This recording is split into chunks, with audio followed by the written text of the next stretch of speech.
With the revenge of this young man came the end of winter. He stood and looked at the work of his hands, where everyone who tried to stop him from taking over the winter forest was destroyed. Spring should come very soon, when all the plants bloom, come to life, and everyone around begins to be overwhelmed with happiness. But this young man could not know whether this long-awaited spring would come to the winter forest. Tiffany loved literature where the plots were tied to revenge, where, among all the works that suited her taste, she liked the most The Master of the Winter Forest. No matter what anyone told her, the girl was indescribably delighted with this work, which they read more than once. Sitting next to the sick boy, Tiffany reasoned that the ending, which left a feeling of emptiness, was truly ideal. The boy's voice distracted the girl from her thoughts about her favorite book and the feelings associated with it. Tiffany turned her head and looked at the boy's face, blazing with fever and fully conveying his general condition. The girl asked how the child was feeling now, but what Oliver replied was that his aunt should not worry about his health and calmly go for a walk at today's festival, thereby causing a smile on her face. The girl adjusted the compress on the boy's head and told him not to think about her, but rather to sleep a little more to gain strength. In her mind, Tiffany thought that the boy would be upset if she said that she really wanted to go to the festival. Looking at the falling asleep boy, the girl remembered that in the future, this child would become the main character of the novel Master of the Winter Forest. While washing the clothes along the way, Tiffany again plunged into memories. Now she was in the role of a minor character in her favorite work, Oliver's aunt, Elizabeth Rowdy. Yes, Tiffany literally took over the body of this beautiful girl. About a month ago, in her world, she was returning from some party in a state of extreme intoxication, and, not following safety rules when crossing the road, she fell under a speeding car. When she woke up, Tiffany discovered that she was in another world in the body of this girl. She discovered that in addition to her own memories, this new body contained the memories of Elizabeth herself.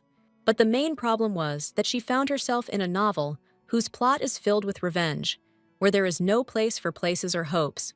Once again, Tiffany returned to the memories of the contents of her favorite book, in the events of which she unexpectedly became a participant. Oliver, an illegitimate child who did not know his father and lost his mother early, lived with his aunt Elizabeth. One day, a man appeared on the threshold of their house, introducing himself as Oliver's uncle and telling him that the boy belonged to the ducal family of Richardson from the Winter Forest and took him with him. However, in the Winter Forest, only the embittered glances of his relatives awaited Oliver, who clearly did not want to share the benefits of the life of aristocrats with the child. The conspiracies and tricks of unfriendly relatives cost the boy dearly, where he lost his aunt in his direct line of kinship. He also lost his uncle, who protected the boy to the last drop of blood. When his own life was threatened, Oliver hid his identity and began living under a different name, waiting for the right moment for revenge. He grew up, became a war hero, and returned to the Winter Forest in order to punish everyone who plotted against him and killed his loved ones. Tiffany did not want to personally participate in the development of the plot of the novel, even though she found herself inside her favorite work. After all, she was the first character to suffer because she treated a boy badly. Elizabeth did not stand on ceremony at all in the matter of raising the boy and treating him. She raised her voice at him for any reason, called him a worthless creature, accused him of hanging on her neck, and sent him off to earn money. In the meantime, all the little boy could do was snap, saying that only the aunt herself was worthless here, and he had been earning his own bread for a long time. The girl who woke up in Elizabeth's body forced her brain to remember every detail. The worthless Elizabeth eventually sold Oliver to his uncle, who came for him. Having received the money, she began to hang around the Duke, because she could not curb her greedy nature, which Oliver's evil relatives took advantage of, which ultimately led to the end of this pathetic woman. Tiffany shuddered at the thought that she was in this world only to die again, which had already happened to her in her world. She was literally banging her head on the floor, thinking that she was now paying the price for her tastes in book genres. But her friend from that world often told her that she needed to relax and start reading something lighter and more enjoyable than books about revenge. But now it was too late to change anything, which, by the way, did not in the least cancel the girl's desire to live on, albeit within the novel. She remembered that Oliver went to the Winter Forest at the age of 10. The duchy recognized his existence, which means the girl could not, and should not have prevented the boy from returning home. The body's memories told the girl that Oliver is now 9 years old, which means she has time to change, if not the entire story of the novel, then at least Elizabeth's fate. First of all, the girl decided to change the boy's perception of her aunt, and used her most important trump card, the ability to cook well. Oliver earned his own food, receiving an apple or a piece of bread for carrying out various tasks for the residents. But this was barely enough to keep the child alive. Tiffany recalled all this with tears in her eyes, because the child is only 9 years old and he must drink well. On that day of change, Tiffany was distracted from cooking and gloomy thoughts by the creaking of the door. It was Oliver who returned from his usual routine, hungry and exhausted. Tiffany greeted him with a good-natured face, a smile, and words that the boy was probably very hungry. After which, taking the pan in her hands, the girl said that she had prepared stew with vegetables and offered to eat together. But the boy, without any enthusiasm, noted that his aunt seemed to have gone crazy while he was away, and suggested that she behave as usual. Tiffany decided that no other reaction was worth expecting, given the amount of time the boy lived with a tyrant in the person of his own aunt. Oliver's mother died about 5 years ago.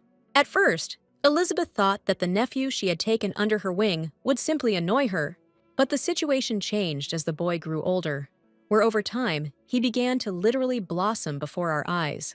Since everyone in their family, including their deceased sister Elizabeth, had an outstanding appearance, Elizabeth, on the other hand, constantly felt complex because of her, in her opinion, inconspicuous appearance. And despite the fact that Elizabeth was actually very beautiful, the blossoming Oliver stirred up old feelings. She began to regularly take out all her anger on her nephew. All this explained why the boy closed himself off from the world, because he had to go through real hell with such and such an aunt. Tiffany understood that, of course, she could not improve her relationship with her nephew with the help of just preparing dinner, but she was firmly committed to doing this. She showed her good attitude towards him in everything. She invited him for a walk, cooked delicious food, came to the room in the morning, wishing him good morning. Sometimes her fruitless efforts, where the boy constantly tried to escape from her or somehow isolate himself, brought the girl to tears of despair. This was the month that Tiffany lived in the body of the minor heroine of her favorite novel, Winter Forest, where, remembering the events of the past month, the girl herself did not notice how she fell asleep from the fatigue that was falling on her more and more. Tiffany approached the boy's bed to check on his condition. She checked his temperature, thinking that only with the onset of illness did Oliver's attitude towards her begin to change. The girl noted with bitterness that since the child's body was sick, then the soul, too, was most likely already exhausted. In his sleep, the boy suddenly said the word mom, which also confirmed Tiffany's thoughts that Oliver was still a small child who needed his mother's love and care.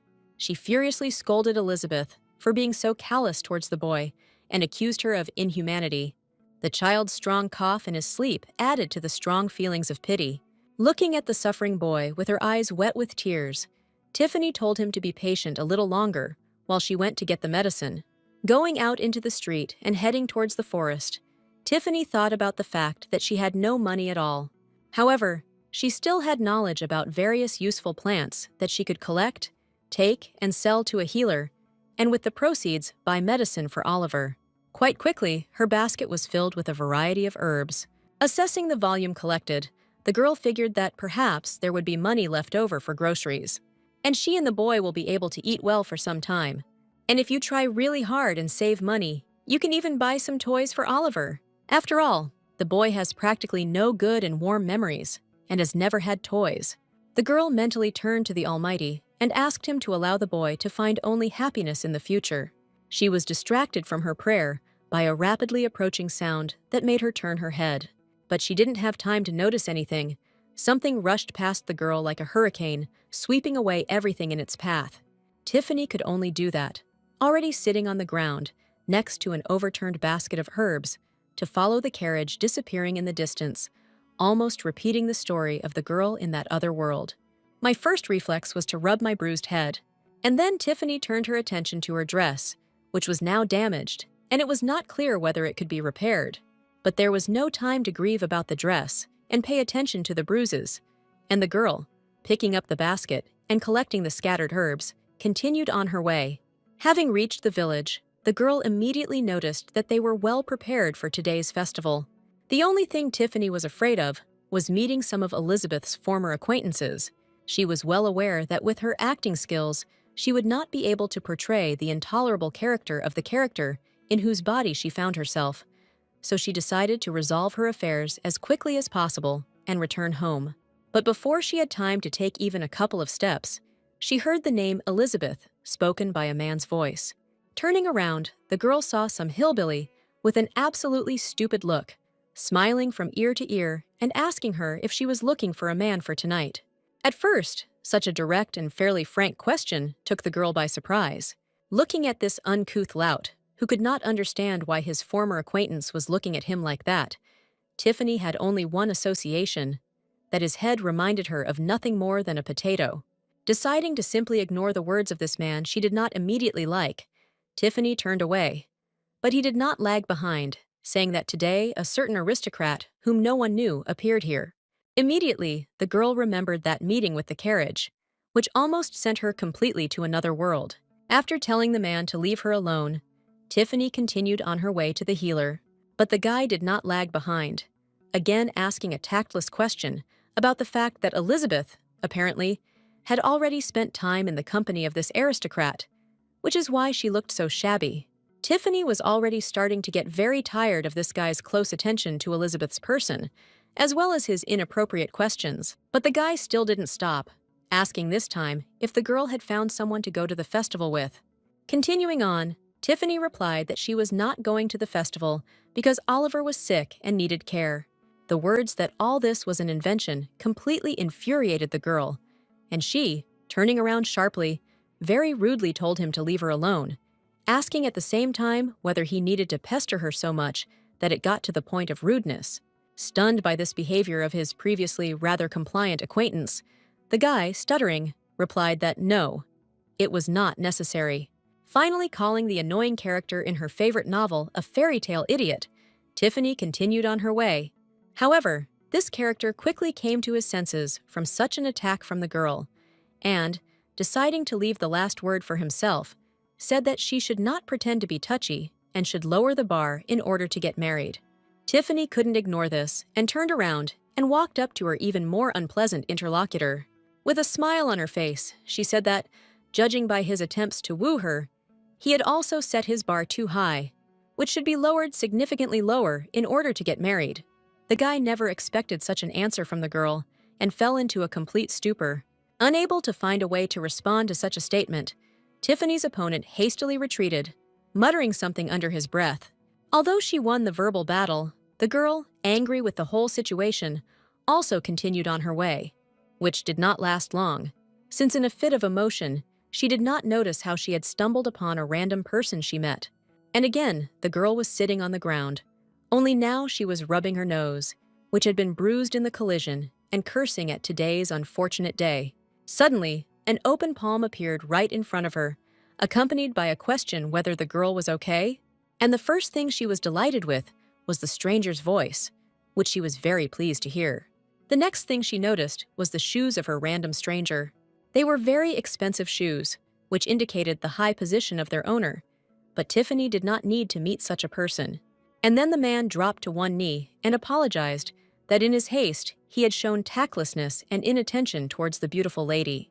Trying not to look at him, Tiffany quickly stood up and said that nothing bad had happened because she was also in a hurry. And in response to the words of the person she met that her clothes were ruined and an attempt to look into her eyes, the girl, covering herself with her hand, replied that the man was not to blame for anything. Having finally said that she had a lot of urgent matters and she needed to go, Tiffany hastily left the place of the second unexpected meeting, and the man who encountered her remained standing right in the middle of the street, greatly surprised by the strange behavior of his random acquaintance. Soon the girl was already heading back home, where in her basket, instead of herbs, there were already medicines and some food. The voice of the red-haired girl asking what she had in her hands attracted Tiffany's attention. Turning around, she saw one of Elizabeth's friends named Lara.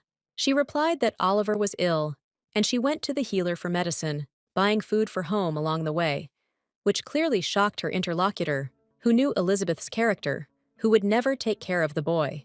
However, this was not all that Lara could not understand, because she asked what Elizabeth was doing here, which confused the latter.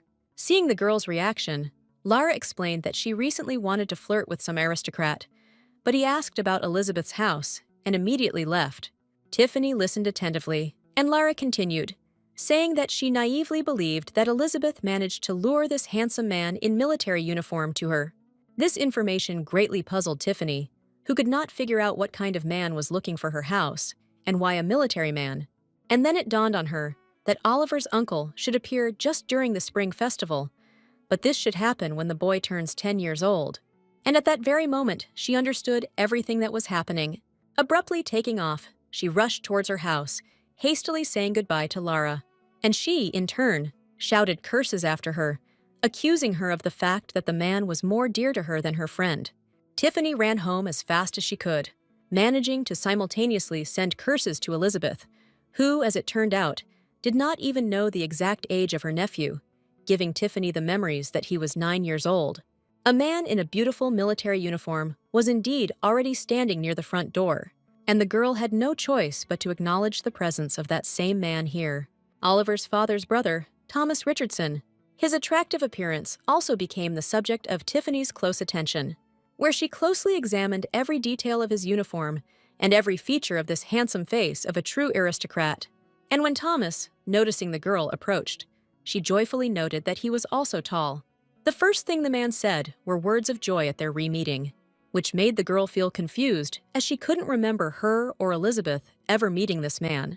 But Thomas quickly dispelled this embarrassment by recalling the confrontation on the street that occurred less than an hour ago, making the girl surprised and embarrassed even more. Then, with ceremony, the man introduced himself, calling himself Colonel Thomas Richardson of the Royal Army, and asking if the girl was the mistress of the house. Answering positively, Tiffany asked what brought the man to this house, to which the man asked if the girl knew a man named George Richardson. Of course, this man was familiar to Tiffany from the novel, because this is the name of Oliver's father, but he could not be familiar to Elizabeth. Therefore, the girl replied that she did not understand who the man was talking about, and that he was probably just in the wrong house. With disappointment, Thomas concluded that if it wasn't the rowdies living in this house, then he had really made a mistake. Knowing very well the plot of the book and how this man knows how to stand his ground, the girl confirmed that her last name was indeed Rowdy, after which she politely suggested continuing the conversation inside the house. As they walked inside, Tiffany quickly replayed the events of the novel in her head, once again remembering that the man following her was Thomas Richardson. On the first day of the May festival, he arrived in this village in order to take his nephew to the winter forest. Arriving at the house, he found Oliver there, sick and completely alone, because his Aunt Elizabeth had fun at the festival until the early hours of the night. This sent the colonel into a frenzy, where he accused Elizabeth of being completely irresponsible and said he was taking Oliver away. Elizabeth, in response, said that the man did not dare to accuse her of anything because they left an illegitimate child on her neck, and she experienced a lot of suffering with him, where, instead of enjoying her youth, she wastes her days as a single mother, and therefore a man does not dare to just come and declare that he will take the boy. In order for his actions to be correct, he must compensate her for the suffering she endured. The man complied with Elizabeth's demand and paid for all the time that Oliver spent with her. At the same time, he stated that the second the girl takes the money, she will lose the right to interfere in the life of his nephew. As a result, Elizabeth was happy with the deal, but the boy suffered severe mental trauma because his hopes for his aunt were not justified. Tiffany decided that this would not happen again now that she was in the role of Elizabeth, and out loud apologized to the man for the wait, to which Thomas replied that there was no need to worry, since everything was fine. The girl prepared herbal tea, the taste of which the colonel really liked, which he remarked out loud. Tiffany drew up a plan for the conversation, where she should not disclose the information she knew about the events of the book, and should not create in the man the opinion that she wanted to get rid of the boy. She began the conversation with the fact that she was really hearing the name George for the first time, and her Rowdy family was from a remote area and had nothing to do with the Richardson family, to which Thomas asked if she had written a letter to George about 5 years ago, informing him that he had an illegitimate son. Mentally concluding that Sister Elizabeth had managed to write the letter before her death, Tiffany voiced out loud the question that whether it was too late for the man to decide to respond to the letter 5 years ago. Thomas explained that he was just George's younger half-brother, and their family knew nothing about the child because his brother hid it from everyone. When George died, while sorting out his things, he came across a letter informing him of the presence of his son. However, there was no more information there, except for Rowdy's last name, which was the reason for such a long time spent on the search, for which he also apologized to the girl. Tiffany was sympathetic to the situation, saying that there was no need to apologize since Thomas was not the creator of this story. And when asked where the child was, the girl, pointing to the stairs, said that she was sleeping at the top. This was followed by a logical question about the boy's name, which was no secret, and Tiffany said that his name was Oliver.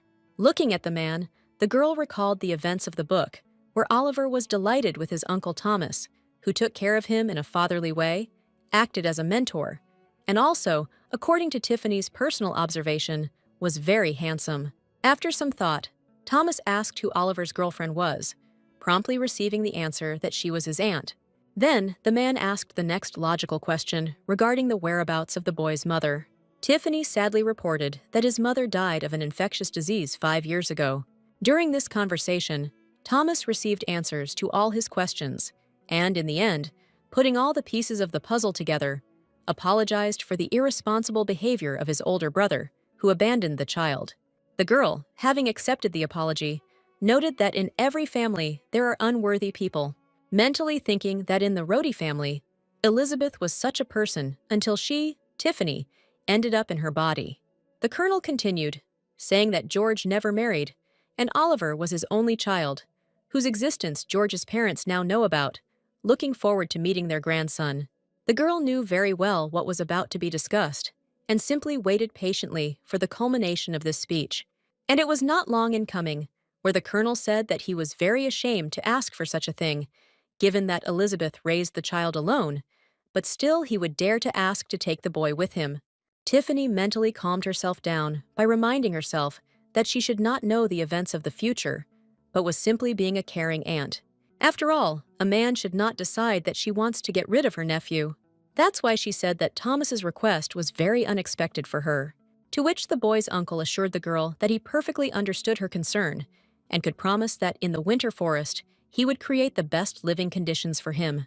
The girl, playing the role she had intended, said that she had no reason to doubt the man's words, but now it was difficult for her to give him an answer to the question, where, moreover, there was a need to somehow inform the boy himself about this.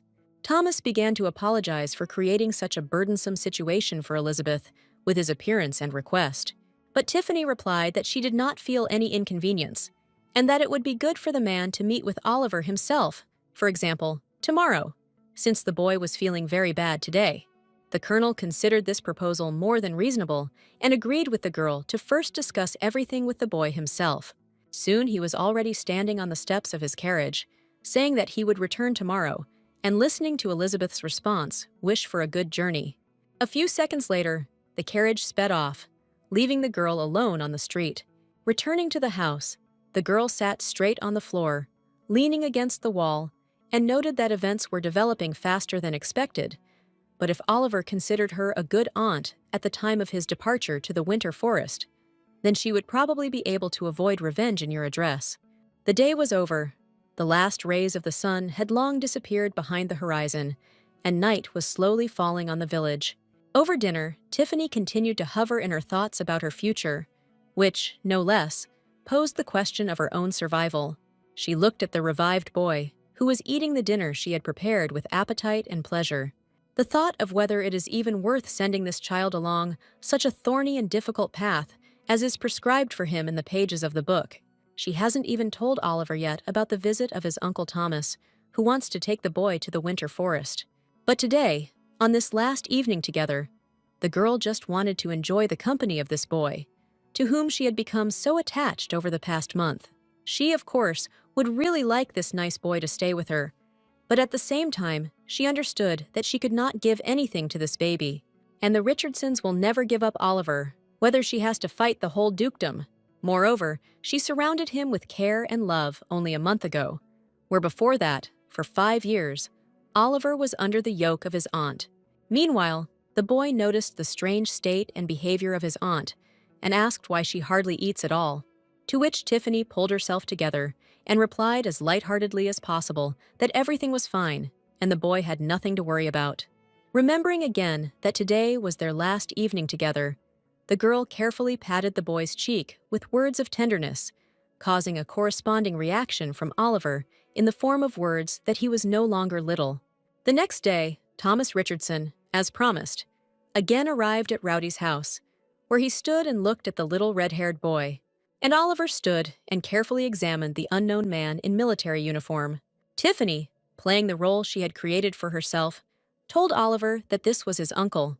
However, the boy's reaction was not what the girl expected, where the boy simply remained silent and did not even say hello. And to his aunt's call to be polite, Oliver replied that he and this guy didn't even look alike and couldn't be related to each other. Mentally understanding that the boy was right, Tiffany voiced that they were not at all similar to her, but at the same time they were relatives to each other. But the boy was adamant and literally shouted that he and his aunt were related. This is a completely different question. Tiffany was surprised that everything did not go as it was described in the novel, and Thomas, meanwhile, tried to explain to the boy that his father, whom Oliver resembles, is Thomas's brother, where Thomas himself took the features of his father, and his brother took the features of his mother, which made them completely different from each other. Oliver listened to all this with great disbelief and said nothing in response. Then, in order to completely dispel the boy's doubts, the colonel took out of his pocket a medallion containing a portrait of his brother and showed it to Oliver. The first to silently admire the beauty of Oliver's father was Tiffany, who did not find anything surprising in the fact that her sister Elizabeth was fascinated by this man. And Oliver himself looked sadly at the portrait of his father, recognizing his features in himself. When the boy finished looking at the portrait, Tiffany said that his uncle was from a very wealthy aristocratic family, and if the boy goes with him, he will be able to eat good meat every day and learn a lot. After these words, the boy asked about the fate of his aunt herself, to which Tiffany replied that she would stay to live here, in this village. She was very pleased that the boy still considered her his relative, and they parted on such a wonderful note. Oliver cast a sly glance towards the man standing nearby, and suddenly shouting the word "Mom," he rushed into the arms of his Aunt Elizabeth, which shocked Tiffany twice, both with his hugs and by calling her Mom, which was completely unexpected for the girl. With tears in his eyes, he asked his mother not to leave him and promised to continue to call her aunt.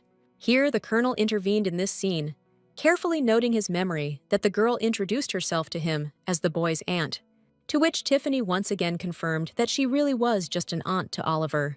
But the boy continued his performance, snuggling into Tiffany and over again, shouting the word "Mom," and requests not to leave him.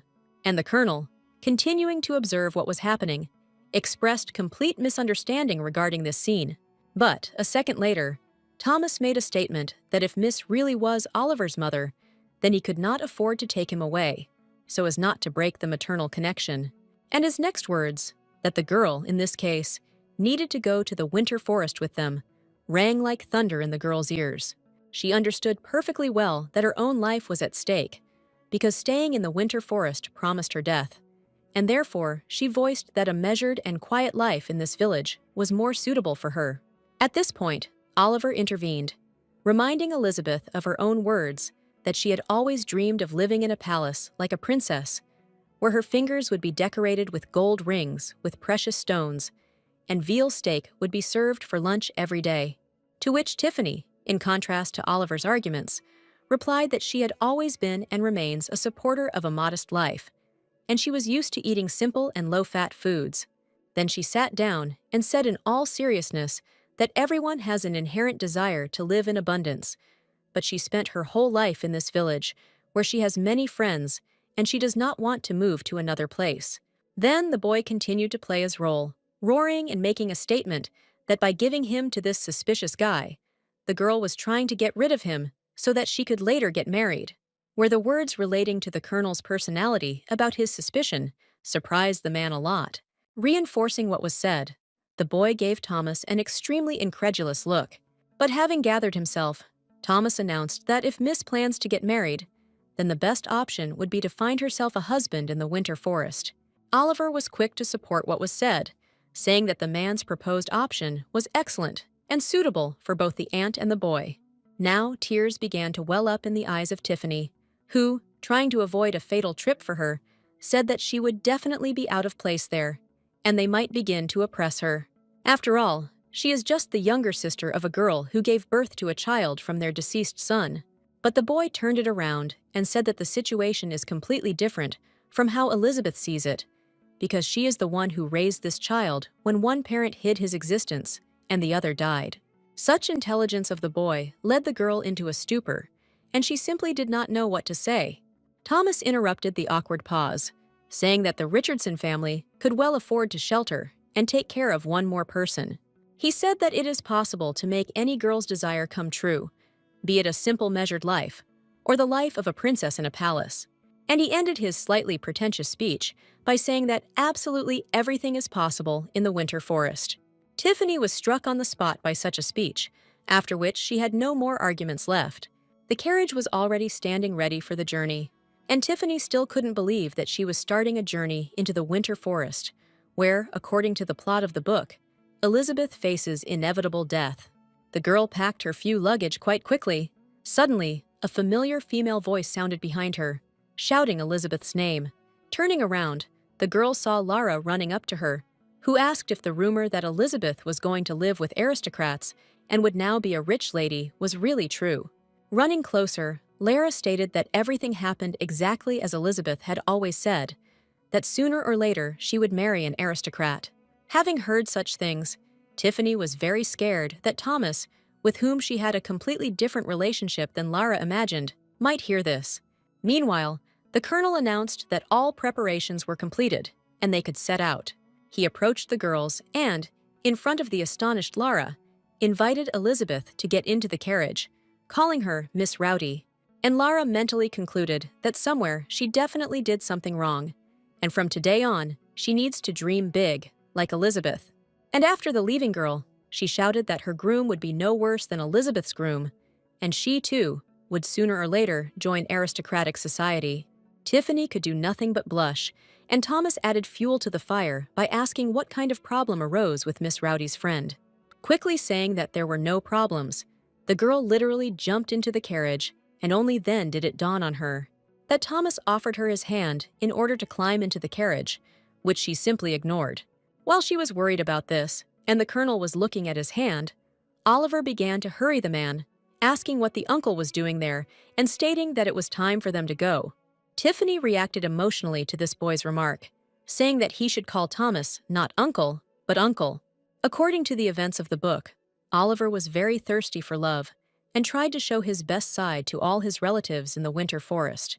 Now, Tiffany noted that the boy was showing up in a completely different way, which meant he should be educated. In a calmer tone, the girl told the boy that he shouldn't address his uncle like that, but the boy simply ignored what was said, looking out the window of the carriage starting its journey, and so the gates of this village were left behind. Tiffany sat in the carriage and thought that after so many trials that had befallen her, she was leaving this village. Suddenly, a familiar male silhouette appeared in the window. The girl said nothing to the man with the potato head. She only thought that he had no business staring at her like that. Of course, the future worried the girl greatly, but there was no going back. Her fight for survival in this revenge-driven plot has only just begun. Traveling in a carriage was not easy for the girl. Every now and then the carriage would bounce on the rocks, and the girl would also feel very sick. Tiffany was amazed at how easily Thomas managed to remain so calm. She was distracted from her thoughts about the discomfort of the journey by the colonel's voice, asking if Elizabeth was really Oliver's mother. To which the girl replied, not without emotion, that of course not, since in that case she would have to give birth to him at the age of 16, because now she is only 27, and the man's brother would then become a real libertine. The harshness of the girl's answer slightly discouraged the colonel, who had long been accustomed to high manners among people, but he said that this was exactly what could be expected from his brother, because he had once been seen on a secret date with a lady who was older than their mother. Hearing this, Tiffany remembered that the book actually wrote about this, and softened her tone a little, saying that they could simply return to the village and any resident would confirm to the colonel that she was only the boy's aunt. But Thomas assured the girl that this was not necessary because he could say with complete confidence that Mrs. Rowdy was not lying. Tiffany breathed a sigh of relief. She tried to explain that Oliver was not a liar, but the man stopped her, saying that he already knew and understood everything. It's obvious that the child simply did not want to part with his aunt, who took care of him so well and for a long time. Thomas then said that he now fully understands why Oliver is so attached to the girl, where you can see with the naked eye that she cares about him as if he really were her own son. On the one hand, the girl was very pleased to hear such words. On the other hand, she again mentally noted that such care only takes place for a month. Thomas resolutely declared that he would follow Elizabeth's example and would consider Oliver his own son, and together they could become real parents for him. Tiffany couldn't understand what this wonderful man was even saying. In response, she said that the colonel should choose his words more carefully, otherwise he might be misunderstood, to which Thomas reacted with incomprehension. The girl tried to explain that she understood Thomas's intentions to take care of Oliver, but if such words were said to a stranger, problems could arise because they would regard these words as a marriage proposal. At first, the colonel was simply silent, apparently digesting what he heard, and then voiced that he had no reason to say such words to anyone else, since Oliver considered only Elizabeth his mother. Tiffany, confused, came to the conclusion that Thomas did not understand at all what she was trying to tell him. And then the girl noticed that if the real Elizabeth were here, the man would long ago have been tied hand and foot with his words. However, soon the attention of the interlocutors was attracted by the changed appearance in the carriage window, where a big city appeared before them, and the colonel announced that here they would take the train, but before it departed, they needed to go shopping. Tiffany remembered that it was in this city that Oliver's transformation should take place. This was her favorite passage of the book, where she believed that such a beautiful child would suit any clothes. And Tiffany herself, apparently, also expected a transformation, which gave the girl a pleasant feeling. In yet another dress, she appeared before the eyes of her fellow travelers, where Thomas noted that this dress fits quite well, and Oliver said that any full skirt would fit much better. The girl's patience was coming to an end, and she, pointing to the mountain of clothes that she had already tried on, said that she should stop there and choose something. The word choose did not really inspire Thomas, and he said that there was no question of any choice, since all the outfits would be bought. This shocked the girl, even in her own world, who was completely unaccustomed to the fact that you can buy half the store at one time. And the colonel had already called the store manager and gave orders to pack all the dresses, including what Elizabeth was currently wearing.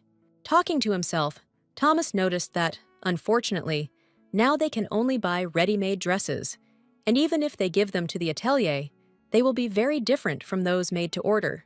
Here, Oliver inserted his comment, saying that his aunt needed to choose a black outfit that would highlight her elegance. Well, Thomas, without hesitation, invited the girl to try on a number of more dresses. The girl was in some kind of mixed state, where on the one hand, she really liked the fact that she could choose so many outfits, but on the other hand, she didn't like the fact that no one listened to her opinion. But now, the store workers were helping Tiffany try on another dark-colored dress. After some time, the fitting was completed, and the absolutely exhausted girl, leaving the store, asked the man for forgiveness, calling him a colonel, saying that she had no more strength left. Thomas felt that the colonel's address was too formal for a family member. Not knowing how to behave correctly and how to address a man, Tiffany offered him the word master. But this did not suit the colonel, who said that Elizabeth could address him simply as Thomas. This was extremely unexpected for the girl, but at the same time, it was pleasant that she was given permission to communicate so closely with a man. But only having finished with these formalities, Thomas turned sharply and headed towards another store, saying that he still needed to buy a lot for Mrs. Rowdy, and then start buying the necessary things for Oliver. This statement shocked the girl, and she voiced her thoughts that she believed that everything she needed had already been purchased and nothing else was needed. The girl's words confused the man, and he reacted by asking how Miss Rowdy was going to manage without shoes and hats. Tiffany retorted this attack, noting that the hats had already been purchased, since they were included with the dresses, to which Thomas replied that in a specialized boutique, there would be better options than those included in the set. to which the girl could only utter words indicating that she doubted the seriousness of the man's intentions. Thomas, after a pause, asked the girl why it was so unpleasant for her to receive gifts from him, which took Tiffany by surprise. She immediately began to convince the man that it was not a matter of hostility at all, and Thomas immediately continued the pressure, saying that in this case, the issue with further purchases can be considered resolved, to which the girl hesitantly said that the man had already done too much for her. Realizing why the girl was tormented by doubts, Thomas told her not to worry, since for him, all this was a mere trifle. Tiffany couldn't find an answer to this, and then Thomas, turning around again, continued towards the boutique, inviting Elizabeth to follow him. Looking at the man leaving, Tiffany noted that she had just witnessed the typical self-centered behavior of an aristocrat. In the book, the narration is told on behalf of Oliver, and the character of Thomas is described from the perspective of a boy, and therefore now it was difficult for the girl to perceive any of his new features. The shopping and boutique trips were over, and everything purchased was a real mountain of boxes. But the colonel was not at all impressed by this spectacle, where he noted that since they were not in the capital, there was practically nothing to choose from, but he hoped that this would be enough for the girl at first. Looking at his watch, Thomas said that now it was time to go choose things for Oliver, which again shocked his companions. And now they were already in the store, where Oliver tried on one suit after another, and Tiffany could not get enough of the fact that she could personally participate in her favorite scene of the novel. The girl wanted the boy to try on literally everything that was in the store. She pointed first in one direction and then in the other, assuring that dark green would suit the boy and asking how he liked this or that fabric from which the clothes were made. But the boy answered without any enthusiasm that he would choose his own clothes. After which, Oliver turned to the store staff with a request to show him a gray jacket. But the restless Tiffany stopped him, saying that she would now help him with a normal choice. And at the same moment, she ran up to the suit with a red vest embroidered with gold, offering to try on this overly pretentious outfit, which to her, a girl, seemed very beautiful. However, the boy clearly did not share this choice, nor did the colonel, who coughed politely somewhere in the background. Trying to somehow find expressions, Oliver said that this outfit was very bold, but it was unlikely that he would be comfortable in it. Thomas also contributed, calling Elizabeth's choice original. The definition used by the man completely satisfied the boy, and he, delighted, said that indeed this suit was too original, while he preferred a more classic style. Tiffany wondered why her taste turned out to be so strange, and whether this was the reason why she was not allowed to choose her own dresses. Meanwhile, Oliver himself chose a suit, which the store employees already helped him put on. The day came to an end, and, having purchased everything they needed, the travelers headed to the hotel. There, the colonel announced that they would continue their journey tomorrow and would spend the night in this hotel. Thomas wished Mrs. Rowdy a good rest, who was still worried about not seeing Oliver in the clothes she wanted. For tired travelers, the night passed quite quickly, and it was replaced by a new warm spring day. Thomas, Tiffany, and Oliver had already reached the station and were waiting to board the train. The colonel's attention was attracted by a male voice calling him master. It was one of the train conductors who said that their carriage was ready to receive passengers. And indeed, even from the presence of the coat of arms on the carriage, one could guess that it belonged to the Rogers family. This greatly impressed the girl, who had not even heard wishes from the guide for a good journey. Once inside, Tiffany noted that she was not in a compartment, but in the real royal chambers. Oliver sat silently for now, looking around. Tiffany recalled the events of the book, where the boy, even before landing, expressed surprise at how such a huge thing made of metal moved without horses. And before he was inside, the boy immediately began asking Thomas for permission to inspect the carriage. Now Oliver's reaction was completely different, although both in the book and now, the boy saw the train for the first time. The girl suggested that the boy could not restrain his emotions in the presence of Thomas. Deciding to push things closer to the plot of the novel, Tiffany asked Oliver if he would like to tour the train. The boy thought for a while, but very soon he said that he wanted to take a walk and would return soon. Thomas kindly showed Oliver which way the driver's cabin was, which might be busy because the train had already started moving. But the boy said that he was not going to bother the drivers, but would simply look around and return. Tiffany tried to explain to the man that the boy was acting this way not because he didn't like Thomas, to which the colonel remarked that he even found his behavior cute, and in general, the boy behaved quite decently, but his brother at that age behaved much worse. Thomas then invited Miss Rhodey to tour the train, where he would act as her personal tour guide, to which Tiffany refused, citing fatigue from the day before. And only now the girl realized that the man still calls her Mrs. Rowdy, whereas he himself long ago allowed people to call him simply by his name. Without hesitation, Tiffany told Thomas that he could also call her by her first name, since she was very uncomfortable that only she was called by her first name. The man was very surprised, and even asked if the girl really gave him such permission, to which the girl once again confirmed that the man can now address her by name. Words of gratitude from the man were not long in coming, where he called the girl Miss Elizabeth, thereby giving her great pleasure. Thomas then noted that he was even a little excited now, because he and the girl were gradually getting closer, which literally made Elizabeth blush, where she mentally concluded that she could not deny that she, too, was very excited by such a rapprochement. But then she came to the thought that no matter how handsome this man was, she could not get close to him. There were no female characters involved in Thomas or romantic relationships in the novel, which suggested a negative male attitude towards marriage. Although the novel did not mention the reasons for his disinterest in marriage, all these thoughts made the girl think hard about the events of her favorite book. She recalled how he suggested calling him by his name, and again came to the conclusion that now he was very different from the person who was described on the pages of the novel. Then the suspicion crept into the girl's bright head that maybe Thomas was trying to get something from her, which was immediately refuted by the fact that the colonel would have immediately said what he needed and did not beat around the bush. The girl's thoughts were interrupted by Oliver's return. The boy was in some kind of depressed mood. Tiffany was keenly interested in what happened to Oliver, to which the boy replied that everything was fine and returned to his place. The upset girl came to the logical conclusion that the boy still does not trust her, which means there is no proper rapprochement. She immediately remembered the entire past month spent in this world caring for a boy, where there are no washing machines. Cleaning the house has to be done without using a vacuum cleaner, and in order to cook food, you must first try to light the fire, instead of turning on the stove. Now, life was ahead in the winter forest, in another world where maids do all the work for the aristocrats. This is an ideal life option, if you do not take into account the fact that she could die at any moment. Of course, the girl tried to think positively, but it was not easy.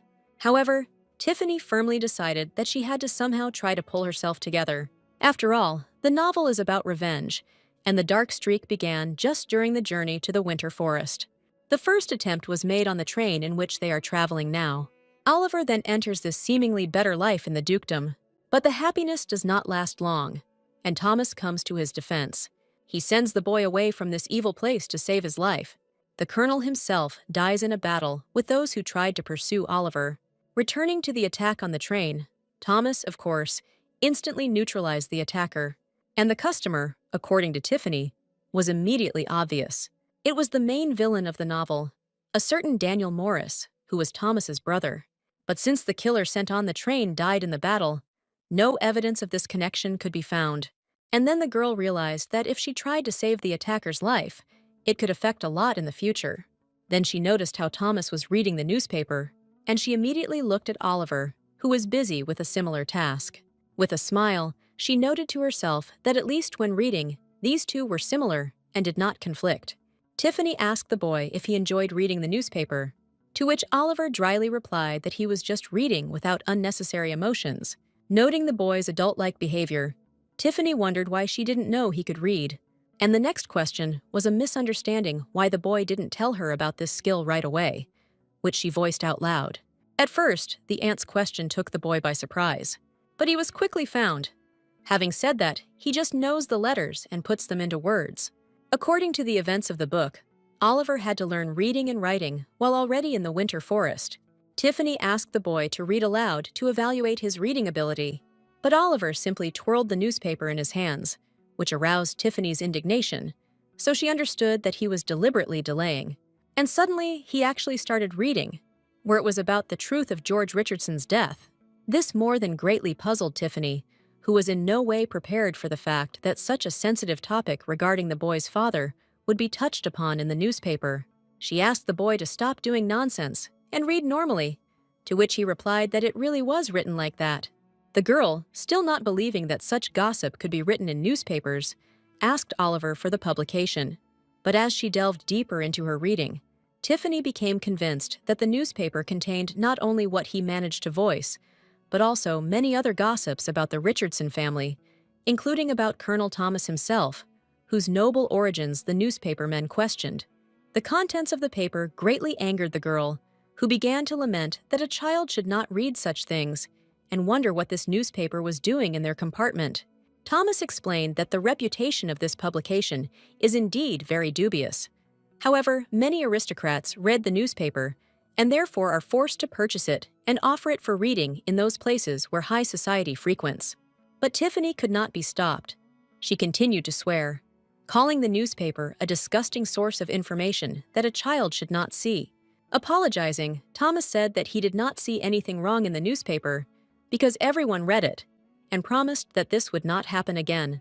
Meanwhile, Tiffany pulled out a book with children's fairy tales from somewhere and handed it to the boy, saying that a child should read such literature. The reading given did not at all impress Oliver's precocious nature, where Tiffany almost guessed his thoughts that this book was not at all interesting to him. Realizing that the boy could only pretend to read, the girl promised to test him on his knowledge of the events of the book, to which Oliver said that he would read the book. Well, the newspaper that Tiffany took from the boy lay crumpled next to the girl, where she could not deny to herself that she would be interested in finishing reading the gossip that was written in it. And now, the girl's hand imperceptibly reached out to the printed publication, where, a moment later, Tiffany was already enthusiastically reading that the dreams of the Duchess of the Winter Forest were not destined to come true. Earl George was the eldest son of the Richardson family. He was popular with women, and everyone dreamed of marrying him, but he died in an accident. The new heir to the family was his younger brother Thomas, who was not an ideal candidate. Tiffany remembered that the stumbling block was the contract for the construction of the railway with the royal family. In this world, the construction of railways began quite recently. The royal family awarded very few contracts for railway construction. The fight for the contract was very fierce, but one family still managed to win this Cold War. The winner was Duke Richardson House in Winterwood, where the house was represented at auction by the current Duke, Lord Julian Richardson. He acquired the right to build railways on the condition of his marriage to Princess Mary. Another condition of the contract was that the heir to the Winterwood Duchy must be a blood relative of the royal family. However, Princess Mary died giving birth to her son George, after which Evelyn, the princess's former maid of honor, became the wife of Lord Julian and gave birth to Thomas, where the latter is not related by blood to the royal family. Consequently, Oliver is the only and last rightful heir to the Duchy of Winterwood. Will the old Duke be happy about this? Will Thomas marry a representative of the royal family? Such questions swirled in the girl's head. She recalled that the second princess was quite close in her relationship with Thomas, even though he was always disappearing in the capital. Continuing to read the newspaper, Tiffany concluded that the plot of the article was very, very exciting. But suddenly, the newspaper was torn out of the girl's hands with a rather quick and deft movement. It was Oliver who reproached his aunt for reading herself what she had forbidden the boy to read. Tiffany had no choice but to say that she was an adult, and she was not forbidden to read such things. But the boy, without listening to her, rushed away, taking the newspaper with him. And the girl, to no avail, continued to tell the boy to come back and give her the newspaper that she needed for her own investigation. Hearing the word investigation, Thomas was distracted from reading and began to be keenly interested in what kind of investigation the girl was conducting and what kind of information she needed. Embarrassed by her own carelessness in expression, Tiffany said that she just wanted to know how things were in the winter forest, to which the man stated that such newspapers only write rumors that are not based on facts and cannot be trusted. And if a girl really wants to know something, then it's best for her to ask him. When asked by Tiffany about the frankness of her answers, Thomas assured the girl that he would be absolutely honest with her. Delighted, Tiffany asked the most important question that interested her regarding what stage the consideration of the issue of Thomas's marriage to the princess was at. The colonel clearly did not expect such a direct question and was greatly embarrassed when he heard it. The girl, of course, also felt uneasy about her question, especially when she saw the man's reaction. To the man's counter-question about whether this was really being discussed in the newspaper, Tiffany answered positively. After collecting himself a little, Thomas replied that this information was not true at all and was being disseminated by an unreliable source. But the girl did not let up, saying that the man had to get married because of the contract for the construction of railways, to which the man also answered negatively, citing the fact that he now has Oliver. The girl continued to insist on her opinion and argued that Thomas's marriage to the princess would save him from unnecessary rumors. According to information from the newspaper, the current duke is already quite old, and even changing the duchess will not help him have new offspring, and his son Thomas does not intend to marry and inherit the ducal title. Therefore, when Thomas publicly refuses the marriage, the old duke will need to find another candidate for the wedding with the princess, where the closest unmarried man and the first candidate is Daniel Morris, where Daniel will say that since Thomas refuses to marry and George died, then the title of Duke of the Winter Garden should pass to him, to Daniel, where many pinned their hopes on such an outcome. But everything changed when Oliver arrived in the Winter Garden. This boy was a direct obstacle for Daniel to take over the title of Duke. If Thomas deviates from his plans and gets married, then the entire royal family will become Daniel's enemy. He cannot go against the king, which means the villain will try to get what he wants before something changes not in his favor. After all these thoughts, the girl raised her eyes and looked at Thomas, and the man wondered whether Elizabeth really wanted him to become related to the royal family. He said out loud that the next king, from the face of today's prince, would most likely want his sister's son to acquire the title of duke. And Tiffany, recalling the events of the book, sadly concluded that there was no guarantee that Oliver would be happy about this. And then she noticed that they were heading to the winter forest, not for the sake of the title, but to meet their relatives. Thomas silently listened to what the girl was saying, but her last words could not help but amaze the man, which was noticeable from his face. Tiffany noted to herself that the colonel's embarrassed face looked very charming, but it didn't matter to her whether Oliver became the next duke. The main thing was that he could grow up in a calm environment. And Thomas suddenly said that Lady Elizabeth is a good aunt, and it is unlikely that he will be able to do as much for the boy as she did. Tiffany accepted the gratitude with embarrassment, as she remembered that the colonel sacrificed his life for this boy.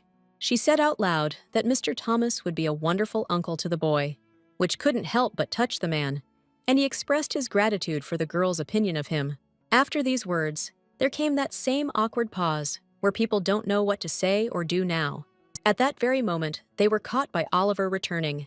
He suddenly shouted with all his might for the man and woman to stop this pointless discussion, since he himself is able to decide who his uncle will be, and his opinion on this matter comes first. Tiffany began to encourage the boy to be polite, but Oliver could not calm down and directly accused Thomas of flirting with his aunt, which greatly embarrassed the man. The girl tried to somehow defuse the situation, saying that there was no talk of any flirting, but the boy stubbornly stood his ground, telling the girl that she was lying, since he heard perfectly well that their conversation concerned the wedding. And isn't this an indicator of their beginning intimacy? Tiffany was pretty tired of these claims, based on an incorrectly overheard conversation, and she literally knocked the boy on the head, saying that, firstly, eavesdropping is not good, and secondly, it's none of his business who is going to marry whom. Already very heated from the emotions that overwhelmed her, the girl said that Oliver should be glad that his aunt was doing well and not make complaints. And in general, he and Mr. Thomas talked about him, about Oliver, and not about each other. Looking at his aunt's reaction, the boy began to realize that somewhere he had made a mistake in his conclusions and said something under his breath, like an apology. And Tiffany, fully playing the role of a strict aunt, turned the conversation in a different direction and asked if the boy had finished reading the book, to which he had nothing to answer, because the book had not been finished. Then the girl invited Oliver to sit down and read the book aloud to her. No matter how much the boy wanted it, he still had to take the book and sit down. With a not very happy face, Oliver opened the book and began to read the fairy tale. The way Elizabeth's nephew could read well impressed Tiffany. The girl found the only explanation for the boy's reading skills to be that he is the main character of this novel, which means he should be able to do everything well. Before Oliver could finish reading one book, Tiffany had already taken out the next one. She was indescribably delighted with how this boy read. Thomas simply silently watched this scene, but he soon returned to reading his newspaper, from which he was distracted by Miss Elizabeth's claims that it should not fall into the hands of children. After the second book, the third book was not slow to appear through the efforts of the good aunt. Oliver had no choice but to pick up and start reading the third book. A bright full moon illuminated the movement of the train, carrying Tiffany and her companions to a new life. The girl did not feel very well and sat with her hands folded on her stomach. Oliver doesn't know how he can help his aunt and was just trying to find out from her what she could eat, but the girl could not remember what and when she ate. She thought that expensive food was completely useless since it made her stomach hurt so much. Simple food had never caused this to happen. In addition, her thoughts were occupied by the impending assassination attempt, where she did not know exactly when this should happen, because the novel did not indicate the exact time, but only said that during one of the meals. Tiffany knew she had to be on her guard whenever she ate food, and the boy, continuing to worry about his aunt's health, asked if she had taken any medicine.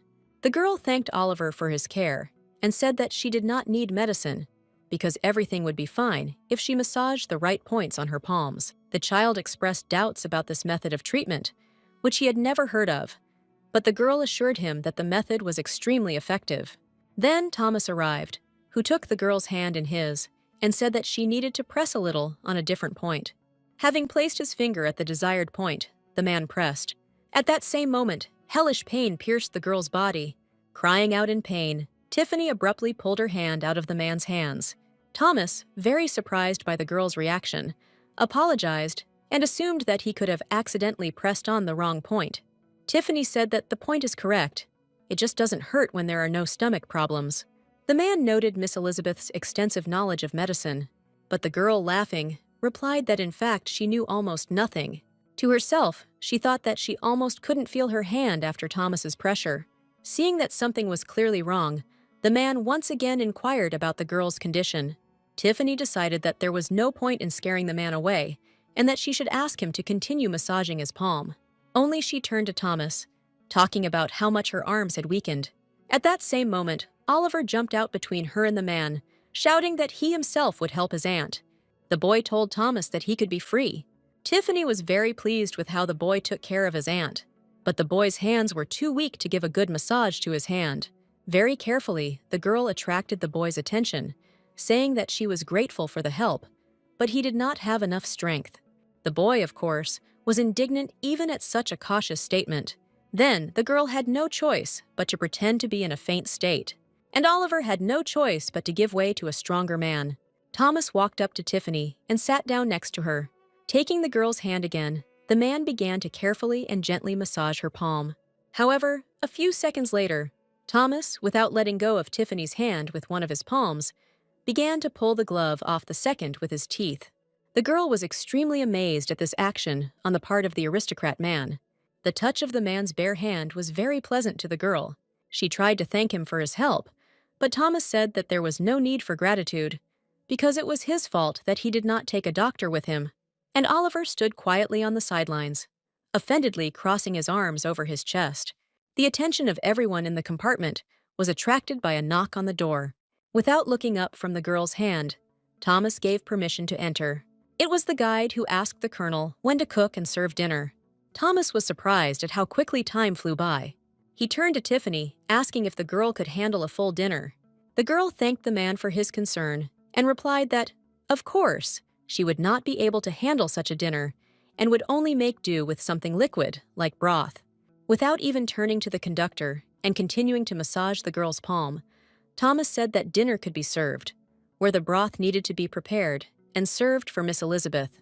Having said that everything will be done and the dishes will be served as soon as possible, the conductor left, and Thomas, as if nothing had happened, continued to massage the girl's palm. Throwing a sidelong glance at the colonel, Tiffany noted to herself that Thomas, a true aristocrat, did not even glance in the direction of the conductor. The girl was again flooded with memories from the book, this time concerning the character of Thomas. The girl was convinced that this man was definitely different from all the other aristocrats, but she immediately noted that Thomas was somehow not very similar to the character who was familiar to her from the book. And again, All her thoughts ended with the fact that her main concern was Oliver, who definitely needed her. It doesn't matter what world, this or that. She now lives only for this boy. She convinced herself that there was no point in getting used to this world, because she had a duty that she must fulfill, which threatened her with death. But Thomas did not stop massaging his palm. The massage was relaxing, and the girl's eyes gradually began to close. And so, after another couple of minutes, Tiffany was already in a deep sleep. After some time, a sumptuous dinner was served. While the conductor was making preparations, Thomas invited Tiffany to the table. Not yet fully recovered from sleep, the girl made it clear with a wave of her hand that she had heard the man's invitation, confusing Oliver with her actions. Heading to the table, Tiffany thought that she did not experience any strong feeling of hunger. The girl was very frightened when someone suddenly grabbed her dress. It was Oliver, whom the girl asked why he grabbed her dress. The boy's face looked very tense, and his concentrated gaze was directed somewhere forward. Tiffany looked in surprise at the strange expression on the boy's face, and Oliver looked at how, under the cape of the first floor of the cart on which dinner was delivered, the conductor was looking for something. Seeing the object of the boy's attention, Tiffany also looked towards the conductor. At the same moment, the conductor quickly stood up and turned to face the girl and the others, clutching a rifle in his hand. Tiffany's reaction was appropriate, where she began to hide Oliver from the killer, covering him with herself. The girl's sudden movement swept the dishes and cutlery prepared for dinner off the table. And immediately after the sounds of breaking dishes, there was the sound of a gunshot. Thomas, meanwhile, turned to face the killer and pulled out his pistol. Realizing that there had been a mistake, the killer hastily reloaded his rifle, trying to get there before the colonel was ready to shoot at him. And Tiffany, hiding the boy behind her, hid with him behind the ottoman on which she had recently slept so sweetly, feeling the hands of the man she liked. She mentally tried to reassure herself that based on the events of the book, nothing bad should happen now, and the killer must now die at the hands of Thomas. However, if she wants there to be evidence that the killer was manipulated by Daniel Morris, he should be left alive. The girl's reasoning was interrupted by Oliver, who suddenly began to get up. Tiffany tried to stop him, saying it was dangerous, but the determined boy told his aunt to stay in the shelter. Oliver rushed as hard as he could towards the killer, and the conductor, having already managed to reload the rifle, raised the weapon, pointing it at the boy and pressing the trigger. But instead of a shot, there was only a soft click. The rifle misfired. Oliver, without stopping his movement, made a slashing motion with his hand towards the killer, from which the latter dodged. A table knife flashed in the boy's hand. The killer guide, without wasting time fiddling with the rifle, pulled out a bladed weapon from behind his back. A sword. He tried to attack the boy with it, but Oliver managed to dodge the blow. Thomas took aim a long time ago, but did not shoot, for fear of hitting his nephew. Tiffany continued to sit on the floor, not understanding when the child managed to grab the knife. Calling the child a useless bastard, the killer raised his hand again to strike. And this time, the blow reached its target. Oliver fell to the floor unconscious, dropping his weapon, with which he rushed to protect his aunt. Tiffany, not at all worried about her life, rushed to the boy with a scream. Checking whether the boy was alive, she put his head on her hand, and the killer had already raised his sword over her, preparing to lower it on the girl and end her life. Realizing that this was the end, Tiffany covered her hand from the impending death. But then a shot sounded, and the movement of the guide's hand with the sword was interrupted, where blood sprayed from his hand and the weapon flew to the floor. Not directly, but tangentially. But the killer's sword still reached its target and passed through Tiffany's hand. Thomas, who finally shot the killer, drew attention to the girl's scream of pain. Tiffany grabbed her wounded hand, squeezing it convulsively and wincing in pain.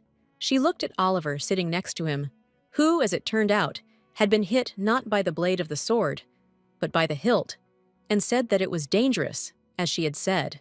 The boy did not understand what was happening and simply repeated the question why his aunt did this. And Tiffany just looked at the boy, who was very touched by his aunt's actions. Thomas silently watched this scene of love from the side. He was also very worried that the girl was injured. The killer, taking advantage of this pause, decided to attempt to escape. Holding his wounded hand, he rushed as hard as he could out of the compartment, where he made an unsuccessful attempt, which attracted the attention of Thomas. Without any ceremony, the conductor ran away, pushing aside everyone who got in his way. Thomas rushed after him, gradually catching up with him. Choosing the right moment, the colonel stopped and fired a shot. At the same moment, he heard the voice of Elizabeth, who shouted that Thomas should not kill the conductor, since he was needed alive to find out the identity of the customer. Thomas, turning around, shouted that the girl did not need to be here and asked her to return to the compartment. But Tiffany shouted that it didn't matter and drew the colonel's attention to the fact that the killer was continuing to try to escape. Without even turning his head, Thomas raised his hand, clutching the pistol, and fired, this time hitting the killer in the leg. This impressed the girl, both in the part where Thomas shot without looking and in the part where he apparently did not listen to the girl at all, that the intruder does not need to be killed. Meanwhile, the killer dropped to one knee and did not move. But then he straightened up again and continued his movement. Thomas raised his gun again without a word, and the killer had to take just one step to find himself on an open platform from which he could jump from the train. The decision had to be made quickly, and Tiffany looked around for something that would prevent the killer from escaping without killing him. A rather heavy pepper shaker caught her eye, which it was decided to use as a weapon. The short swing and throw did not take long to arrive, and then the throwing weapon flew straight to the target, which was the back of the head of the killer trying to escape. The delighted girl noted to herself that it was not in vain that for some time she attended the baseball section at school in her former world. The killer, meanwhile, began to lose his balance and fall on his side into the door that he himself had opened. And a moment later, he fell out completely and disappeared. Tiffany ran up and only managed to catch the moment when the legs of the conductor, who had fallen over the fence, disappeared into the darkness. Without saying a word, the girl sadly looked into the distant place that had swallowed up the guide. Thomas approached and found the girl in a strange state, where she was smiling for no reason. Turning to the man, Tiffany asked if the guide had died, to which the man concluded that most likely yes. Without saying a word in response, the girl turned away and returned her gaze to the darkness rushing nearby, from which branches of bushes and trees stuck out in places. It was a shock. Thomas helped Tiffany back into the compartment, where she sat, clutching her head with her hand, in which thoughts could not subside, where the girl only thought about the fact that today she had turned into a killer and tried to somehow justify herself, remembering that according to the plot of the novel, this man was supposed to die anyway. Oliver looked sadly at his aunt's condition and at her hand, which was bandaged at the site of the injury, and suddenly he spoke, saying that Elizabeth would be better off returning to their village. Such a statement distracted the girl from her dark thoughts, and she asked where the boy was sending her, and Oliver repeated that his aunt had better return to their village, because she still didn't want to go to the winter forest. Thomas, who clearly did not like this idea, also reacted to these boys' statements, and Tiffany asked the boy a question about his future plans, to which he replied that he would continue on his way, since the aunt herself said that he should meet his grandparents. The boy's words were difficult for Tiffany's mind to process. Then she asked why he made that scene at home, as a result of which she had to go with him, to which the boy light-heartedly replied that now he had changed his mind. But the girl was quickly found, saying that now she too had changed her mind and wanted to go to the winter forest. The boy did not at all expect that his own weapon would be used against him, and Tiffany continued to play her role, pathetically declaring that she liked to ride on such a luxurious train, wear expensive clothes, and in general, whenever she might still have a chance to live in luxury. Enraged that everything was not going the way he wanted, the boy could not find anything better than to shout that his aunt had just been wounded, and she was only thinking about dresses and luxury, to which Tiffany quickly responded by asking a counter-question about how the boy himself then went straight to the killer without hesitation, which drove Oliver into a complete dead end. Finally, Thomas found it necessary to intervene in this skirmish, where he supported the girl's words and added that this time the boy was very lucky. And now Oliver's uncle and aunt were already jointly scolding him for his reckless behavior, where the aunt showed much more zeal and expressed everything about how a boy should take care of his life. The instructions from the adults continued for a very long time, and in the end, the child began to shout for them to stop these moral teachings. The boy said that he did not think that it could be dangerous and was only trying to protect his aunt, and these words gave the girl pleasure. After this, the boy added that he took his aunt with him for her comfort and not to expose her to danger. Such adult reasoning from the mouth of a 10-year-old child had a strong effect on Tiffany. And after the word danger uttered by the boy, she automatically felt her wounded hand. The girl understood perfectly well that if she stayed with the boy, she would expose herself to much greater danger than she faced today. And suddenly, she was struck by the thought of how the boy's life could have turned out if, as soon as she woke up in this body, she immediately ran away, abandoning him. If she had done this, she would definitely have been able to escape the outcome that the pages of the novel had prepared for her. But everything is as it is now, where she chose a different path and stayed with Elizabeth's nephew, and all because it was a pity to leave him all alone. She also felt sorry for herself, where she, too, would have been left completely alone in an unfamiliar world. But now, with the boy's proposal, she had the last chance to escape from the consequences of her choice. Finishing her thoughts, Tiffany first looked at Oliver. Then she turned her gaze to Thomas, who, no less than the boy, was waiting to see what decision the girl would make. After which she lowered her eyes again and paused for a moment before she began to speak. And she turned to Oliver, where she said that the boy was right, which made him surprised and clarify whether his aunt was really returning to the village. However, the answer to his question was the word no, which again surprised the boy, since his aunt's position now became completely incomprehensible to him. Without keeping anyone else waiting, Tiffany loudly declared that she would continue her journey to the winter forest, not as an aunt, but as Oliver's mother, simultaneously remembering everything that she had already experienced during this short trip, where she experienced the most joyful feelings from new, beautiful outfits. She experienced wild fear from being attacked and injured. She put on herself the sweet but heavy shackles of affection. Of course, there was no certainty that she could change Elizabeth's fate, which did not mean that she could not try. Where the girl found it beautiful was if Thomas also continued to live, and little Oliver will avoid terrible mental trauma from the loss of family and friends. The girl finished out loud by saying that she was now too attached to both men to return anywhere. Amazed, Oliver asked the girl about what she just said, to which Tiffany replied that if any troubles appear in the winter forest, then it will be much easier to deal with them if you have some kind of power in your hands. Where the aunt will not have much weight, unlike the mother of the Duke's grandson, Oliver was not at all pleased with his aunt's decision, since, in his opinion, such measures only further confirmed the danger of the trip. To which Tiffany innocently stated that Oliver and Thomas would be able to protect her, which caused a very violent reaction from the boy. Realizing that he was unable to persuade his aunt, Oliver turned to the colonel, asking him to say at least something, and at the same time almost calling him uncle, which made Tiffany laugh very much, who noticed how the boy managed to say the first syllable, denoting the degree of relationship. Well, Thomas, whose reaction was expected by both the boy and the girl, easily and simply stated that what Miss Elizabeth had proposed was not such a bad plan. This was clearly not the answer Oliver expected from his uncle, whom he had already almost called uncle once. He used the main argument that was supposed to influence the colonel, saying that if his aunt introduced herself as his mother, this would directly connect her with Thomas's brother. Tiffany understood this too, but she didn't know what Thomas thought of her, whether he saw her as an object of future love, or whether he simply treated her well because she raised Oliver. Well, Thomas suddenly asked the boy why he should be worried that Elizabeth would allegedly become the woman of his late brother, to which the boy did not know what to answer, because he could not directly state that he suspected the presence of feelings between the colonel and his aunt. For a couple of minutes, the man sat and waited to see if Oliver could say something to his question. However, without waiting for an answer, he told the boy that, as Miss Elizabeth had said, they must protect her. After these words, the boy's stomach literally twisted, and Tiffany, worried about the boy on the outside, was rejoicing on the inside because Thomas supported her.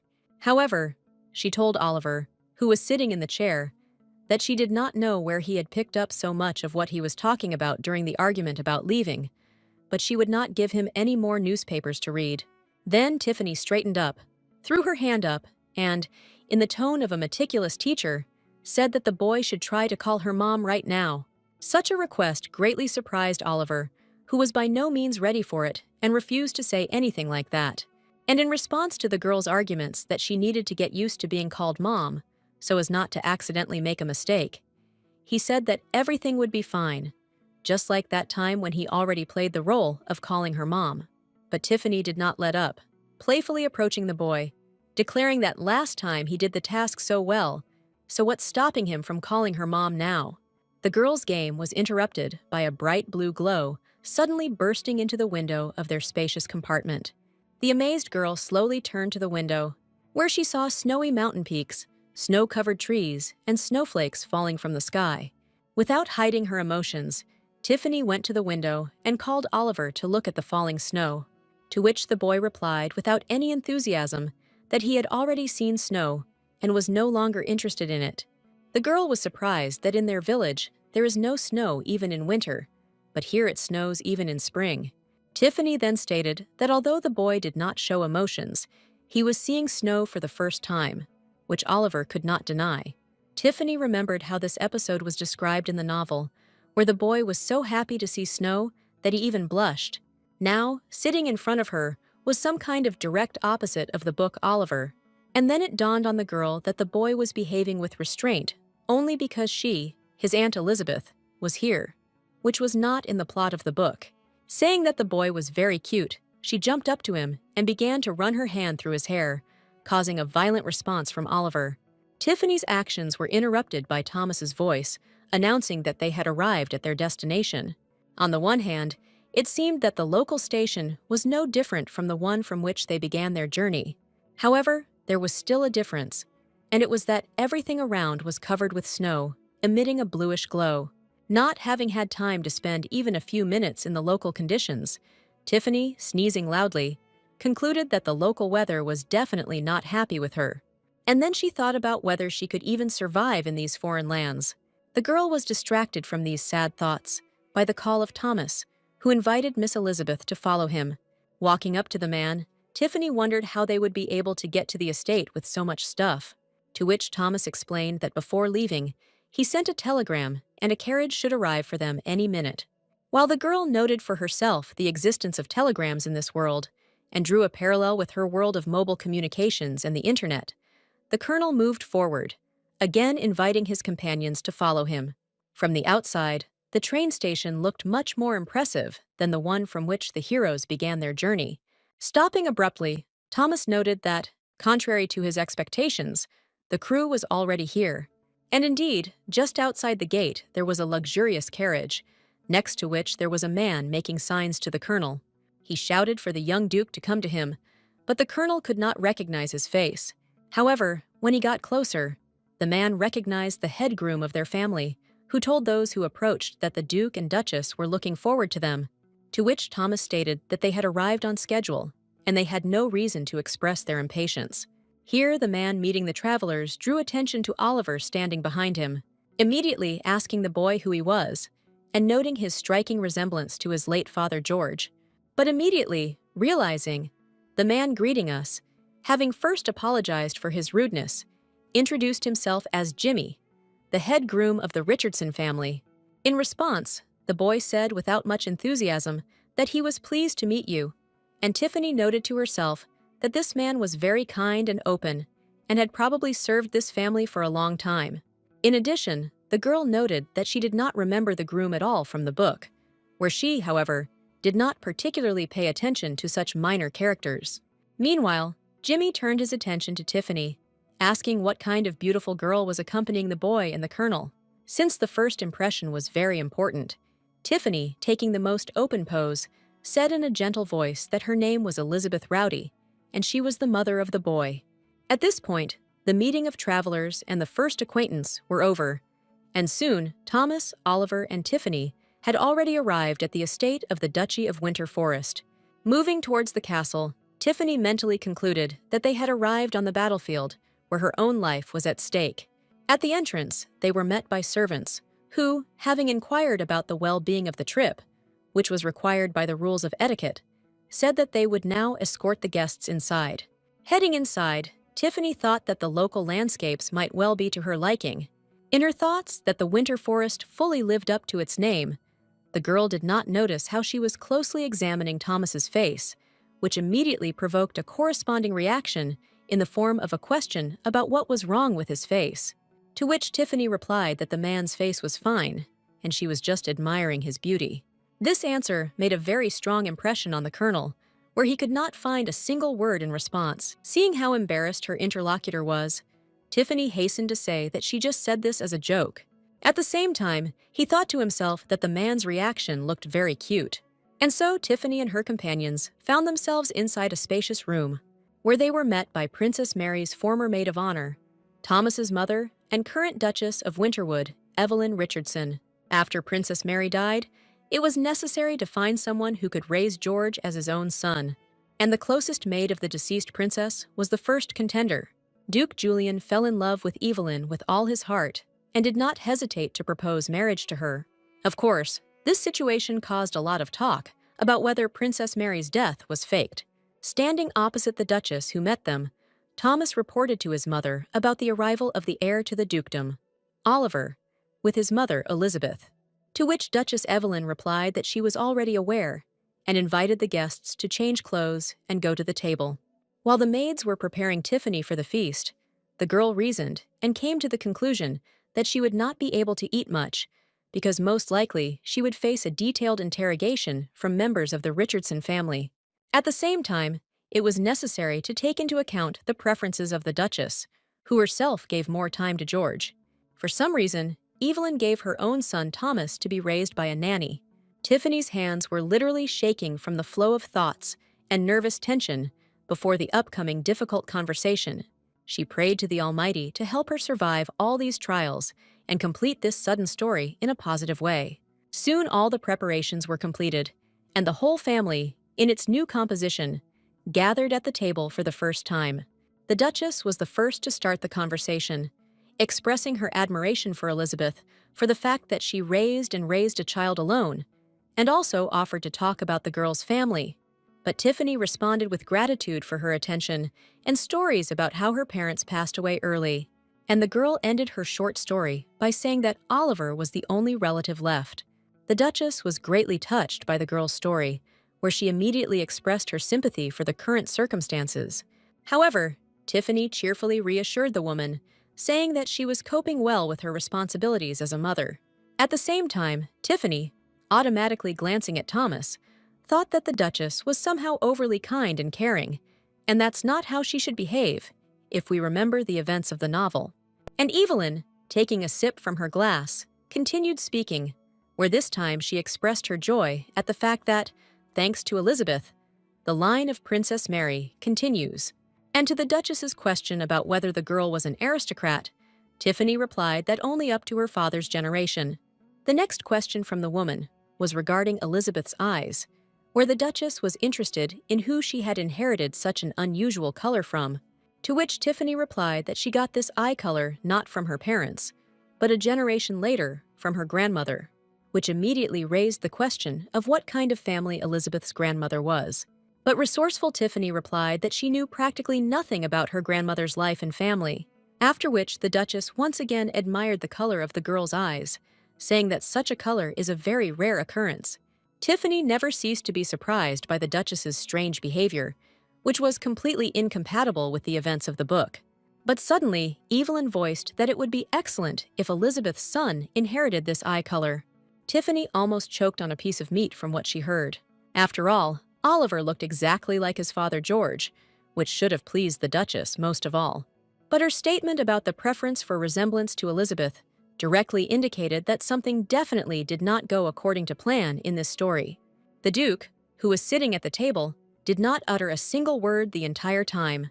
Tiffany recalled that the Duke's name did not appear very often in the novel, and now he, apparently, was not very interested in his new relative. Throughout the entire story, the Duke's attention was directed exclusively to his new wife, Evelyn.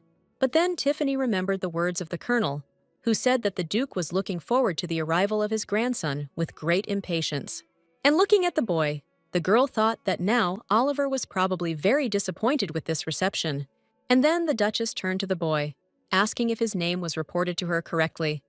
Oliver, to which the boy replied that that was indeed his name, calling the Duchess grandmother. The woman then asked if he liked the food, where she explained that she did not know what small children liked, but told the cooks to prepare the best. But Oliver, for some reason, was in no hurry to answer the question, thereby causing a storm of emotions in Tiffany, who mentally tried to tell him that the boy should not ignore the Duchess. And finally, Oliver said that it was the first time in his life that he was tasting such delicious food, thereby bringing relief to the girl sitting next to him. Evelyn was also pleased with the answer and asked what food Oliver liked best, to which the boy immediately replied that it was chocolate cake with apricot jam. Delighted by this answer, the Duchess said that their chef came from those places where confectionery was popular, and tomorrow he would prepare such a cake. And Tiffany noted to herself that this dessert was very exquisite, and she had never seen or tasted it in the village where she lived with Oliver for a month. From which the girl concluded that the boy went to the pastry shop with Thomas in secret from her and became very angry that she was not invited along. But she was abruptly distracted from thoughts of sweets by the Duchess's speech, where Evelyn turned to her son with a question about when he plans to return to duty. At the same time, with the naked eye, one could notice in the woman's hands how much she was worried, which caused Tiffany quite a surprise. Meanwhile, Thomas, in response to his mother's question, explained that due to the fact that he had accumulated many vacation days, he decided to spend some time in his native nest. The next words of the Duchess, that in this case he would be able to accompany Elizabeth and her son to the capital, literally shocked the girl. Evelyn explained that Oliver has royal blood in his veins, and therefore they are obliged to introduce him to the royal family. Tiffany continued to think that according to the events of the book, everything happened differently, and the conversation about introducing the royal family did not arise until Oliver had a defender in the person of his uncle. And then the Duchess voiced something that almost gave the girl a seizure, where the woman said that for a trip to the capital, she would need to choose suitable outfits. At that very moment, Tiffany remembered all the horrors of fitting when she picked out outfits for herself, accompanied by Thomas and Oliver, and the girl immediately reported that she had more than enough clothes, which were kindly presented to her by the colonel. Surprised by this address to Thomas, the Duchess asked who told the girl to call her son that. Confused by such a remark, Tiffany said that it was her personal choice where she could address a man less formally, since she had the appropriate permission from him, to which Evelyn noted that this is the only way a girl should act, because now they are all a full-fledged family. The Duchess addressed her next remark to her son, reproaching him for the fact that, having bought clothes, he left the beautiful lady completely without jewelry, and also offendedly saying that this is not what she taught him, and she is very disappointed in him. Tiffany, feeling extremely awkward in this situation, tried to somehow soften the situation, but suddenly, the Duchess said that all this was not important, since in any case, Elizabeth needed to choose an image that corresponded to the status of their family, and the woman would personally select the jewelry. The girl was beside herself from the surprise of the statement, and did not know at all what to say in response, making some isolated sounds that were not connected by logic or meaning. At the end of dinner, Thomas, Oliver, and Tiffany moved along the long and luxuriously furnished corridors of the estate. Walking behind everyone, Tiffany noted how well-built Thomas was, where even his gait showed a strict aristocratic upbringing. The girl came to the conclusion that the Duchess and her son were quite similar in character, and then she drew attention to one of the portraits that hung on the wall of the corridor. Stopping, Tiffany looked with interest at the beautiful female face of the girl depicted in the picture. Turning to Thomas, the girl inquired about whose image was depicted in this picture, to which the colonel replied that this was a portrait of his brother, George's own mother, Princess Mary. Tiffany noted with amazement that Oliver looked very much like this girl, and suddenly, the girl took a closer look at the princess's eyes, where she discovered that their color coincided with the color of her eyes, after which she immediately remembered the Duchess's expressed regret that Elizabeth's son had not inherited the color of his mother's eyes. All this suggested that Evelyn did not love George, and would not love Oliver, since she was only interested in the princess's pedigree. Soon the company found itself in the desired part of the estate, where Thomas told Oliver to follow one of the servants, who would show the boy to his room. And when the colonel was alone with Elizabeth, he pointed to one of the doors and said that Miss Rowdy could use this room. This was a great relief for the girl, who dreamed of finally relaxing in peace and quiet. But her attention was suddenly attracted by how Thomas, instead of going to his room, suddenly sat down on one of the sofas in the common room. With an imperious gesture of his hand, he signaled to the servants standing nearby. And at that very moment, one of the maids rushed towards him, carrying a teapot and mugs. While the girl was arranging the tea-drinking utensils, it was impossible not to notice how worried she was. For Tiffany, the maid's reaction to being near Thomas was surprising and thought-provoking, but the colonel did not allow the girl to finish her thoughts with his offer to sit down and join the tea party, where he immediately continued, saying that he stayed for a reason, but wanted to discuss with the girl a very important issue regarding jewelry, which his mother mentioned at dinner. Not yet understanding the meaning of what the colonel said, the girl suggested that maybe she should refuse the Duchess's offer. But Thomas said that this is not the case at all, but that he really should have taken care of decorations for Elizabeth in advance, where he remembers her words spoken to Oliver back in the village that she would like to have a lot of decorations. From what she heard, the girl almost dropped her mug of tea.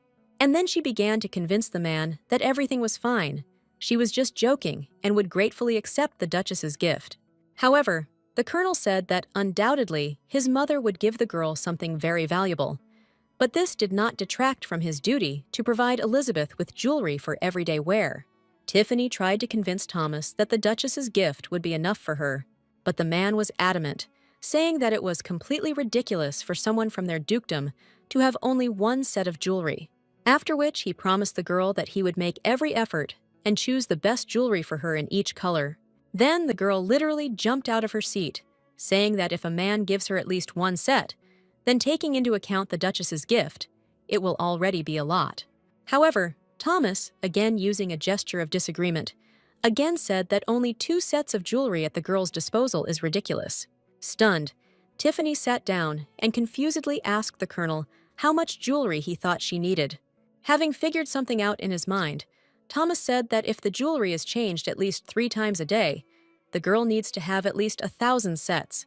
Tiffany's reaction to such a statement was more than violent, which could be seen in the facial expressions of her face without any words.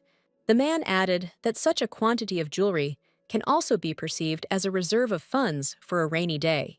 Thinking that it was not very good to sell gifts, Tiffany asked out loud why she needed such a supply. But such a question clearly brought her interlocutor into some kind of stupor. Having received no answer, the girl said that she did not need so much jewelry and did not intend to sell gifts. The intention to keep his gifts greatly surprised the colonel, and Tiffany asked why this was so surprising to him, to which the man replied that he was simply very happy that Elizabeth planned to keep his gifts. Now it's the girl's turn to be surprised by the words of her interlocutor. Meanwhile, the man explained that he did not put much importance into gifts, and was always surprised at how his army comrades scrupulously choose gifts for their girls with whom they go on dates. But now, having heard the girl's intention to keep his gifts, he finally understood the feeling that visits a man courting a girl. The maids standing nearby were stunned by what they heard. Tiffany experienced no less horror, thinking about what this man was saying in front of everyone. Looking at the simple expression on Thomas's face, Tiffany thought that in fact he was indifferent to her. It was just the specificity and manner of communication of a man which caused such statements, similar to which had already taken place. And among the maids, whispers had already begun that George was not enough for this new mistress. Now she had switched to Thomas, and Tiffany could only note with regret that rumors arise in such an absurd way. Already in a noticeably upset voice, Tiffany said that this whole situation is a heavy burden for her, and she really doesn't need so much jewelry where she can get by with just the Duchess's gift. Realizing that he had clearly overdone it with attention, Thomas asked the girl to accept at least 2 sets from him. No longer knowing how to fight off the colonel's insistence, the girl once again began to say that she had no need for jewelry. But the man interrupted her, saying that she needed to have at least such a small amount of jewelry, and he would not offer more. Tiffany mentally concluded that the man was particularly persistent. Exhaling forcefully, which meant complete surrender, the girl said that she was ready to accept the man's last offer. Having said that the jewelry would be picked out for them in the very near future, Thomas finally retired to his room, leaving the girl alone. Very tired from today's eventful day, Tiffany collapsed on the bed and soon fell asleep. 2 huge black penguins with the hairstyles of the Duchess and her son reproached the little penguin for the fact that all available money was provided exclusively in the form of precious stones. It was a nightmare for Tiffany, whose subconscious was imprinted by conversations about jewelry. The gray-haired man, adjusting his clothes with a graceful gesture, introduced himself as Martin, the butler of the Richardson family. Having said that you can contact him with any questions, the man introduced Elizabeth candidates for the position of her personal maid, where Martin noted that since Miss Elizabeth arrived from the South, candidates who lived in the provinces were selected for the position of maid, which, however, did not in any way detract from their abilities. Tiffany understood that she could not understand anything about these girls just by looking at them, and she decided to choose according to this principle, where the maid was to be the girl whose appearance was least likely to be unpleasant. Before she could point to a dark-haired young girl with pigtails, she immediately bowed, saying that she would be happy to serve her mistress, after which she introduced herself, calling herself Lori, and saying that the lady made the right choice. Soon Tiffany and her new friend were already in the room, where the girl cheerfully asked Miss Elizabeth if she would like tea to be prepared, to which Tiffany refused, but instead invited Lori to sit down, since she had questions for her. The girl was very surprised by such a strange first request from her new mistress. Politely asking for forgiveness, the maid accepted Tiffany's offer and sat down opposite her. And Tiffany's first question was whether the maids were afraid of the Duchess's son, Colonel Thomas. Lori did not quite understand the question asked and asked to clarify what her mistress wanted to know. And Tiffany explained that yesterday she was a little embarrassed by the maid's behavior. When pouring the tea, the girl was shaking all over, as if she was very afraid of the man. But the girl immediately added that if this caused any inconvenience, then Lori might not answer the question posed. However, the maid said that she didn't mind answering it at all. She was just trying to find the right words. And so, having found the right words, Lori said that Sir Thomas is not the kind of person the servants should deal with, because most of the maids were fired by him, so the rest are just trying to keep their place. Such a statement, of course, amazed the girl, and she asked how bad everything was in the gentleman's character. But the girl immediately corrected herself, saying that she had presented the information incorrectly, and in fact, the colonel was a very good person. And she began to explain everything from the beginning, saying that Mr. George was very handsome and royal blood flowed in his veins, but Thomas was not at all deprived of beauty, although he was not a follower of the royal line, and was also slightly rude. Tiffany noted to herself that her maid was absolutely correct in noticing both the rudeness and the beauty of the man. And Lori continued the story, explaining that many maids, in order to raise their status, tried to flirt with Mr. Thomas, what the man didn't like at all, and without any regret, he fired every slutty maid. His half-brother George behaved opposite to Thomas. Over the years, the events became surrounded by rumors. Besides, the colonel rarely visited the estate and spent a lot of time in his regiment, and therefore now everyone believes that he is capable of expelling the servants for the smallest offense. Now Tiffany understood why the maids were shaking so much in front of Thomas, who in himself was also quite strict. The girl reproached herself for doubting Thomas's integrity, not thinking that he treated the servants badly. Here Tiffany had a new question about how such a young girl knew the events of many years ago, to which Lori explained that her mother works in the kitchen in the estate, and therefore Lori herself has lived here from an early age, has heard and knows all the rumors and stories. After which she added that her age would not in the least prevent her from performing her duties as a servant of the mistress. Concluding her story, the girl proudly stated that she was chosen as a candidate only because she was very smart and resourceful, despite her age. Noting to herself that this girl was very nice, Tiffany said out loud that apparently she was not mistaken in choosing a maid, at which Lori screamed joyfully and said that Mrs. Elizabeth could always count on her. Life on the Winter Forest estate went on as usual, where Oliver's education began, where he was taught music. The literature teacher admired how well the boy understood the most complex works. For a long time now, the gray-haired history teacher eagerly noted that Oliver seemed to already know his subject. The foreign language teacher also spoke about the child's incredible mental abilities. For Tiffany, this state of affairs was another oddity, since according to the events of the book, Oliver never showed signs of genius. The original Oliver could not keep up with such a huge flow of information, and it was very difficult for him to get involved in such an unusual rhythm of life. And his uncle did not understand that it was difficult for a boy to join the life of a nobleman from ordinary life, declaring that he simply needed to try harder. Thomas from the book tried to somehow teach the boy to cope with all difficulties. But the villain, Daniel, did not miss every opportunity to find fault with the boy, regularly declaring that Oliver was not even able to understand the basics. Of course, Thomas stood up to defend the heir to the dukedom every time. Thoughts about why today's Oliver is so different from the original one did not give the girl any peace. Turning to her nephew sitting nearby, Tiffany asked if the boy was coping with his studies, since a lot had fallen on him. To which the child replied very rudely that his aunt should not care that he might not be able to cope. This reaction from the boy greatly surprised and upset the girl, but she continued her mental investigation, coming to the conclusion that the only thing consistent with the original plot was that Oliver first lived with his aunt in the village, and then he went with Thomas, who appeared, to the Duchy of Winter Forest. In all other respects, there is now not even a trace left of the real Oliver from the novel. And suddenly, the thought flashed through Tiffany's head that she somehow ended up in this body after death. Could it be that in the body of Elizabeth's nephew, it is also now not Oliver, but some other person? But then his actions became incomprehensible, where, if this man understands where he is, then for what purpose he stayed with his completely useless aunt and fenced himself off from his most powerful ally, Thomas. Tiffany didn't know how to test this hypothesis, since asking directly would be the height of human stupidity. Here the girl realized that the characters of other characters in the novel, for example the Duchess and Thomas, also differed from the original ones. So perhaps the girl's conclusions were hasty, and everything that is happening now is simply a consequence of the changes in the plot that she herself made, changing Elizabeth's behavior. After thinking a little more, Tiffany decided to let go of all these thoughts for now. Because the basic plot hasn't changed much, which means we need to focus on the actions of the main villain, Daniel.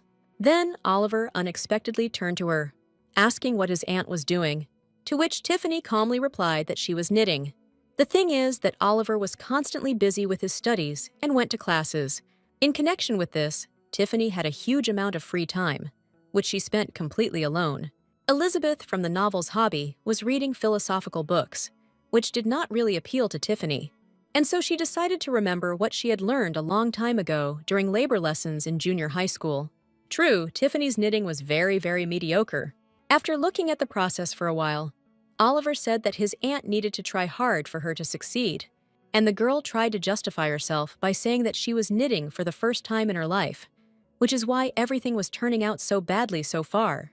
To which the boy said that there was nothing wrong with that, since the main thing is that the activity should be enjoyable.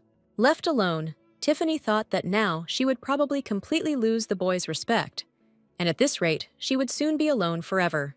It was necessary to act immediately, and the girl, inviting Lori, asked if she knitted well. And so, under the strict guidance of her young maid, Tiffany began to learn how to knit normally.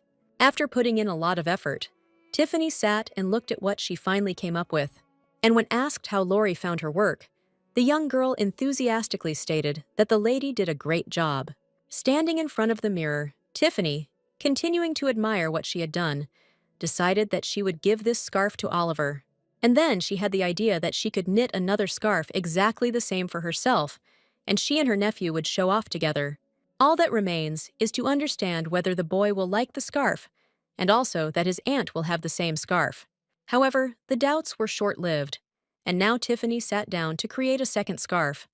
But at that moment, there was a knock on the door. The maid came in and reported that the Duchess was looking for Miss Elizabeth. The girl was a little surprised and worried about this news, but without keeping the Duchess waiting, she headed towards her. The diamonds in the jewelry shimmered with all colors, giving the impression that the stones had some kind of internal illumination. And Tiffany was in a state of stupor, listening to the Duchess's words about the girl accepting her gift. Martin immediately inserted his word, saying that the diamonds mined in the mines of the duchy are famous throughout the kingdom. Looking at the Duchess in fear, Tiffany could not believe that she was being given such an expensive gift, and tried to say something in response. But Evelyn calmly said that there was no need to worry, but just accept this gift. And immediately, the Duchess gave instructions that the servants should help Elizabeth put on the jewelry, which was instantly fulfilled, and Tiffany was able to feel the full weight of the precious stones on her neck. Evelyn, meanwhile, assessed how the jewelry looked on the girl, declaring that everything looked very good. And Tiffany thought that if she went out with such jewelry, she would definitely attract the attention of the entire public, which could not be allowed, since she did not want to stand out at all. The girl did not want to accept this gift at all. However, from her experience of communicating with members of the Richardson family, she had long ago drawn one conclusion. No matter what words are spoken to them, they do not listen to any of them. Returning to her room with the box containing the jewel, Tiffany began to nervously move from corner to corner, thinking about what to do. And the first thought was that she could not allow this jewelry to be stolen.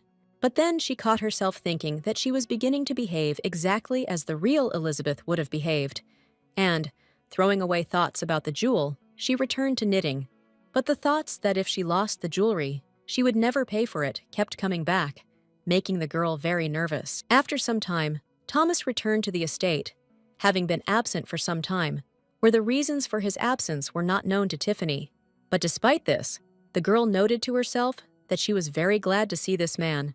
The man looked very tired, with beads of sweat slowly running down his face. Laurie, seeing the out-of-breath gentleman, immediately rushed to him with a glass of water. Thomas, without saying a word, drained his glass with pleasure and gulp. But then his tired gaze suddenly noticed a box standing nearby, and Thomas immediately asked the girl what it was, to which the girl absent-mindedly replied that it was a gift from his mother, the Duchess. After these words, the man annoyedly said that he was late and was now one step behind his mother. And when Tiffany asked why he thought so, Thomas explained that he also wanted to give the girl a gift, and he immediately took out a small box from his inner pocket, which he handed to the girl. Only now the girl realized why the man had not been in the estate for so long. She was extremely pleased with such attention from Thomas, and she blushed deeply. Without accepting the box, Tiffany embarrassedly repeated that she was extremely grateful to the man for the attention and care he showed. And the colonel continued to be annoyed, saying that he was still late, since it is always the first gift that is remembered. To which Tiffany replied that it doesn't matter at all who was first, because this is not about presenting an engagement ring, with which the man, on the whole, was able to agree and even smiled a little, saying that there really was no wedding ring in the box. Finally, the girl picked up the box, which was accompanied by the man's request to still accept this modest gift. She understood that the man was in a hurry, wanting to be the first to present the gift that he had bought especially for her, and therefore the girl was very interested in what was inside. But before she had time to open and see the contents of the box, suddenly the front door swung open. And at that same moment, the room was filled with many people who brought with them some boxes and placed them everywhere. And when the boxes were opened, Tiffany was simply speechless, because each one contained amazing jewelry. When the girl asked if Thomas remembered that the agreement was only for 2 sets, the man answered positively, but explained that he did not know the girl's preferences at all, so he took several to choose from. Then Tiffany asked why one piece of jewelry was presented separately, to which Thomas immediately replied that he wanted to present this particular piece of jewelry to the girl in any case, and regardless of her further choice. Without waiting for the girl to decide to open the box, he helped her and told her that there was a pendant with a very rare diamond. It was very difficult to find and is an exact copy of Elizabeth's eye color. The girl was fascinated by the sophistication and beauty of the gemstone and could not take her eyes off it. And Thomas asked to try on this jewelry right now, because while he was rushing here on a horse, he was only thinking about how the girl would look in it. Such openness and directness of the man greatly touched the girl. Taking off his gloves, the colonel will offer Elizabeth his help in trying on the jewelry, to which Tiffany silently agreed, turning her back to the man and putting her neck at his disposal. And when Thomas got down to business, the girl caught herself thinking that she was experiencing a strong feeling of embarrassment. And so the process of attaching the clasp began, where from the very beginning the man had some problems. Tiffany invited Thomas to give her the opportunity to wear the jewelry herself, to which she received a decisive refusal. Then she argued her position by saying that she would cope much faster if she simply turned the clasp towards her face. But this did not bring a positive result, where Thomas again said that he was quite capable of coping on his own. And so, after a few agonizing minutes, the colonel managed to do the clasp, after which he apologized to Elizabeth, also saying that he would train. While Tiffany was admiringly thinking about how determined this man was, Laurie had already brought a mirror. But instead of looking at herself in the mirror, Tiffany suddenly asked the maid how this jewelry looked on her. The slightly embarrassed girl modestly replied that the decorations suited her mistress perfectly. And finally, Tiffany decided to verify this herself by paying attention to her reflection in the mirror. Having admired herself enough, the girl turned to Thomas and thanked him heartily for such a lovely gift. Taking advantage of Elizabeth's favor, the man invited her to try on a bracelet as well, where he emphasized that he would also help the girl put it on. There were no objections, and the girl began to expose her left wrist, which made the man horrified. The colonel's reaction seemed very strange to Tiffany, and she asked what was the matter. And Thomas drew her attention to the scar that remained on his hand after the attack on the train, to which the girl proudly stated that she was used to scratches, mentally recalling her injuries from falls in the baseball section. While putting on the bracelet, the colonel apologized for not being able to protect the girl on the train, to which Tiffany replied that the man was not at all to blame for this incident, after which Thomas said that now the girl is always under his complete protection. And only now, when Lori squealed, saying that it looked like a declaration of love, Tiffany remembered that she and the man were not alone in the room. Immediately, she began to quickly talk about how the man should really just take care of her until her wound finally heals, and nothing more. After which the girl noticed what time it was, remembered the man's fatigue from the trip, and literally began to push him out of the room. But Thomas declared in surprise and swore that he felt great and was not tired at all. Then Tiffany had no choice but to start talking about how tired she was, which even made her feel slightly dizzy, which of course worked. And the polite man said that in this case the girl should rest, and he retired to his room. Suddenly, Tiffany had the idea that it would be somehow wrong to let Thomas go without thanking him in any way for his attention. After looking around, she called out to the man, stopping his movement and forcing him to turn around. After which Tiffany asked to accept this modest gift from her, handing Thomas a scarf she had recently knitted. Such attention from the girl completely discouraged the colonel, who did not know what to say. He silently accepted the scarf from the girl's hands, and she thought that since she gave her scarf to the man, she should knit another one. And then she, Oliver, and Thomas will all wear the same scarves, which will look very cute. However, after a couple of minutes, Thomas's silence began to worry the girl. The thought even occurred to her that wearing scarves might not even be fashionable now. The colonel carefully ran his hand over the fibers of his new piece of clothing, and so, after some time from the moment he was given the gift, he asked the question whether he could really take this scarf for himself, to which he instantly received a positive answer from the girl. Expressing sincere gratitude, Thomas pressed the gift to his chest, which made clear its true meaning for the man. In response, Tiffany said that there was no need to thank her, since she was grateful to the man for the gifts and wished her a good evening. Already leaving the room, the colonel responded with Elizabeth's reciprocal wish. The man had long since left, but Tiffany still stood and looked in the direction where he was out of sight. The girl was distracted from this pleasant state by her young maid, who, pointing to the boxes with decorations, asked what to do with them now. Even without knowing what to do with all this goodness now, Tiffany told Lori to close the boxes and safely hide these jewelry, since today she was definitely not able to make a decision regarding their future fate. The next day, Tiffany showed all of Thomas's offerings to Oliver, who, after examining the valuables, asked if his aunt needed to choose one of them, to which the girl answered in the affirmative, also adding that even if she chooses one thing and tries to return the rest, then most likely Thomas will not accept anything back. The boy's next statement greatly surprised the girl, where Oliver said that he did not see any problem, since his aunt could simply keep all this jewelry. After which he added that jewelry can be saved for all sorts of unforeseen situations, for a rainy day. Of course, such a statement from the 10-year-old greatly surprised the girl, and besides, his train of thought was absolutely similar to Thomas's train of thought. After recovering a little, Tiffany said that she didn't see anything good in selling someone's gifts, where, as an example, she gave a situation where she would decide to sell Oliver's gift, to which the boy said that of course it would be unpleasant for him, after which the girl, without addressing anyone, voiced that she was fully aware of the strangeness of her beliefs. Then, sitting down next to the boy, Tiffany said that Thomas spends so much money on her only because she is a relative of Oliver, and if she now accepts all his gifts, it will turn out that she will, sort of, sell the boy.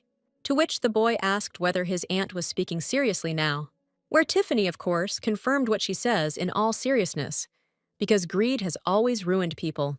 And the girl also noted to herself that after everything was over, she would have to look for her own path in this world. Therefore, it is not particularly worth getting used to a luxurious life, since when she returns home, she will no longer be able to cope with ordinary life. Oliver silently observed the thought process, the presence of which was revealed by the changing facial expressions of his aunt's face. And then there was a knock on the door, where a male voice announced that he had come to pick up the young master for his next lesson.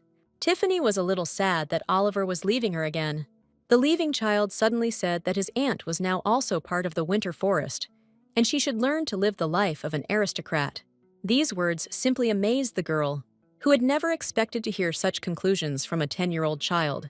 And before finally leaving the room, Oliver turned around and said that if the girl could not return to her old life, then she should start getting used to the new one. This sounded very significant and amazed Tiffany even more. She wanted to stop the boy, but he, closing the door, told the girl to think carefully about his words. The door closed, and Tiffany was left completely alone, completely unaware of what had just happened here. Lori walked along one of the long corridors of the estate. In her hands was a delivery with a set for the tea ceremony. Suddenly, she came across Oliver sadly trudged to his next lesson. He walked past the girl without saying a single word and paying absolutely no attention to her. Tiffany sat there, dismayed by the child's statements and wondering what he meant. Lori, who came up behind her, greatly frightened her with the question of whether the mistress was worried about the young master. To which Tiffany, turning around, replied that not at all, and the maid apologized for scaring the girl. While pouring the tea, Lori noticed that Oliver looked very much like his father, where she was surprised by the similarity every time she saw him. However, the girl's next remark was that the young gentleman's character was more like his uncle, Sir Thomas, cold and not particularly talkative.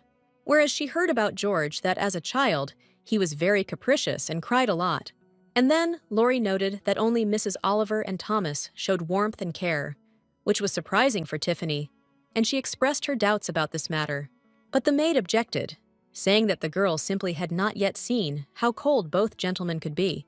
Tiffany thought that this could be thought about Thomas, but not about Oliver, a kind and good boy. The girl suggested that both gentlemen were simply timid, but such a guess did not greatly appeal to the overly astute maid. Changing the topic, Lori, having received permission from her mistress, asked if there was a romantic relationship between her and Thomas, which of course amused Tiffany a lot.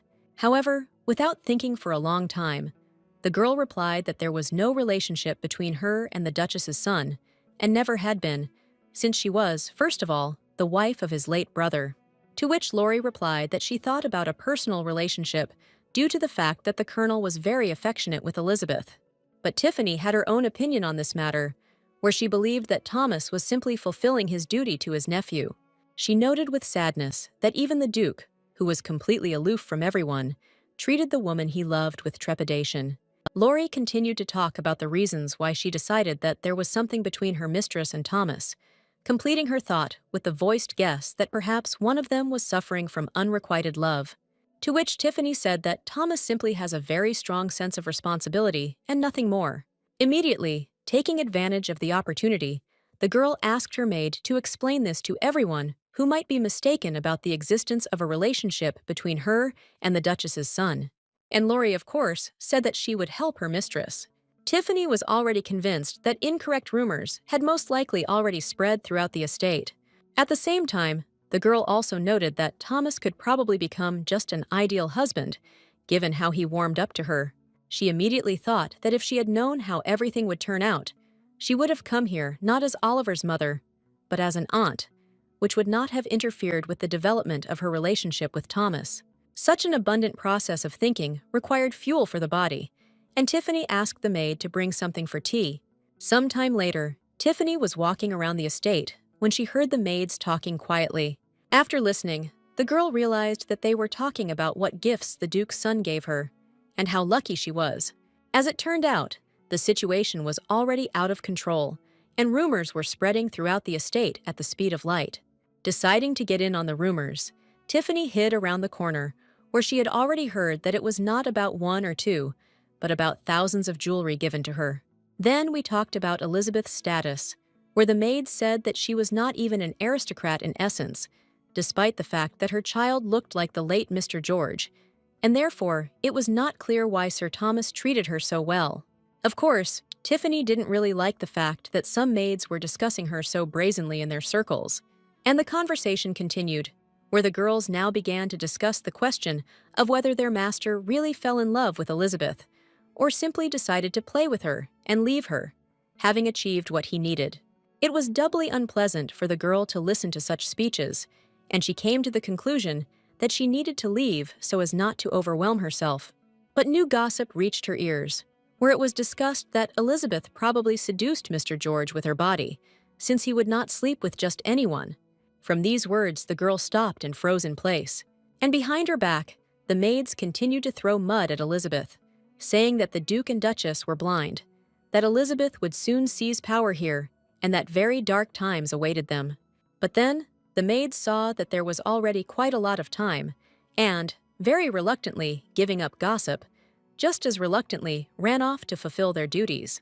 And Tiffany turned around, looking after the leaving gossips, and not believing that she was really considered some kind of slutty person. That same day, the girl met with Thomas, where she told him that from today on, it was better for them to keep their distance. Of course, she could deal with the maids herself, but in this case, she would also be considered eavesdropping on conversations, which would completely destroy her reputation, so she decided to start from the very root of the problem, which was Thomas. The man did not understand at all what the girl was talking about, and asked to name the reasons for such changes in her behavior. Tiffany began by thanking the man for the wonderful gifts, and for the fact that, with his help, she quickly and easily became friends with members of his family. But then she added that his kindness towards her is not always perceived correctly by other people. Thomas still could not understand what Elizabeth was trying to tell him, and asked what her statement meant. Tiffany tried to somehow explain, saying that they don't do so much for her brother's wife, that she is just a widow. But the stubborn man did not want to understand her, asking this time what other people she meant. Now the girl understood why the man could not understand her, and she quickly said that these people were maids. The amazed man asked how the maids' opinions could matter to Elizabeth, to which Tiffany very emotionally responded that all these girls work here, and therefore their opinion cannot be ignored. Hearing this, the colonel said that if it was so important for the girl, he would soon take care of everything. But Tiffany began to stop Thomas, saying that because of his interference, the maids would only talk more, to which the man again responded with a questioning look. Tiffany then tried to give an example by asking if he cared about what other soldiers said and did, if it had anything to do with him. To which Thomas, with an absolutely calm face, replied that he didn't care at all, because there was always an army regulation for problem soldiers. Clutching her head, Tiffany concluded that she had not chosen a very good example. But before she could formulate a new thought, she suddenly heard a question from Thomas as to why she was so worried about some maids. And, without waiting for an answer, the colonel also asked about the reason why Elizabeth constantly smiles at her maid and generally treats her in every possible way. The girl was angry that this man could not understand the simplest and most human things. She tried to explain that this is how people show each other attention and care, and when someone doesn't like someone, then they should worry about it. But Thomas could not understand this, asking why the girl cared that someone might not like her. Tiffany noted that they go in a vicious circle, and she does not know how to explain something to a person with different values. Perhaps the point was that the Duchess's love was unevenly distributed among the children, where, of course, it could seem from the outside that Thomas didn't care about this. But in the end, he grew into a person who doesn't care about anyone's opinion at all.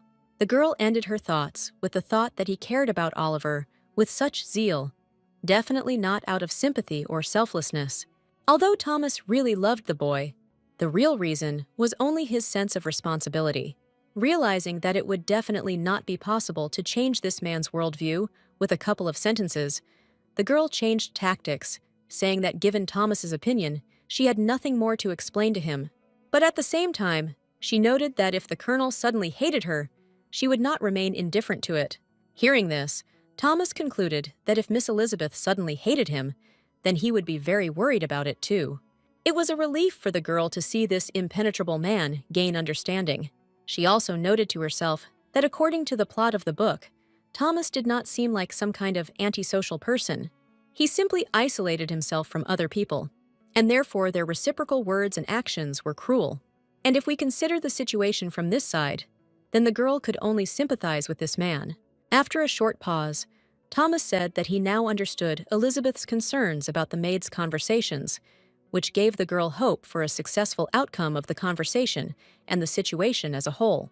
But the man's next proposal to simply fire all the maids and recruit new ones made the girl come to the conclusion that everything that was said to her had gone somewhere into emptiness.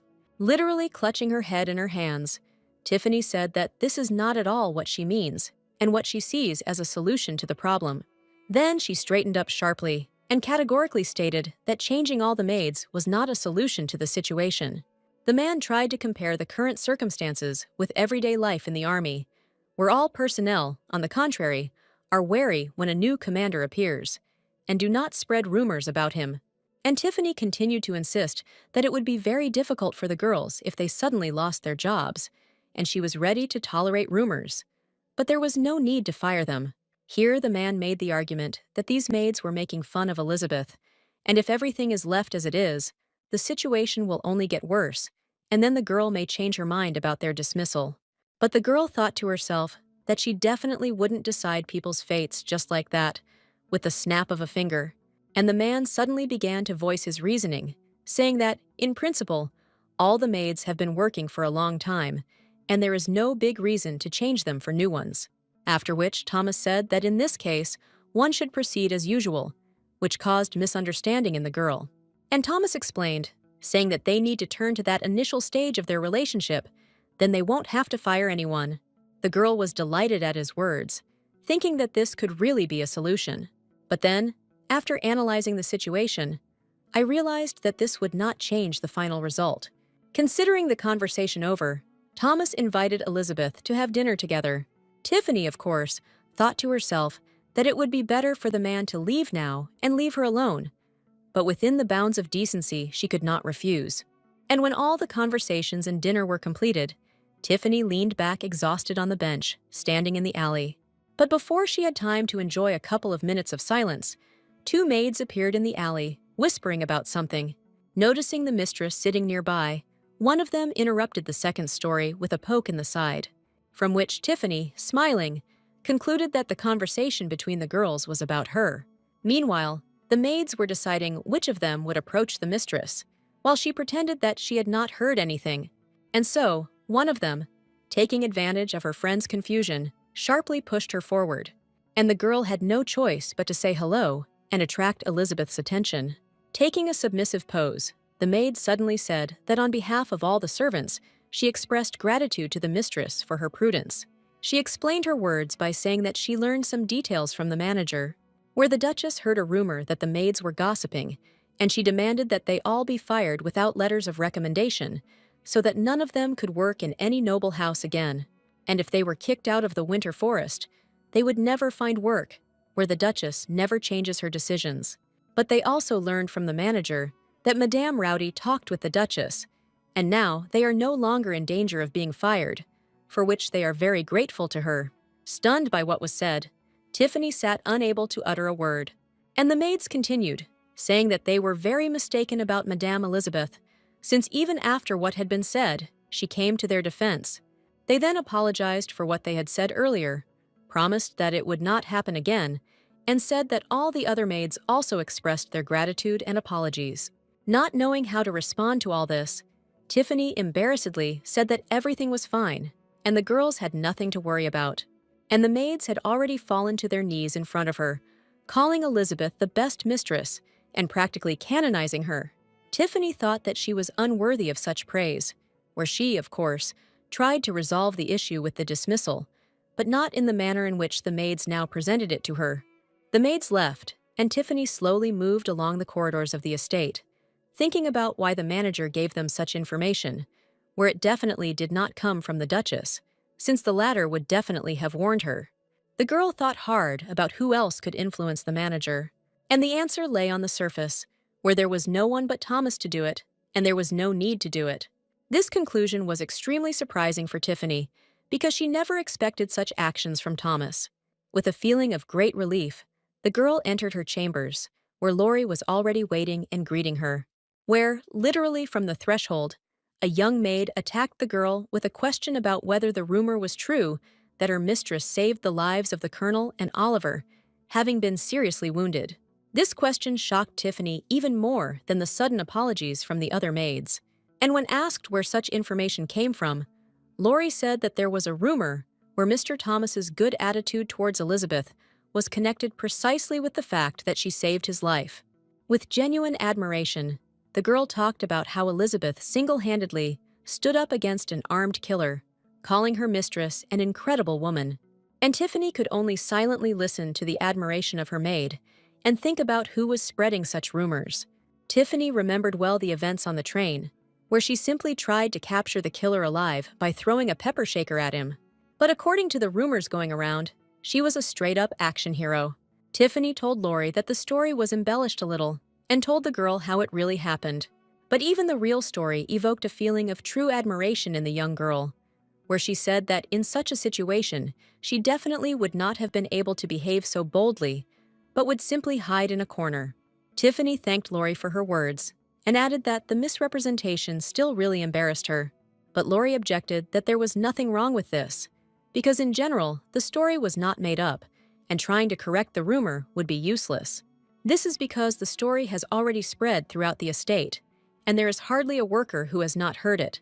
And Tiffany soon became convinced of this when, moving around the estate, she constantly saw admiring glances and heard cheers, becoming the center of attention in this house. And Thomas, who met her along the way, said that now no one would dare say anything bad about Elizabeth.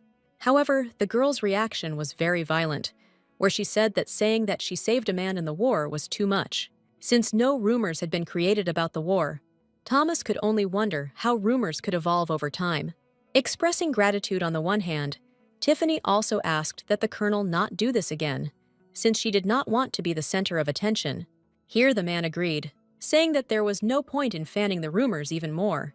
Having asked whether Elizabeth's worries were now over, he immediately received the answer that everything was all right now. The girl thought to herself that this man, who always didn't give a damn about others, showed such concern for her. This was very pleasant for her, and Tiffany decided to reconsider her attitude towards Thomas. But the quiet life did not last long, as Thomas soon presented Elizabeth with another gift, where the maids who witnessed this scene noted to themselves that this was how gratitude for salvation was manifested. He regularly came to the girl's room under the pretext that he needed to make sure that the girl was comfortable and did not need anything, which also caused a corresponding reaction from the maids. And Thomas also did not forget to invite Elizabeth for walks, where such excessive male attention was noted and condemned even by Oliver. Tiffany noted, not without pleasure, that as soon as the servant's wariness subsided, he began to visit her more often. One day, Tiffany had breakfast with Thomas. The thought that this man was showing some special care for her could not leave her head. Deciding to put an end to the guesswork, Tiffany asked Thomas for permission to ask a frank question. And having received this, the girl asked why the Colonel treated her so well. Placing his mug on the table, the man replied that he had absolutely no idea what Elizabeth meant. Tiffany explained that he gives her gifts, settles troubles, invites her out, and sometimes says strange things. But when asked what kind of strange things he was saying, the girl did not answer exactly, saying that it would take a long time to explain. Then, the man said that it was his noble duty to take care of Elizabeth's needs. Tiffany never expected to hear this in response. The girl thought that she should find out about Thomas's attitude towards other noble ladies in order to understand what he was talking about. Deciding that she herself had thought of something unnecessary, since she did not know how a nobleman should treat women, the girl, blushing, said that she understood everything. Suddenly, from the outside, Tiffany seemed so funny and strange, having thought up who knows what about this man's attitude towards her, where she herself, without thinking about it, was expecting some kind of special attitude from Thomas towards her. And the Colonel said that the girl was simply not yet accustomed to the manner of communication of nobles, but he sincerely hopes that very soon Elizabeth will become comfortable in his company. The girl only smiled in response, concluding that everything that could make sense to her turned out to be only part of noble etiquette. Tiffany also noted the positive side that she realized all this now, before she had completely fallen in love. She answered the man out loud that she would do everything possible to feel comfortable in his company. But looking at the Colonel's face, Tiffany couldn't help but think that she was still very attracted to this man. The next night was difficult for the girl, where she couldn't bring herself not to think about Thomas. She sadly stated that she had fallen in love with him, but it was unlikely that the man would ever reciprocate her feelings. Behind these thoughts, Tiffany did not notice how the morning came, and she still did not sleep a wink. Lori had already entered the room with washing supplies, wishing the lady good morning. Sometime later, as the maid helped with the clothes, Tiffany reflected that she would have a hard time ignoring her feelings for Thomas when interacting with him. She knows what it is, since in a past life, she already had the experience of unrequited love. That's why the girl decided that she shouldn't suffer anymore and should try to let go of her feelings. The whole family had breakfast together today, where the Duke suddenly said that it was time to announce to everyone the existence of an heir. And Tiffany immediately noted that the turning point in this story had come. As part of this particular event, Oliver's existence will be officially announced to all relatives, where he will meet Daniel for the first time. However, the timing of the events did not coincide with the novel, since it seemed to the girl that another 3 months should pass before this event. But in this case, the acceleration of events probably took place due to the amazing successes of Oliver, where he was now indistinguishable from a hereditary nobleman. Meanwhile, Thomas suddenly said that it was too early to tell his relatives about the presence of an heir, to which the Duke replied that everyone was only talking about the fact that the heir's place was empty because something was wrong with Thomas. And the Colonel casually remarked that father should not care at all what people say. However, plunging his fork forcefully into the piece of meat, the Duke said that he would not allow any such rumors to spread. Here Tiffany intervened in the dialogue, asking if she should somehow prepare for this event, where, perhaps, she should study the official pedigree and find out more information about all relatives. And Thomas, without hesitation, said that since Elizabeth had nothing to do with all their relatives, it might not be worth wasting time studying the family tree. However, the Duke supported the girl's initiative, saying that one should be prepared for anything for safety reasons. Listening to this dialogue, Tiffany felt like she was in some kind of creepy movie. At this moment, the Duchess also inserted her comment, saying that Elizabeth should definitely familiarize herself with the family tree. After which the Duchess, turning to her son, said that she entrusted him with the responsibility of introducing Elizabeth to the family tree. This attitude, of course, was pleasant for the girl, since in fact she was recognized as a member of the family. Besides, if she is now busy with such a routine as studying relatives, then there will be no room left for thinking about Thomas. And so, after a very short period of time, the Colonel was already getting used to the role of a teacher, saying that they would now begin studying the family tree, which Tiffany did not oppose at all. After which, Thomas unfolded a huge sheet of paper in front of the girl, where their entire family tree was drawn. The girl began to look at the notes with interest, making notes along the way that the tree was not very branched, and the descendants had a very low survival rate, where many died very young. Meanwhile, Thomas began his lecture by saying that his father, the Duke of Winterwood, has a younger brother named Dorian Morris, who has a son, Daniel Morris, who has the highest status, after the status of Thomas himself. The Colonel also explained that Daniel is his closest blood relative, and the influence of this branch of their family is also quite great, where they dreamed of ruling the duchy, but their dreams were not destined to come true due to the appearance of Oliver, to whom they probably sent an assassin. Tiffany thought about the fact that all the key characters in the novel that she met are different from their originals, which may not bypass Daniel. However, she immediately realized that if he did send the killer after the little boy, then his character should not be much different. Tiffany decided that it was worth finding out about Daniel first, and asked Thomas a question about his cousin's character, to which the man replied that his brother was one of those whom a girl should definitely not be interested in. The girl was interested in the fact that she just asked a question, from which Thomas suddenly became very gloomy, where it was quite obvious that he was not very pleased with Elizabeth's interest in Daniel, and she decided to continue this experiment, saying that wouldn't it be better to know more about the Colonel's brother, which immediately provoked a corresponding reaction, where Thomas said that his brother was greedy, stupid, and should not be messed with at all. The girl was already beginning to be amused by the man's reaction to her attempts to find out more about Daniel, Having said that she would be prepared for the tricks of Brother Thomas, she immediately heard that it was better to try to avoid meeting him altogether. She listened with emotion as Thomas told her never to talk to Daniel.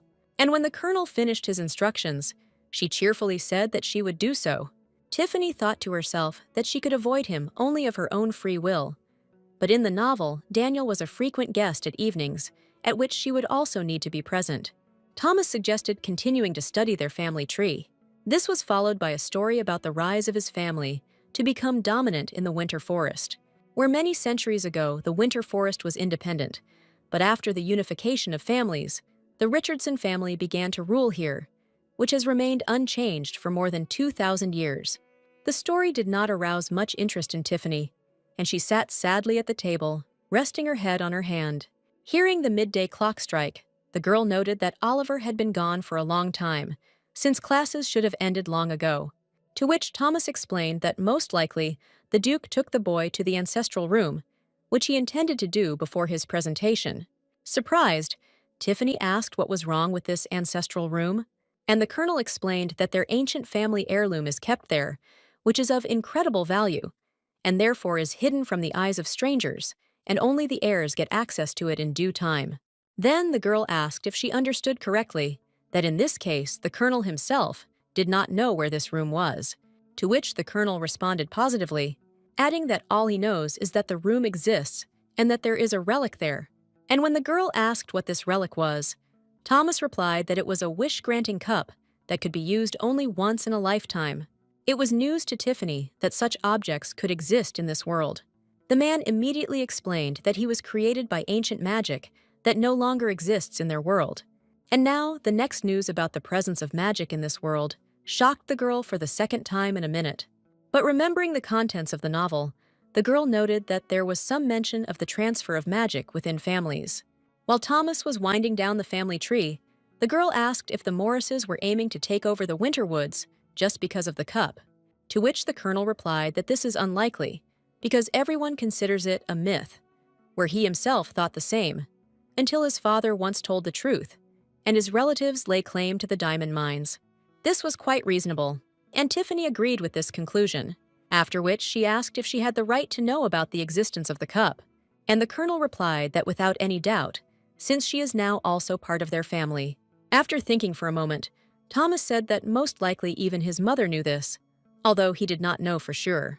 Then the girl decided to ask one more question, where she was interested in whether it was possible that the Duke had made a wish, but Thomas had nothing to answer to this, since he did not know, and the Duke himself did not tell him anything about it. The next question was whether it was worth keeping the wish a secret, to which the man answered positively, but added that this was everyone's business, since in their family there were cases when the person who made the wish admitted that he had made it. Moving to the window, Thomas seriously thought about what his father's wish might be, and finally he voiced that most likely it was a desire to get a contract for the construction of a railway, since in his youth he was obsessed with this idea. But Thomas finished by saying that this was just his purely personal assumption, since even on his deathbed the Duke will not tell about it, and the only one who can find out the truth is Oliver. In response to the girl's question, the colonel explained that in the room there is a wish list of the heirs who have been in the room. Concerned, Tiffany asked why she was being taken to the room at such an early age, and Thomas replied that age does not matter here at all. Oliver has the right mindset, inherent in the air of the winter forest. The girl was terribly interested to know about the Duke's desire, but it would be strange to ask Oliver about it. Looking at the books lying next to her, Tiffany suddenly wondered if the original boy knew about the cup. And if he knew, then what could he wish for based on the plot of the book? In addition, the girl noted that if Oliver had not shown up, then Thomas would have been able to make a wish. And then she turned to the man again, asking if he had a desire that he would like to fulfill with all his soul. To which Thomas replied that he had no desire, and in general, he did not believe in such things. The girl smiled back and said that the colonel already gets everything he wants. Then Thomas corrected himself, saying that it would be more correct to say that his wish had already been fulfilled, and he did not need anything more specific. This was very unexpected for the girl, and she didn't even know how to react to what was said. That fulfilled wish was clearly in the man's personal space, where the girl had no access. Quite a long time had passed, where Tiffany, after studying the tree, managed to return to her place. But Oliver still did not appear. Suddenly, the door to the room suddenly opened, and the girl turned around, and her gaze immediately saw the face of Oliver entering the room. Without any prelude, Tiffany asked the tired boy if he had been in the ancestors' room today, which amazed Oliver, who responded with a counter-question, asking how his aunt found out about it. Tiffany thought about whether to tell the truth, but if she didn't say something, the child would think that she was watching him. Having made up her mind, the girl light-heartedly replied that Thomas told her everything. However, inside, she was already reproaching herself for mentioning her knowledge at all, being careful that rumors would not spread again. Deciding to change the subject, Tiffany said that the boy didn't look well and asked if he was okay. Oliver replied that he was fine. He just had a lot to think about. Then, Tiffany said that he could always talk to her about all his problems. The boy was silent, and Tiffany once again concluded that he did not trust her at all. She thought hard about what she could say to the boy in order to somehow get him to talk. Turning to Oliver again, Tiffany said that most of his experiences are actually not as terrible as they might seem at first glance. Every situation has its own solution. If not what lies on the surface, then what can be dug deeper? The boy's question about what if a completely hopeless situation had developed made the girl think a lot. However, she quickly found herself and said that then the solution might be to switch to something else. She then asked what wish he would like to make when he became head of the duchy. And when the boy asked whether his aunt believed in this, Tiffany replied that yes, and as an option, you could wish for a lot of money. The girl immediately shared that she had already asked about Thomas's wish, but he said that he did not need anything, since his wish had already come true. Oliver was very surprised by his aunt's frankness, and Tiffany once again noted that the boy reacts strangely as soon as she mentions Thomas. Instead of answering the question, Oliver asked his aunt what she would like. Tiffany's first thought was to return to her body, but she quickly abandoned it, since her previous body might be dead, and returning to it would not bode well. Then the idea of a love spell for Thomas came to her, but the girl abandoned this thought, since this kind of thing, as a rule, does not lead to good. And suddenly, she realized that now it would be appropriate, and at the same time, help improve her relationship with the boy. She told Oliver, who was surprised to catch her every word, that she wanted him to become the head of this dukedom without unnecessary adventures. And to the boy's question, she replied that this was her sincere desire, and she hoped that he would be happy when he grew up. Suddenly turning away sharply, Oliver said that he was talking about the girl's desire, and not about his future. And Tiffany was touched by how the boy was moved by her desire, although he tried with all his might to hide it. Rising abruptly and hiding his reddened face, Oliver said that he was going to his next class. The girl tried to call out to him, believing that there was nothing to be embarrassed about, but Oliver did not answer and left the room. And only now Tiffany realized that the guy never voiced his desire. But the girl was quite pleased that she was able to at least cheer up her nephew, deciding to ask about his desire another time. The day arrived to meet the other family members, where Lori had just finished putting on her mistress's makeup. Tiffany looked simply dazzling and was very excited about the upcoming events. Then Oliver looked into the room, asking if his aunt was ready to go out. But the girl said nothing in response, fixing her gaze on the boy, where she sincerely admired how Oliver looked now. And to his question about why she was looking at him like that, Tiffany explained that now he looks like a real young master, to which Oliver gave the girl a counter-compliment regarding her appearance, not forgetting to call her mom. And then he suggested that she definitely didn't choose the dress herself, where, to the question of the embarrassed girl, the boy answered that she herself would definitely not have chosen anything good. Discouraged by such frankness, the girl said that her taste was not so bad, since she chose the jewelry herself. But Oliver objected to the girl, saying that, firstly, Mr. Thomas gave it to him, and secondly, the jewelry is matched to the dress, from which he concludes that he almost misspoke when he started speaking for his aunt, but corrected himself in time, saying for his mother, it was the same person who picked it out. But he ended his speech by saying that, in any case, this dress suits the girl. And Tiffany was struck by the facial expressions of Oliver, where, perhaps for the first time in all time, she saw a smile on his face. Then there was a knock on the door, and the girl allowed me to enter, saying that she was ready. It was the colonel who came, resplendent in his military uniform, and with orders for military merit on his chest. Tiffany couldn't contain her admiration, saying that the military uniform suited Thomas very well. And then she drew the man's attention to herself, asking what she looked like, because it would not be very good to appear in front of the family as a hillbilly. And only Thomas began to say that the girl looked simply incredibly beautiful. How his speech was immediately interrupted by Oliver, expressing words of indignation at his aunt, where he noted that he had already spoken about his aunt's beautiful appearance and did not understand why she did not believe him. To which Tiffany, in order to smooth the situation over, thanked the boy for his attention. And so Thomas, holding out his hand, suggested starting the journey to the reception hall. Tiffany put her hand in the man's hand, and the whole trio began to move. Being next to Thomas, the girl caught herself thinking that she felt the aroma of winter near this man. The colonel looked so cold and imperturbable. As they walked, Thomas noted that the girl had chosen to wear his gift, hinting at the decoration. Tiffany nodded in response, but then asked whether the Duchess would be offended by this, which surprised the man, who immediately asked a counter-question about what his mother might be offended by. And the girl explained, saying that the reason for the offense could well be the fact that she did not wear her gift. But the colonel reassured Elizabeth, saying that her mother would definitely not be offended by such a trifle and would not even notice it. But Tiffany continued to be tormented by doubts, where she combined her first appearance in public and the fact that the Duchess was the first to give the gift. And then it became unclear to the man why the girl, in this case, decided to wear his gift.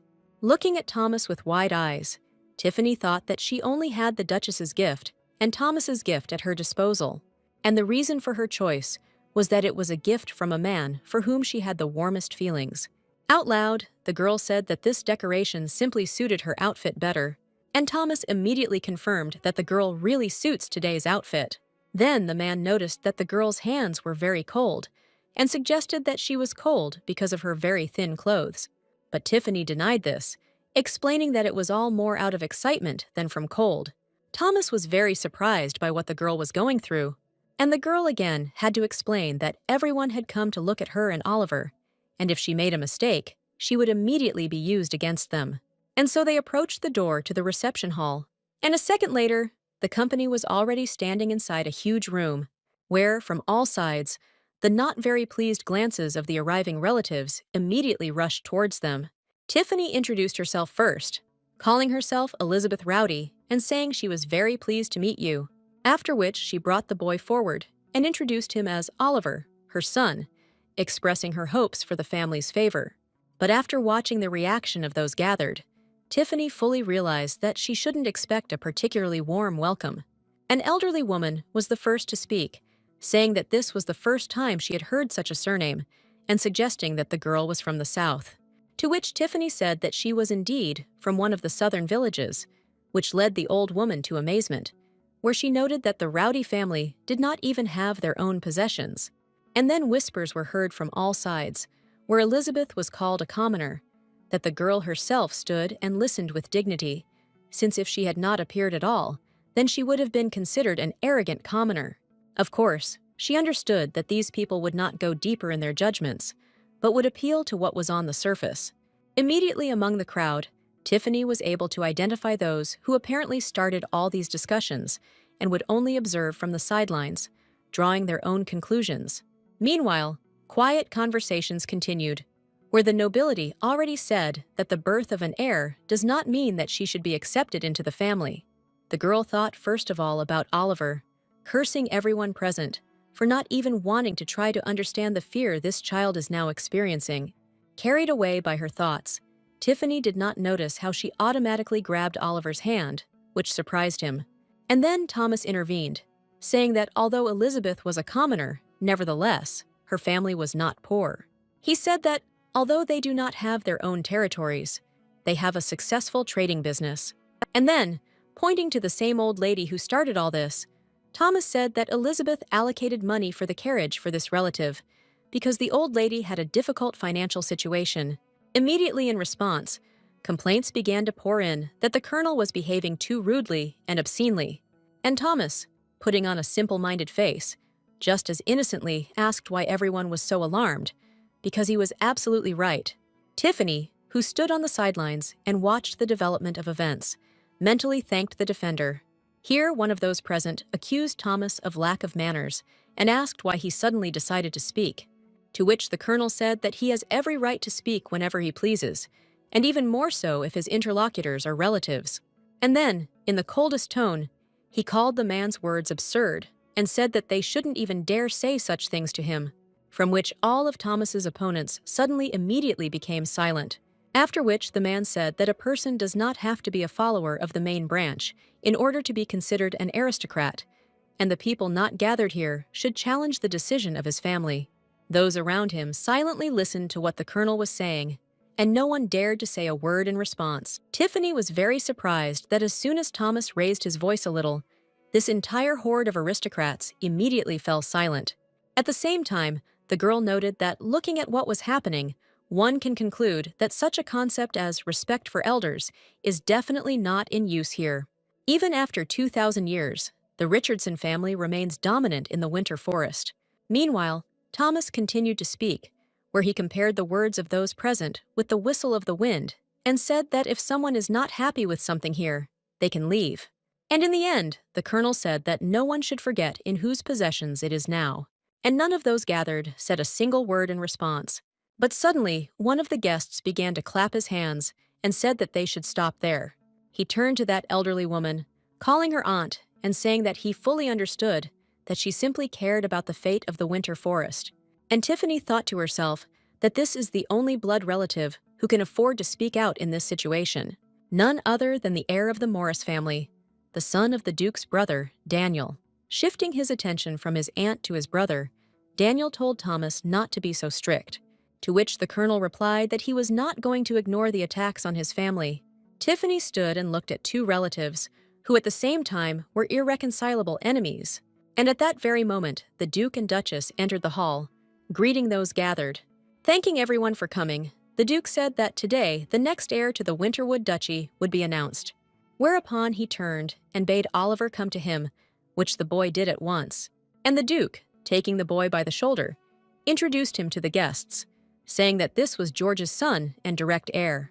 Making a slight bow, the boy introduced himself, calling himself Oliver Rowdy from the southern village, and adding that, apparently, he had no need to thank the assembled people for this visit, because he thought that they had come to see him, but instead they allowed themselves to insult his own mother, whose last name he bears. Tiffany was simply horrified when she heard what Oliver said to everyone in the room. But the boy did not stop, saying that his soon-becoming Richardson did not mean that he would cease to be rowdy, and his relatives should think about it before saying anything. After this, indignant exclamations were heard from all sides, where every now and then the boy was called a little scoundrel. Daniel also added his comment, saying that Oliver had only recently become part of the family. This added fuel to the fire, as they immediately supported him, shouting to Oliver not to dare act as if he had already become a successor. Tiffany, having heard such sayings, immediately became indignant, saying that it was unacceptable to behave this way towards a child. And then the Duke himself intervened in the development of the situation. With his loud and firm voice, he called out to the man who had just reproached Oliver for his unworthy behavior. The Duke said that the man was saying strange things because Oliver was already the heir to the dukedom and had every right to speak out in his own house. The man had nothing to say to this, and looking down, remained silent. Having finished with one malcontent, the Duke turned his attention to another, more sophisticated young man, where he told Daniel not to think of shifting any burden of responsibility onto Oliver, since royal blood flows in his veins. Clenching his fists from impotence and anger, Daniel said that he completely understood the Duke, but, having asked permission and received it, he asked the question of when the family intended to include Oliver in the family tree. After all, as the Duke said, royal blood flows in his veins, which he received from the last heir, his father George, and therefore he needs to change his last name and appear before the royal family, to which the Duke replied that all these events were already planned immediately after their meeting today. Hearing this, Daniel suddenly apologized for his careless words and the disrespect he expressed towards the Duke, which made Tiffany wary, because including Oliver in the family tree is tantamount to full recognition of his rights as heir, which Daniel himself has just pushed the Duke to do. But according to the plot of the novel, this man should not be at all happy with this outcome, let alone provoke it himself.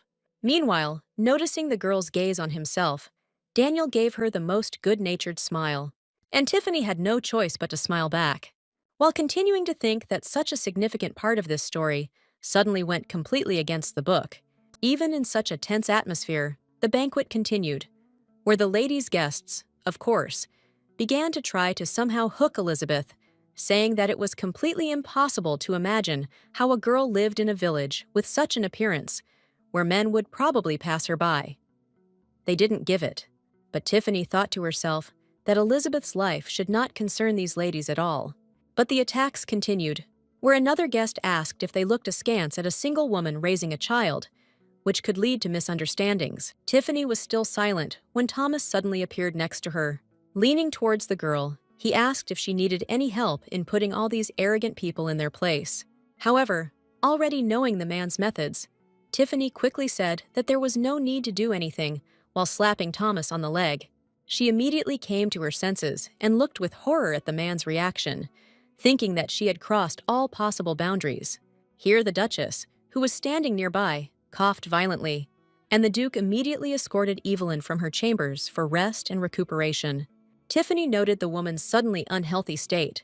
This was an excellent opportunity to leave this inhospitable place, where Tiffany apologized and referred to the fact that Oliver was still small and tired quickly.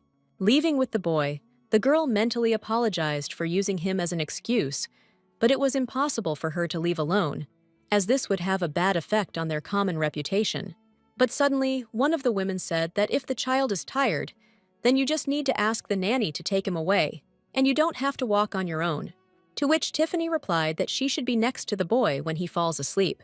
But now another woman said that there was no need to rush around with the child herself, and also offered to call a nanny if, of course, they had one, which was a clear attempt at insult.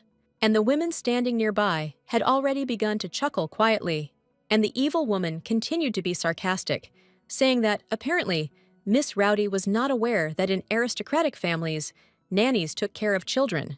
But suddenly, a lady in a blue dress standing in the general circle of ladies said that there were exceptions to the rules, where the Duchess personally took care of Oliver's father, which immediately changed the expression on the faces of the women standing nearby, who immediately began to say that it was completely unthinkable to remember that the Duchess was a nanny.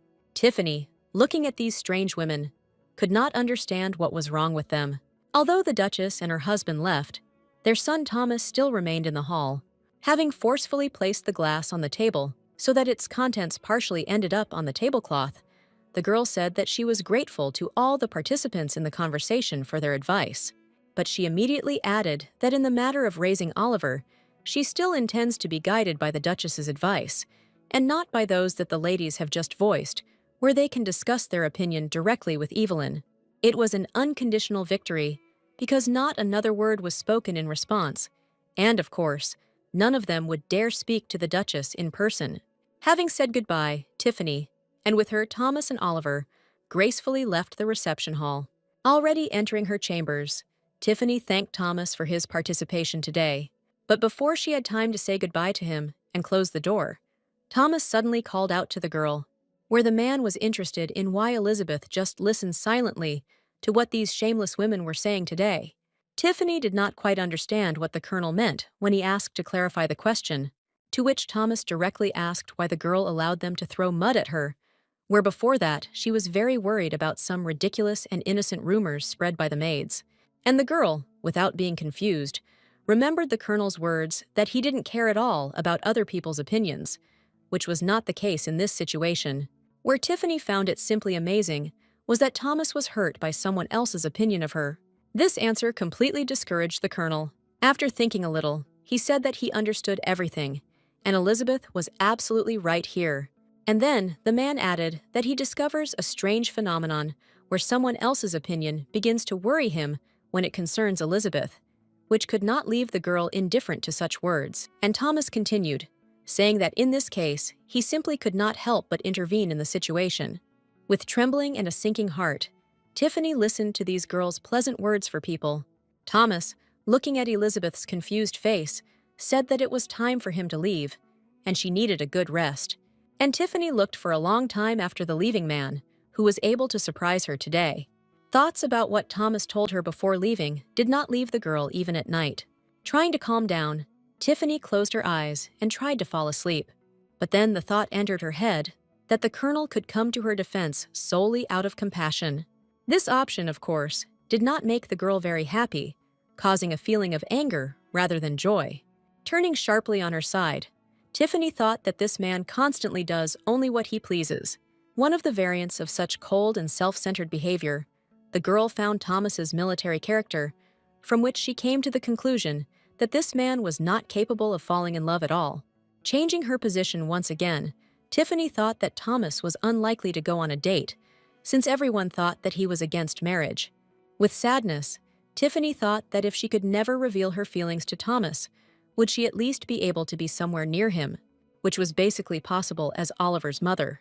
Having finished this internal monologue, the girl finally felt that she really wanted to sleep and soon fell into a deep sleep.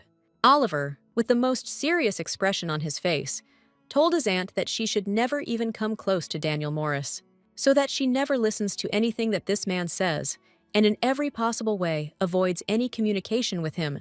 To which Tiffany calmly replied that she understood the boy, and she had no reason to get involved with this person. Of course, Oliver's performance and the banquet on this occasion had long since ended, but many relatives were still visiting the estate. But at the same time, Tiffany thought that, on the other hand, it would be nice to know what the villain Daniel was up to, which could help protect both Oliver and herself. Suddenly, Lori looked into the room and, in her usual cheerful manner, said that the Duchess was inviting her mistress to dine together. Cautiously peeking over the back of the chair, Tiffany asked the maid if other family members would be present at dinner, to which Lori immediately answered in the negative, after which the girl immediately jumped up and said that in this case she was ready to move out immediately, surprising her nephew with her agility. Moving along the corridors of the estate, Tiffany was only thinking about how to avoid meeting any of the visitors, since she had had enough of the company at the banquet. But suddenly in the distance, she saw a man's silhouette. Approaching a little closer, Tiffany recognized the one who was standing and looking out the window, as if waiting for her. It was Daniel Morris who greeted Miss Rowdy cordially. Since Tiffany herself had recently been thinking about meeting this man, the current situation was only to her advantage, and she greeted the man in return. When asked if she remembered him, Tiffany said that she could not forget the Duke's nephew. Clearly pleased with the well-developed conversation, Daniel invited Elizabeth to have a cup of tea together, to which Tiffany replied that she could not provide a man with such pleasure, since she had already received an invitation from the Duchess. And the Duke's nephew in response noted that, apparently, the Duchess really appreciates the girl, since she even invited her to dinner. But Tiffany skillfully parried this attack, saying that the Duchess was simply trying to take care of a person who was not related by blood to their family. But Daniel said that this only confirmed what he had said, since everyone knew Evelyn's habit of dining alone. And while the girl was thinking about whether this man had just publicly ridiculed the Duchess's habits, Daniel invited Elizabeth to drink tea together tomorrow, to which the girl said that she appreciated his offer, and in this case invited the man to her place, which he was incredibly happy about. Saying goodbye until tomorrow, Tiffany continued on her way. The Duke's nephew did the same, folding his hands behind his back and heading in the direction opposite to where the girl was heading. And Tiffany, moving on, thought that she would not simply allow herself to be swallowed by this wolf in sheep's clothing. Daniel sat with his head in his hand and annoyedly asked Miss Rowdy what she had done, where he believed that the girl would be useful to him. But in reality, everything turned out completely differently, and his plan failed. But Tiffany, who had nothing to lose, proudly declared that the man deserved all his suffering. After which, the Duke's nephew said that there was nothing more to talk about and ordered to get rid of Elizabeth, where at the same moment, one of Daniel's henchmen jumped up to her and struck the girl with a powerful blow with his hand. And then Tiffany literally jumped up in her bed, shedding cold sweat and feeling trembling all over her body. The girl thought that she had just seen the very part of the story that could await her in the future. Behind these gloomy thoughts, Tiffany was caught by the thin voice of Lori, who, being outside the door, said that it was time to get up. Still not recovering from the nightmare, Tiffany concluded that she didn't like all of this at all. At the appointed hour, Daniel appeared in Tiffany's chambers with a bouquet of flowers and warmly greeted the girl, also saying that these flowers could not compare with the girl's beauty. Tiffany thanked the man, thinking to herself that he was just a hypocrite. When the girl accepted the bouquet, he suddenly touched the fingers of her hand with a gentle movement, which caused the girl to have a far from pleasant reaction. Handing the bouquet to the maid and smiling sweetly at the guest, Tiffany at the same time mentally gave the man not the most flattering words. Daniel started the conversation by saying that it must be hard for the girl to get used to this place, since the Richardsons are very cold people. To which Tiffany said that even if this is so, it's not in relation to her. But the man stuck to his line, declaring that for the first time he saw not only the Duchess, but also Thomas so caring. And the girl said in a carefree voice that it was all due to a great sense of responsibility. Taking a mug of tea, Daniel suddenly said that apparently Elizabeth had a fairly good relationship with George, to which the girl immediately expressed a lack of understanding of the reason why this statement was made. But Daniel explained that he thought that the girl was experiencing unpleasant feelings due to the fact that he abandoned her, which is not visible. And resourceful Tiffany coldly said that it only seems so from the outside. And immediately, the man had to apologize for such discourtesy towards the girl's feelings. Tiffany noted, not without pleasure, that in her life she had already met many vile people like the man sitting opposite her, and she had long ago learned how to conduct a dialogue with them. Suddenly, Daniel said that it had obviously been difficult for the girl to raise a child alone, and if she suddenly needed help, he was always at her service. To which the girl replied that she was very grateful for such attention, thinking to herself that she would never have thought to contact him.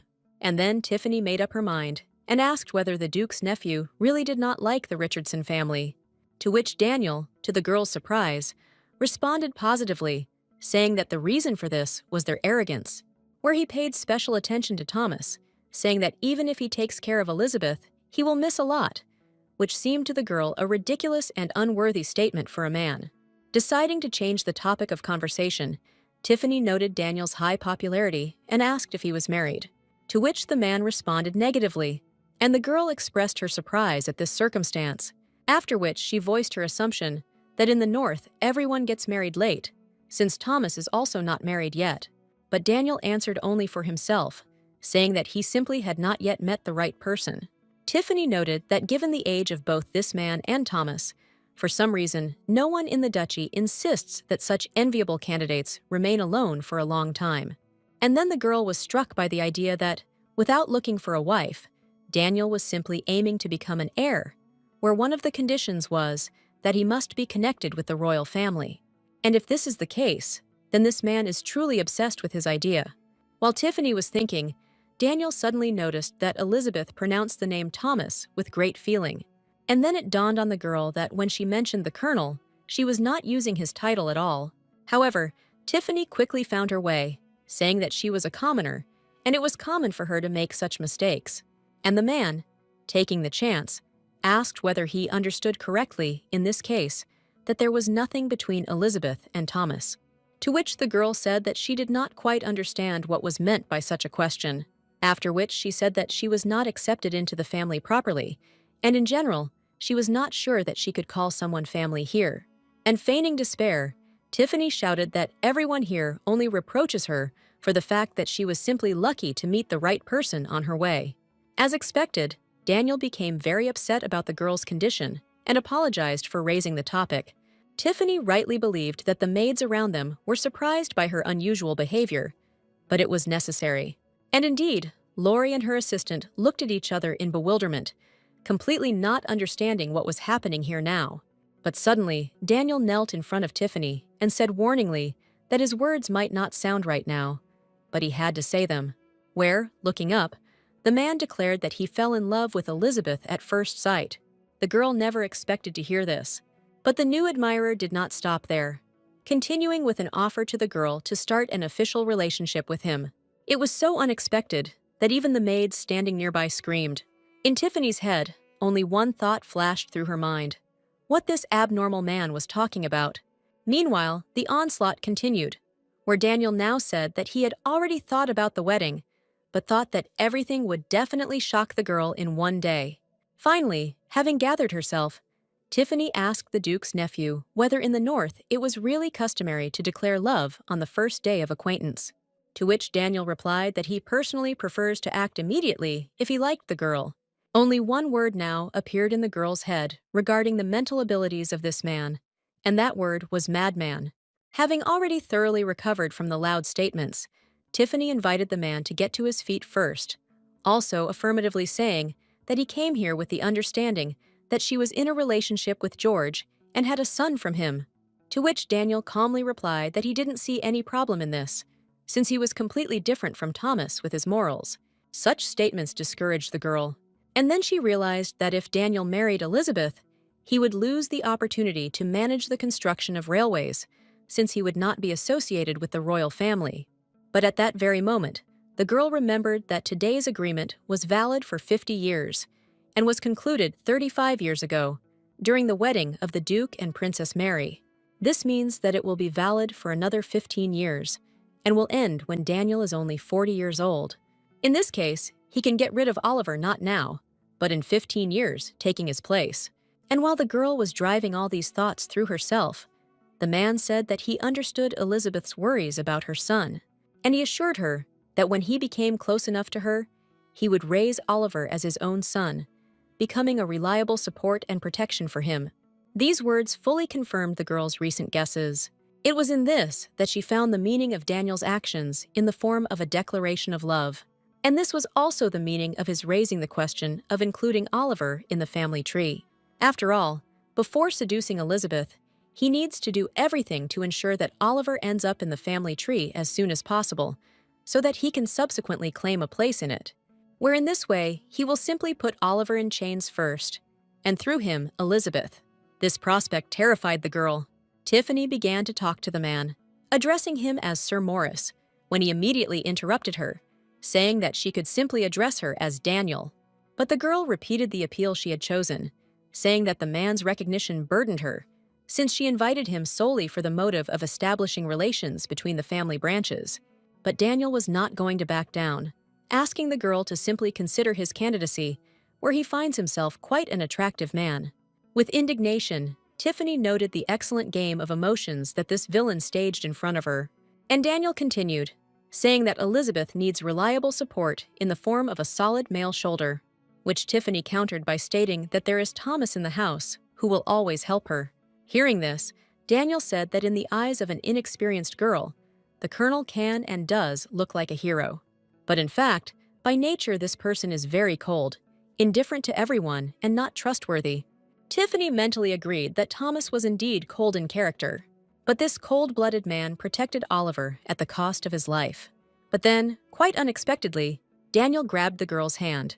Tiffany, frightened, screamed for the man not to touch her, and the assertive, impudent man, without listening to the girl, said that they should narrow the gap between them step by step. Tiffany tried in vain to pull her hand out of Daniel's strong grip, where the maid standing next to her intervened in this scuffle, shouting that the master was only complicating everything with his actions. And at the moment of peak intensity of passions, the door to the room suddenly opened sharply. Tiffany turned around in fear. Thomas stood in front of her, with Laurie hiding behind him. The colonel looked closely at how the man grabbed and held the woman, where the tension in the hands of the participants in the action was visible to the naked eye. Saying that he had now witnessed a pathetic act, Thomas began to move towards Daniel, grabbing the poker that was standing by the fireplace along the way. In one sharp movement, he struck the hand of the failed admirer with an iron, which of course forced the latter to let go of the girl's hand. With a cry of pain, Daniel crouched down and grabbed his wounded arm, after which the colonel invited the girl to go with her, and the victim sat on the floor and reproached his brother for lacking manners and disturbing the tea party, to which Thomas immediately replied that it was not for Daniel, who so unceremoniously grabbed girls, to tell him about manners. And he added that it was only a warning, where from now on his brother should not approach Elizabeth, where he won't be able to use her in his dirty plans, and with such a meager mind. Tiffany stood quietly behind her defender, not interfering in the brothers' conversation. Meanwhile, Daniel noted that Thomas was behaving somehow unusually, where before he was neither seen nor heard at all. But the colonel responded with the same arguments, adding that he immediately understood what Daniel was hiding under the pretext of expressing feelings. However, the stubborn man did not give up his position, shouting that he sincerely fell in love with Miss Rowdy, to which Thomas coldly replied that he did not care, and this did not cancel his warnings, where the man repeated his main requirement not to approach Elizabeth again.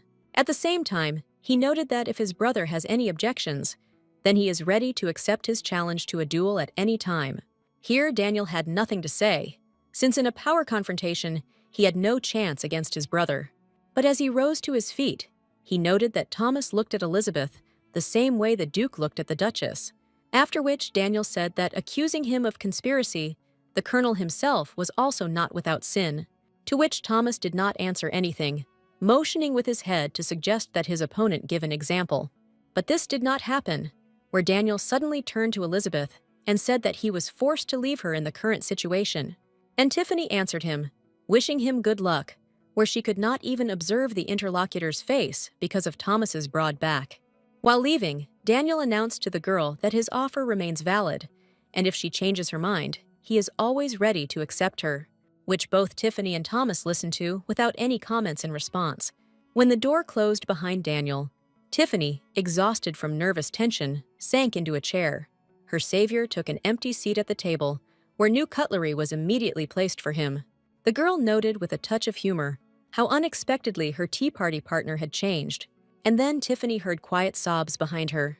The girl didn't even have time to realize what was happening when Lori rushed to her feet with an apology.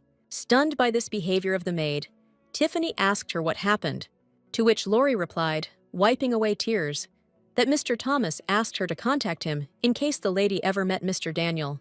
After hearing this, Tiffany cast a sidelong glance towards the colonel, and the maid continued, saying about her decision not to report every little detail, and therefore remained silent about yesterday's meeting. And having concluded that her inaction led to today's results, Lori began to burst into tears again, asking for forgiveness from her mistress. Tiffany didn't know how to calm her maid down, because she believed that there was nothing to cry about at all. And then it dawned on the girl that most likely Lori was afraid of Thomas's reaction to such inaction, which was the reason for her behavior. And then she turned to Thomas with a request not to kick this maid out of work, since everything that happened was not her fault, but the fault of Elizabeth herself, who showed stubbornness, to which the colonel responded in surprise that he had no intention of expelling anyone, where Tiffany, experiencing something like rage, immediately remembered how the man spoke out about changing all the servants because of just rumors.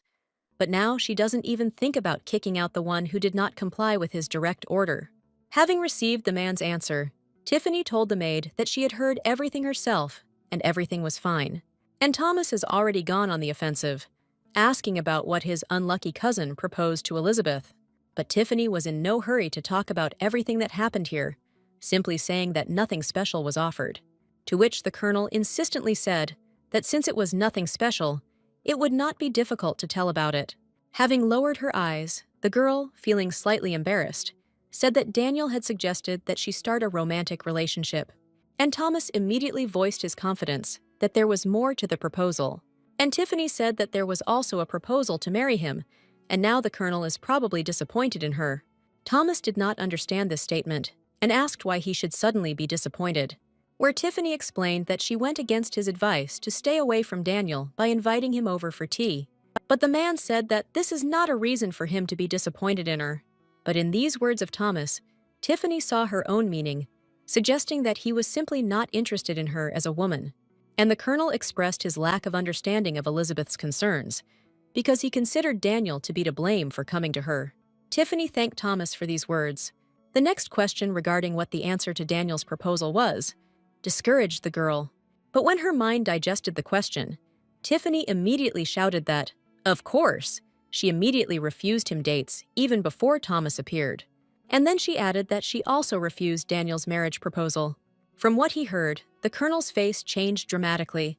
The wrinkles straightened out, and he said that the girl had made absolutely the right decisions.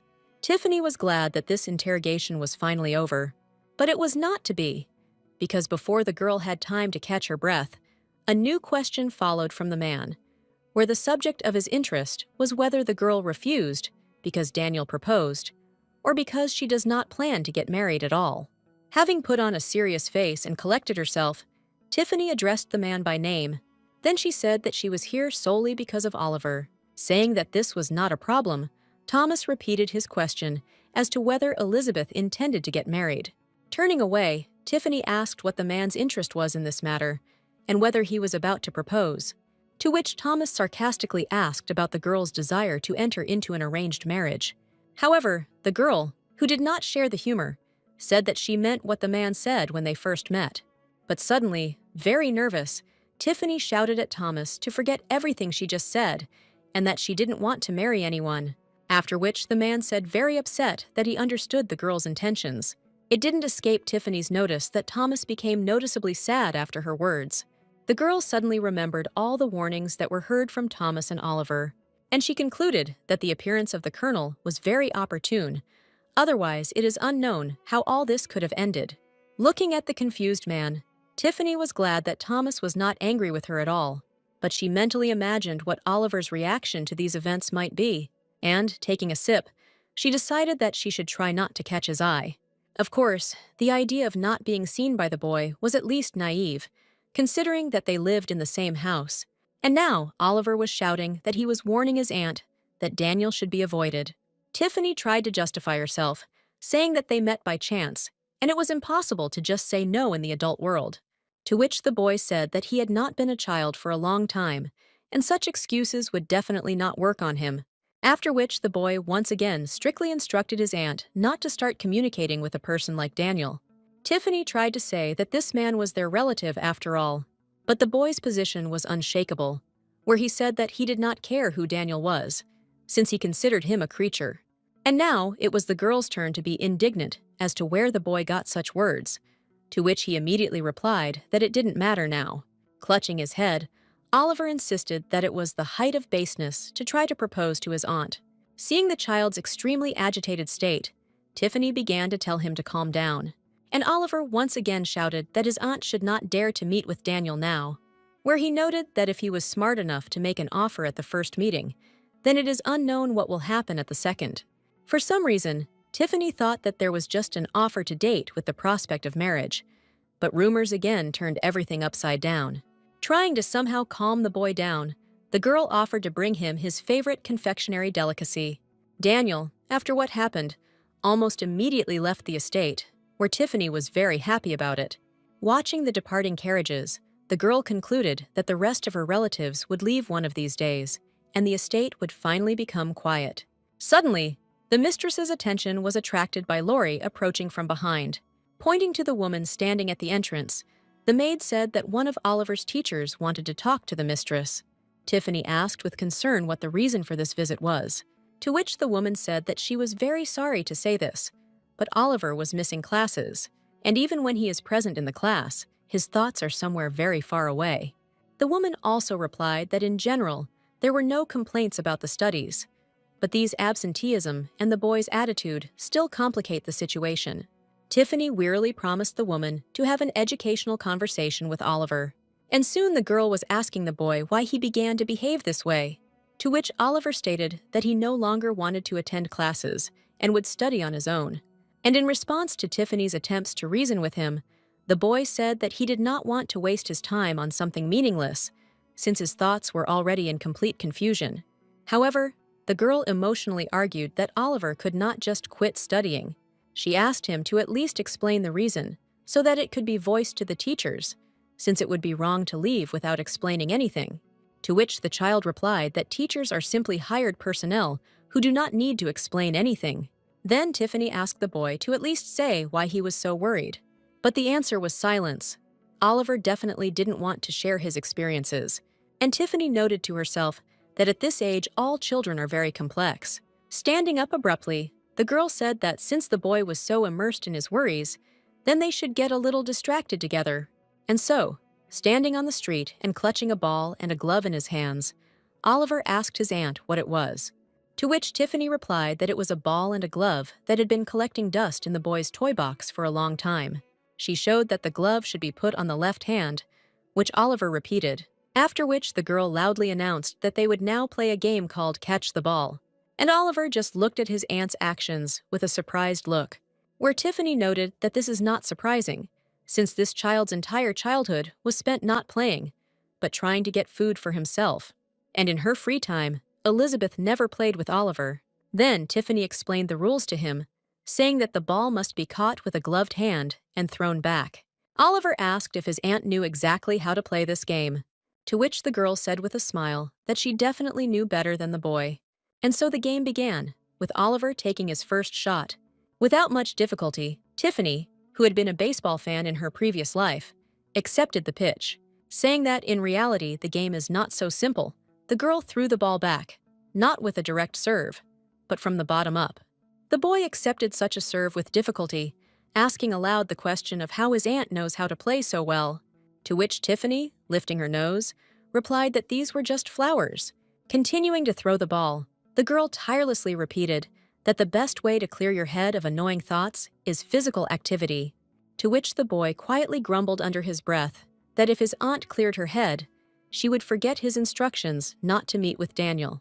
And when the girl asked what he just said, Oliver replied that it was nothing. Once again throwing the ball to the child, Tiffany praised him for grasping everything on the fly. Then Oliver asked why her aunt always throws the ball from the bottom up, because it's more convenient to throw it straight, to which the girl immediately replied that it was out of habit. But after a couple of seconds, she answered that this type of throw is best played with beginners, since there is no acceleration or strength in the throw, and the clothes are not very suitable. Tiffany was already very interested in talking about throwing in the game, and even suggested trying to use a bat next time, when Thomas approached her from behind. His words that Elizabeth and Oliver were having a lot of fun here made Tiffany flinch and turn around. Saying that he also wanted to try to play, the colonel asked permission to join. Not quite understanding the man's request, the girl asked if she understood correctly that he wanted to join her, and she immediately noted that the colonel probably lacked the determination to get closer to Oliver because of his coldness, and she decided to try to let them be together, inviting Thomas to play with Oliver. But at that very moment, the boy, making a very pitiful face, said that he was already very tired. Then he went up to Thomas and handed him the accessories for the game. Oliver himself stepped aside, towards the trees, and sat down on the ground. Tiffany was very surprised, deciding that she should go out with him to games more often, since he seemed very weak. Thomas, meanwhile, had already put the glove on his hand and got ready for the game. Having accepted the fact that she would have to play with Thomas, Tiffany happily said that she would quit first.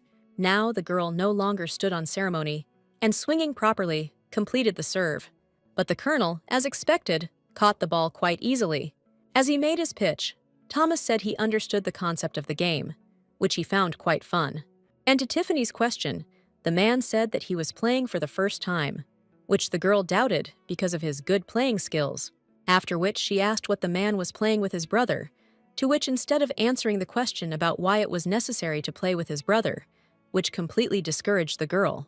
But after thinking a little, Tiffany felt sorry for this man, who, as it turned out, did not know at all what real childhood was.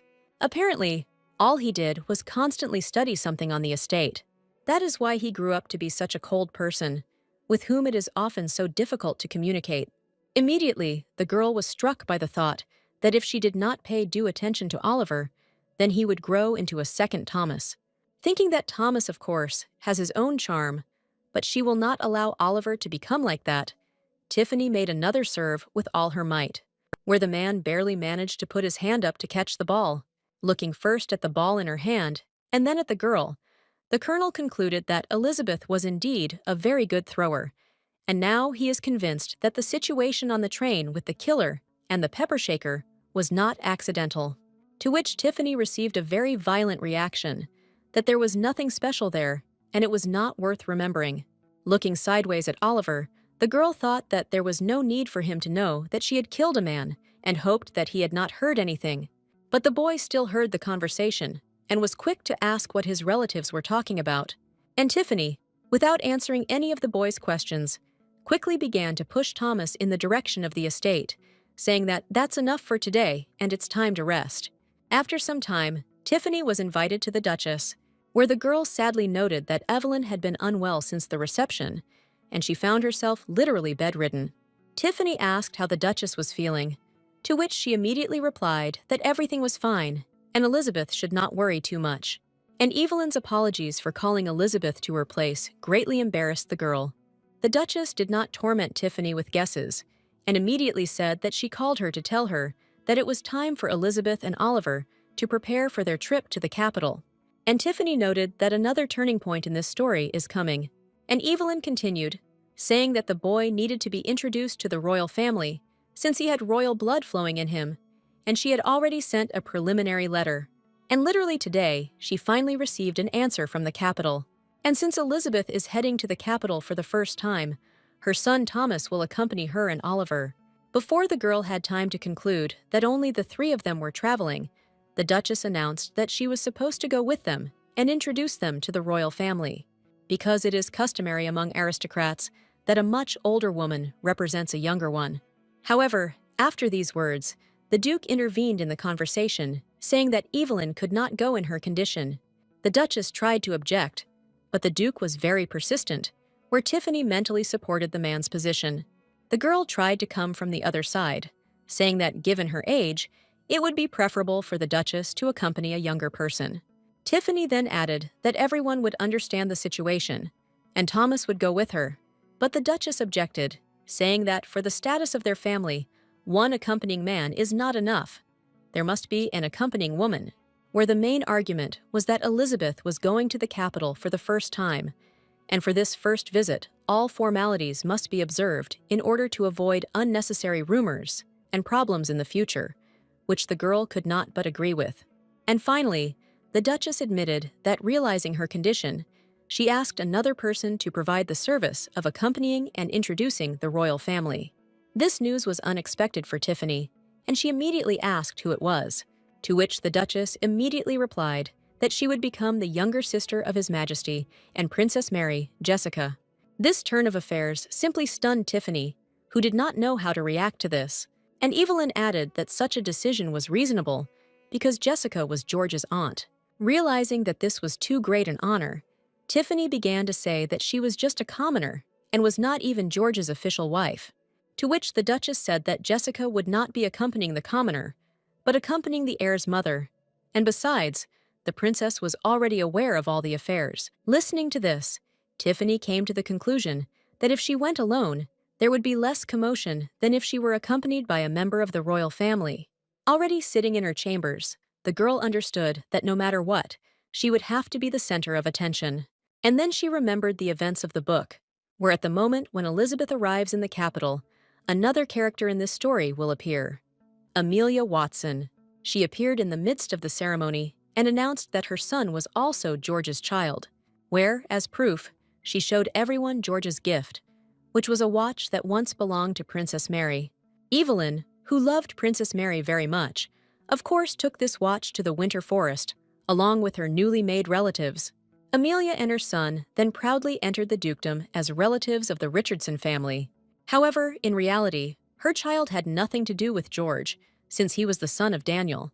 But, whatever it was, they never managed to take away Oliver's rightful place, because he was a copy of his father. This circumstance only became the reason that Amelia tried very hard to harm Oliver, but Thomas constantly defended him. At the same time, the cunning Amelia took advantage of her new position and regularly reported to Daniel about the situation in the Winter Forest, which led to many tragedies, including the death of Thomas. However, Elizabeth is now in the role of Oliver's mother, which should significantly change things. Therefore, Tiffany saw the purpose of her visit to the capital as the need to find and stop Amelia, so that in the future, her actions would not lead to great tragedies. The girl's reasoning was interrupted by Laurie appearing in the chambers, where, literally running into the room, the young maid asked Elizabeth if it was true that she was going to go to the capital, to which Tiffany replied that rumors, as always, spread quickly, and that it was true, and Laurie asked permission to accompany the mistress, to which Tiffany, of course, responded positively, which made the girl's eyes shine, and she enthusiastically said that she would finally ride the train for the first time. Tiffany asked Laurie to pack something in order not to die of boredom on the trip, which greatly surprised the maid, who considered the very fact of the trip to be one continuous adventure. Tiffany was greatly amused by the way the young maid talked about taking her on a trip, and she watched with emotion the sincere joy of this girl, for whom a train ride was an extraordinary event. Mentally, Tiffany was still immersed in her problems, gradually coming to the conclusion that she wouldn't change anything anyway. She needed to act. Deciding to get distracted, the girl asked the maid if she had cards and, after a positive answer, asked to take them with her. 2 months have passed since the announcement of the upcoming trip to the capital. All the personal luggage of the trip participants had already been loaded, and Lori, feeling a strong sense of joy, could not wait for the journey to begin. Tiffany, approaching the carriage, asked Oliver, who was accompanying her, if he had taken everything, to which the boy casually replied that it was not his concern to ensure that everything was collected, and the young maid was already joyfully shouting for the young master and mistress to quickly get into the carriage. Giving Lori a kind look, Tiffany thanked her for her attention. Suddenly, a complete surprise for everyone was the appearance of the Duchess on the street. Tiffany approached her and started to say something, but then she realized that she didn't know what to say or how to properly say goodbye to Evelyn. But the situation was saved by the Duchess herself, who suddenly tenderly took the girl's hands, wishing Elizabeth to take care of herself and have a safe journey. Such an unexpectedly warm gesture from the Duchess touched Tiffany, who, confused, responded to the wishes with only a simple thank you. And at that moment, Thomas appeared from the carriage and shouted to Elizabeth that it was time to go. And while Tiffany and Oliver were moving towards the carriage, wishes for a good journey and a successful trip were addressed to them from all sides. As she began to climb into the carriage, Tiffany suddenly stopped on the first step and turned around. Looking around at the mourners, the girl concluded with tears in her eyes that after her rebirth, she spent the most time in the winter forest. But then everyone took their places, and the carriage took off, leaving behind the estate, which has become almost native to Tiffany. Looking at the landscapes passing outside the window, the girl felt as if she was leaving her home. Oliver, sitting next to her, also noticed his aunt's condition. Having asked if she was crying, the boy immediately received a rather sharp answer from Tiffany that she didn't even think about crying. At that same moment, Thomas also drew attention to the girl's behavior, asking if everything was okay with her, to which he was also gifted with a sharp answer that everything was fine. And so, after a very short period of time, the entire traveling company was already at the station, where, however, they stayed for a short time, quickly finding themselves inside the train. Looking out the window, Thomas said that the timing was very fortunate, since if the royal family had written later, then everything would have been worse, which was not entirely clear to Tiffany, and she asked why the man thought that. To which the colonel explained that winter comes to the winter forest early and manifests itself severely, and if the letter had arrived a little later, the trip would have had to be postponed for a year. But then, thinking a little, Thomas said that they were unlikely to meet the elderly king, who was George's grandfather and Oliver's great-grandfather. When the girl asked whether the elderly king was still ruling, Thomas replied that the young king often consults with him. Tiffany was interested to know what the old king was like, and she asked the man the appropriate question. After thinking for a moment, Thomas said that, to be frank, the old king is capricious, picky, difficult to interest in anything, and he likes to shift the blame to someone else. The man completed his characterization of the old king's personality with the words gloomy and biased towards others, after which Tiffany formed the unequivocal opinion that she definitely would not want to meet him.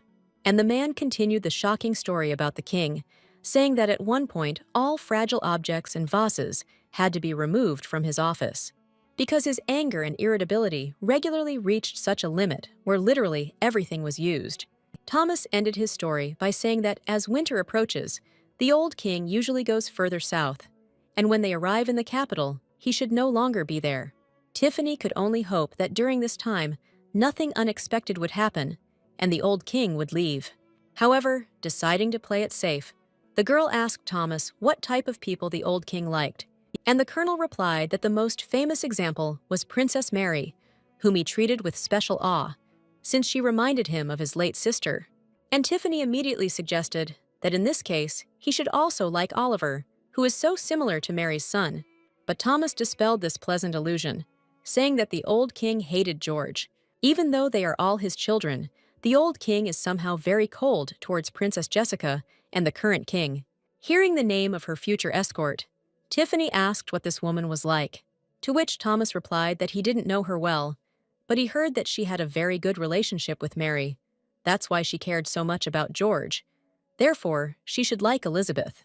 Tiffany thought that if you look at it objectively, the current Duchess simply stole Mary's place.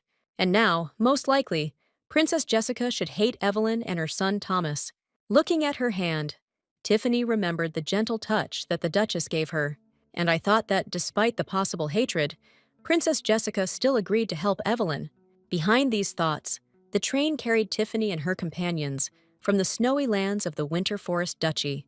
The journey to the capital took a whole week, which travelers somehow had to while away on the train, and the girl was simply going crazy from the boredom consuming her. Looking at Oliver, Tiffany asked herself why the boy looked like he was pondering a question of a universal scale. Turning to the boy, she asked if he was busy now, which was very unexpected for him, and Oliver, confused, asked what was the matter. And Tiffany cheerfully replied that since the boy was not busy with anything, she invited him to play, which was received by Oliver without much enthusiasm. But the persistent girl said that since her nephew did not offer her to have fun, then she should do it herself. Without any real interest, Oliver asked the girl what she was offering him to play, and immediately received the answer that everything had already been thought out in advance. After which Tiffany, with a slight movement, took out and showed Oliver a deck of cards. Still not showing much interest, the boy said that he was ready to play and asked to give him the deck. And as soon as the cards were in his hands, he immediately demonstrated his skills in handling the deck, which could only be characteristic of a professional dealer. And while he continued to shuffle the deck in the most sophisticated ways, the amazed Tiffany mentally wondered where the child learned all this. At one point, one of the cards suddenly flew out of the deck.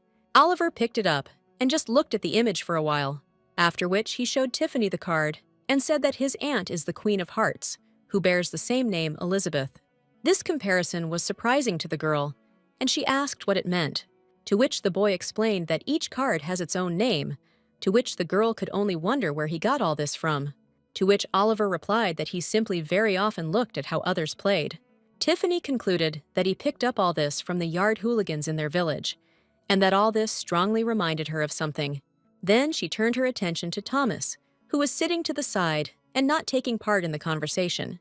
And then, without any hesitation, the girl invited the man to join their game, to which Thomas replied that he only played a couple of times with his army friends and was not very good at it. But Tiffany immediately said that she herself last played cards about 10 years ago, after which the colonel, smiling, said that in that case, he would accept the invitation and take part in the game. Sitting down at the table, the group began to decide what they would play first, to which Tiffany suggested playing a game where you need to draw the desired card from your opponent, which everyone agreed with, and Oliver began to deal. Oliver drew the card first, and Tiffany froze in anticipation. Having made his choice quite quickly, the boy drew a card and immediately said that he had won, where Tiffany was left to conclude that he was playing very well.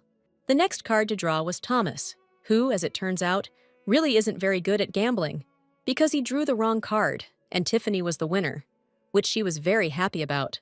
The colonel could only look at his cards in confusion.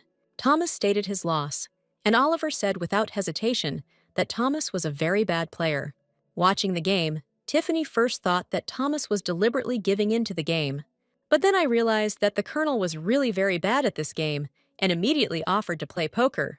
And so the game began, where after the first game, Tiffany announced that she had made 2 pairs. Oliver said he had a straight flush. Well, the colonel concluded with disappointment that he had nothing, and he lost again. The girl mentally concluded that the man was simply terrible at the game, and Oliver said out loud that with the change of game, the overall picture did not change. It was quite obvious that his comrades invited him to the game only because he was very rich. Tiffany decided that the colonel certainly shouldn't have cared about winning at cards for the sake of a couple of coins. Consequently, cards for him were not so much entertainment, and even more so with a thirst for profit, but rather a reason to get out among people.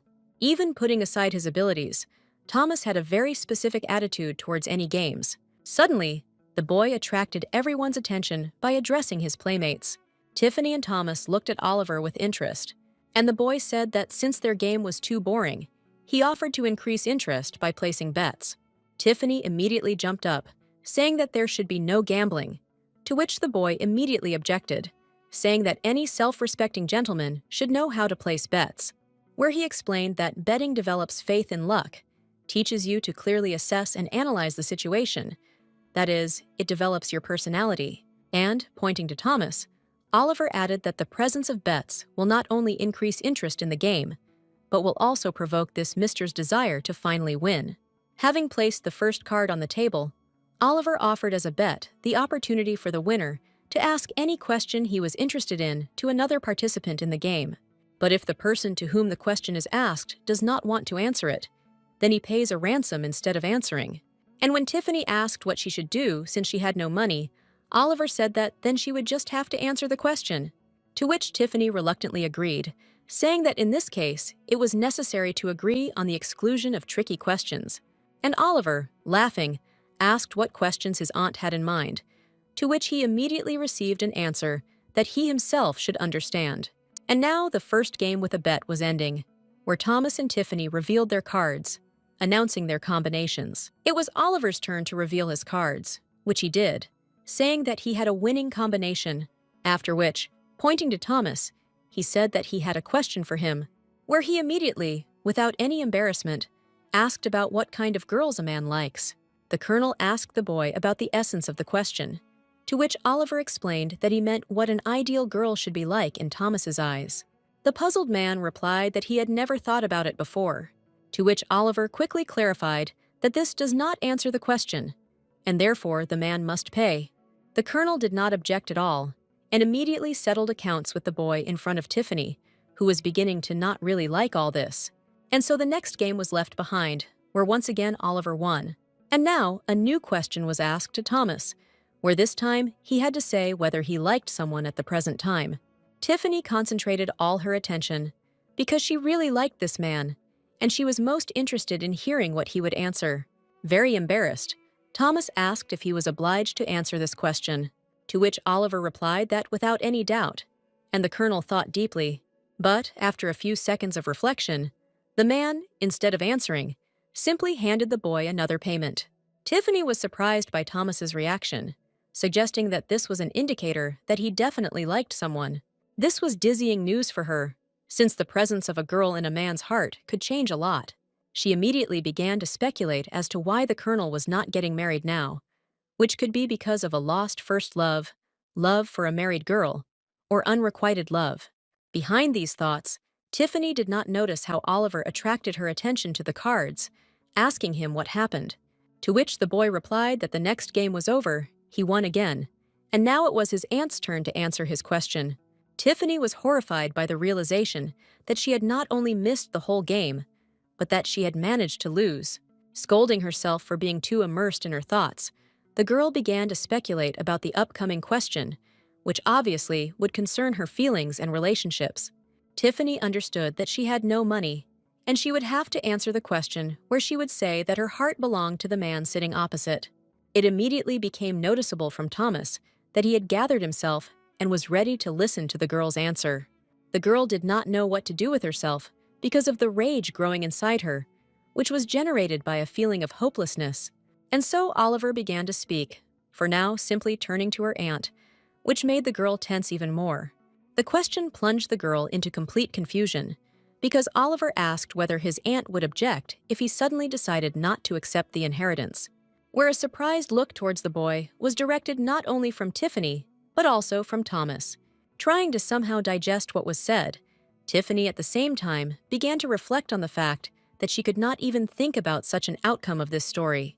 And Oliver continued, reminding his aunt how she wanted to eat deliciously and wear expensive jewelry and clothes, which they would not have if he did not become Duke of Winterwood.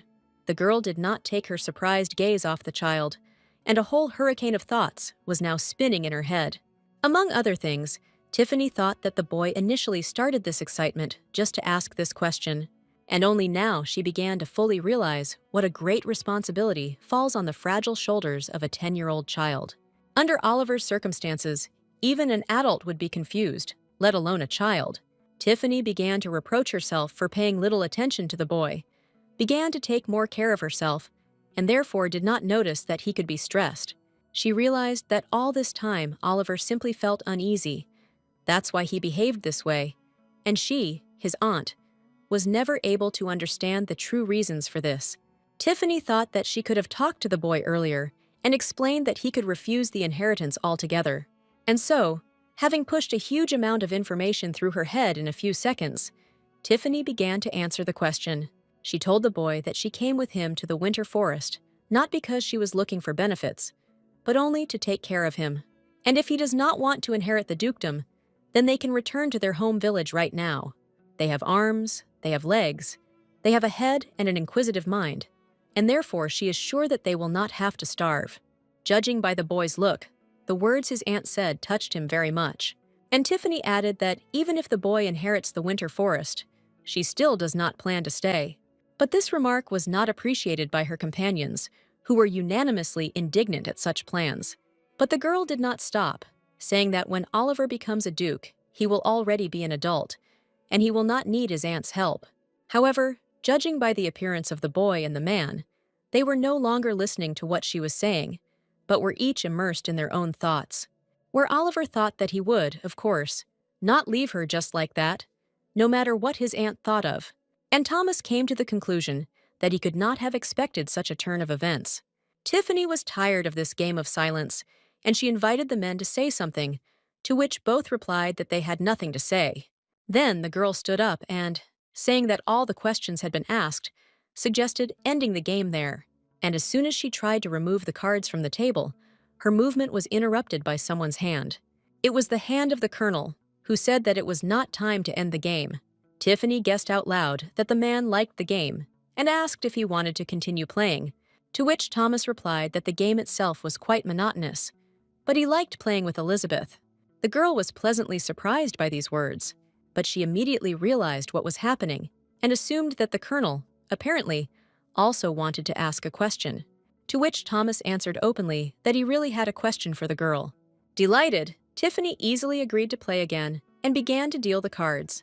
And so the game began again, with a new intensity of passions. But the result did not change at all. As always, Oliver became the winner, and Thomas took last place. Looking disinterestedly at one of the cards in his winning hand, Oliver said he had no more questions. And he immediately added that Thomas could simply pay him right away, which made his aunt very nervous and tried to pacify his ardor. However, the man said that everything was fine and the girl should not worry. After all, if there is passion, the game will go faster and more interesting. But the next game was over, where Thomas threw his next losing combination onto the table. The man immediately announced that he wanted to play more. And then another game took place not in his favor, where the next coins were transferred to Oliver's disposal. And the persistent colonel immediately demanded a new batch. Tiffany did not understand anything, and she could only wonder where this man got such a craving for the game. But then, the new game ended, and Oliver, showing one of his cards that was part of the winning combination, hinted with the movement of his other hand that it was time to settle. Where at the same moment, a couple of coins were again at his complete disposal, and the restless Thomas demanded to start a new game. This overly persistent attitude of the colonel was already beginning to greatly frighten the girl.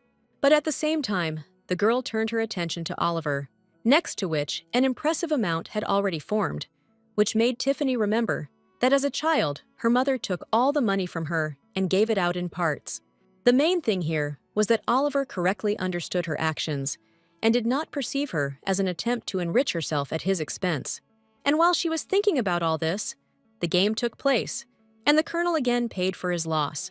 All this, according to Tiffany, was already beginning to get out of control, where she considered it completely unacceptable to spend such amounts on playing with a child. She looked at the boy, who was sorting through an impressive handful of coins, and did not know how to approach the question of how to stop all this. Oliver suddenly said that he was grateful to his uncle for the money. Tiffany was horrified by this address being said in such a way, since in the original story, the boy called Thomas uncle constantly and with respect. But how much has everything changed now, where Oliver chose the word Mr. as the main address for Thomas. The girl was looking forward to the moment when the child would call Thomas uncle, and never expected that this would happen under such circumstances. And so, when Thomas once again settled with his nephew, the girl's patience came to an end, where she hit the table hard, stood up, and said that this must be stopped. To which Oliver immediately replied that it didn't matter to him, since he had already made good money. Thomas tried to object, but Tiffany abruptly stopped him, saying that he was a grown man and should be the first to understand everything. And then she, with a good-natured face, invited the man to simply ask his question, where Oliver immediately began to angrily ask the man if he even understood the reason why the boy was constantly winning against him. This question, clearly asked with passion, attracted Tiffany's attention, and she asked Oliver why he always wins, where the boy immediately lowered his head and fell silent. Thomas responded to the girl's proposal that he, of course, was grateful for her kindness, but he would not take advantage of such an indulgence, since it was not fair. Instead, the Colonel suggested playing some more, to which Tiffany said that gambling addiction could not be cured later. And then she began to tell that their family already had such a negative experience, where Oliver's grandfather, her father, lost their entire fortune. And after he lost everything, her father got very drunk, fell off a bridge, and died. After listening to this heartbreaking story, Thomas said that he understood the girl's feelings and concerns, and therefore agreed to stop the game. During the game, time flew by quite quickly, and outside the window of the train, rushing towards the capital, it had long since become dark. Oliver went to bed and quickly fell into a deep sleep. Looking at how the boy slept, Tiffany thought that in this state, he reminded her of a little angel. The question of why the girl was not sleeping yet attracted Tiffany's attention. Turning around, Tiffany saw the Colonel approaching her, who had already changed his clothes. She said she was just admiring the boy sleeping, where Thomas agreed that children are very cute when they sleep. Suddenly, the girl apologized for everything that happened today, which caused the Colonel a feeling of bewilderment and a corresponding question to Elizabeth about what she was apologizing for. And the girl explained that she found Oliver's behavior today not the best, where Thomas must have been very uncomfortable with his actions and words. To which the man said that there was nothing to worry about, since he perceived everything correctly, and besides, he communicates with Elizabeth in the same way. And the Colonel's words that he was glad that the boy took him as close as Elizabeth confused Tiffany, who understood that Oliver did not really trust her. Here the man interrupted her train of thought, asking if the girl was tired from such long trips, to which Tiffany replied that just sitting still during the trip does not cause fatigue. Immediately, a picture of today, spent playing cards, appeared before her eyes, and Tiffany, experiencing the most pleasant feelings, said that traveling in good company is much more fun, to which Thomas, of course, agreed, having made some more conclusions for himself, which he did not voice. Then the conversation continued on other topics, where Tiffany asked how long it would take them to get to the capital, and Thomas replied that it was about 3 days. And he immediately added that if the girl was bored, then they could play poker tomorrow, but that he immediately received an objection in response, where Tiffany said that he should become an example for the boy.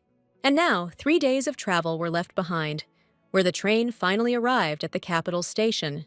The travelers left the carriage and the station quite quickly, and a few minutes after the train stopped, the capital of the kingdom appeared in all its glory before Tiffany's eyes. The carriages had already been delivered, and the trio, already very tired from the long journey, continued on their way. Inside the carriage, Tiffany looked at Oliver and Thomas with emotion, noting their strong similarities not only in characters and behavior, but also in the manner of movements and poses. Thomas, who noticed the girl's close attention, immediately asked her what happened, to which Tiffany quickly replied that everything was fine. This part of the journey was not very long, and very soon the travelers were already leaving the carriage, where they arrived in the suburban part of the capital, where there was a mansion owned by the Richardson family. On the street, they were met with the most good-natured air by the butler, who introduced himself as Martin and placed himself at the disposal of the gentleman. And while the girl was trying to figure out how the butler from the duchy's estate managed to get here before them, Thomas carefully explained that this was his twin brother, and only then did Tiffany pay attention to the difference in the names Martin and Marvin. And only now did Tiffany notice that from the moment they left the carriage, Thomas continued to hold her hand. She looked questioningly and sweetly at the man, thinking that he had again misunderstood something or was doing the wrong thing. She quietly tried to pull her hand out of the Colonel's hand, but she failed, since the man was holding his hand tightly. But at that moment, Oliver, leaning out of the carriage, told them to start moving somewhere, giving him the opportunity to get out, and at the same time noted how tenderly the man was holding his aunt. Then Thomas had to let go of the girl's hand, where she offered to help the boy leave the carriage, which he, of course, refused. And then, looking at Thomas asking the servants if the rooms were ready, Tiffany once again thought about the reasons why Oliver was not very good-natured with the Colonel. Marvin replied that everything was ready exactly as Thomas had asked, and the Colonel additionally asked what room had been prepared for Elizabeth, to which the butler announced that a special room was being prepared for her, and Tiffany immediately inquired about whose chambers had been prepared for her stay in the mansion. But the question remained unanswered, where Thomas said in a mysterious tone that Elizabeth would know about it later. Just a minute later, the doors to the mansion opened, and Tiffany was able to marvel at the splendor of its interior decoration. And when she went into her room, she said that this room seemed to be created for a princess, where Thomas immediately said that the girl's conclusions were absolutely correct, after which the Colonel added that these were the chambers of Princess Mary, which greatly surprised the girl. Thomas said that since the death of the princess, there had been no one in these chambers, and the Duchess personally ordered that this room be monitored. He also said that many of the girls that George brought here wanted to get these chambers, but this was impermissible. After hearing this, Tiffany expressed her doubts about living in this room, saying that in this case she should look for other rooms, to which Thomas immediately said that this was his mother's will, since without it the butler would not even have let them in here. Tiffany was very pleased with the Duchess's attitude towards her, but then she thought that she would have to be extremely careful and even refuse to drink tea in the room so as not to accidentally spoil something here. As it turned out, life in the capital was not much different from life in the winter forest. The servants, who were worried about Oliver's habits, seeing in him the features of the deceased master, who was not distinguished by neatness, were pleasantly surprised by the calm disposition and cleanliness of the boy. Tiffany kept trying to somehow establish contact with Oliver, asking if everything was okay with him, how he slept, how he ate, to which the boy, without any enthusiasm in his voice, replied that his aunt should not worry about his affairs and should take care of her own. Where the girl noted how difficult it is to raise a child, the sudden appearance of Laurie, who announced that the tea was ready in the midst of Tiffany's thought process, once again frightened the girl. Over tea, the young maid said that there were now many rumors about her mistress's stay in the princess's room, to which Tiffany responded with words of surprise. And to Laurie's question about whether the mistress had noticed strange looks on herself, Tiffany replied that she chalked it up to her usual friendly attitude, which made the young girl laugh a lot, saying that you can't find friendliness in the capital. All the people here are strict and biased. Tiffany said that her maid was very good at her duties and had already learned a lot.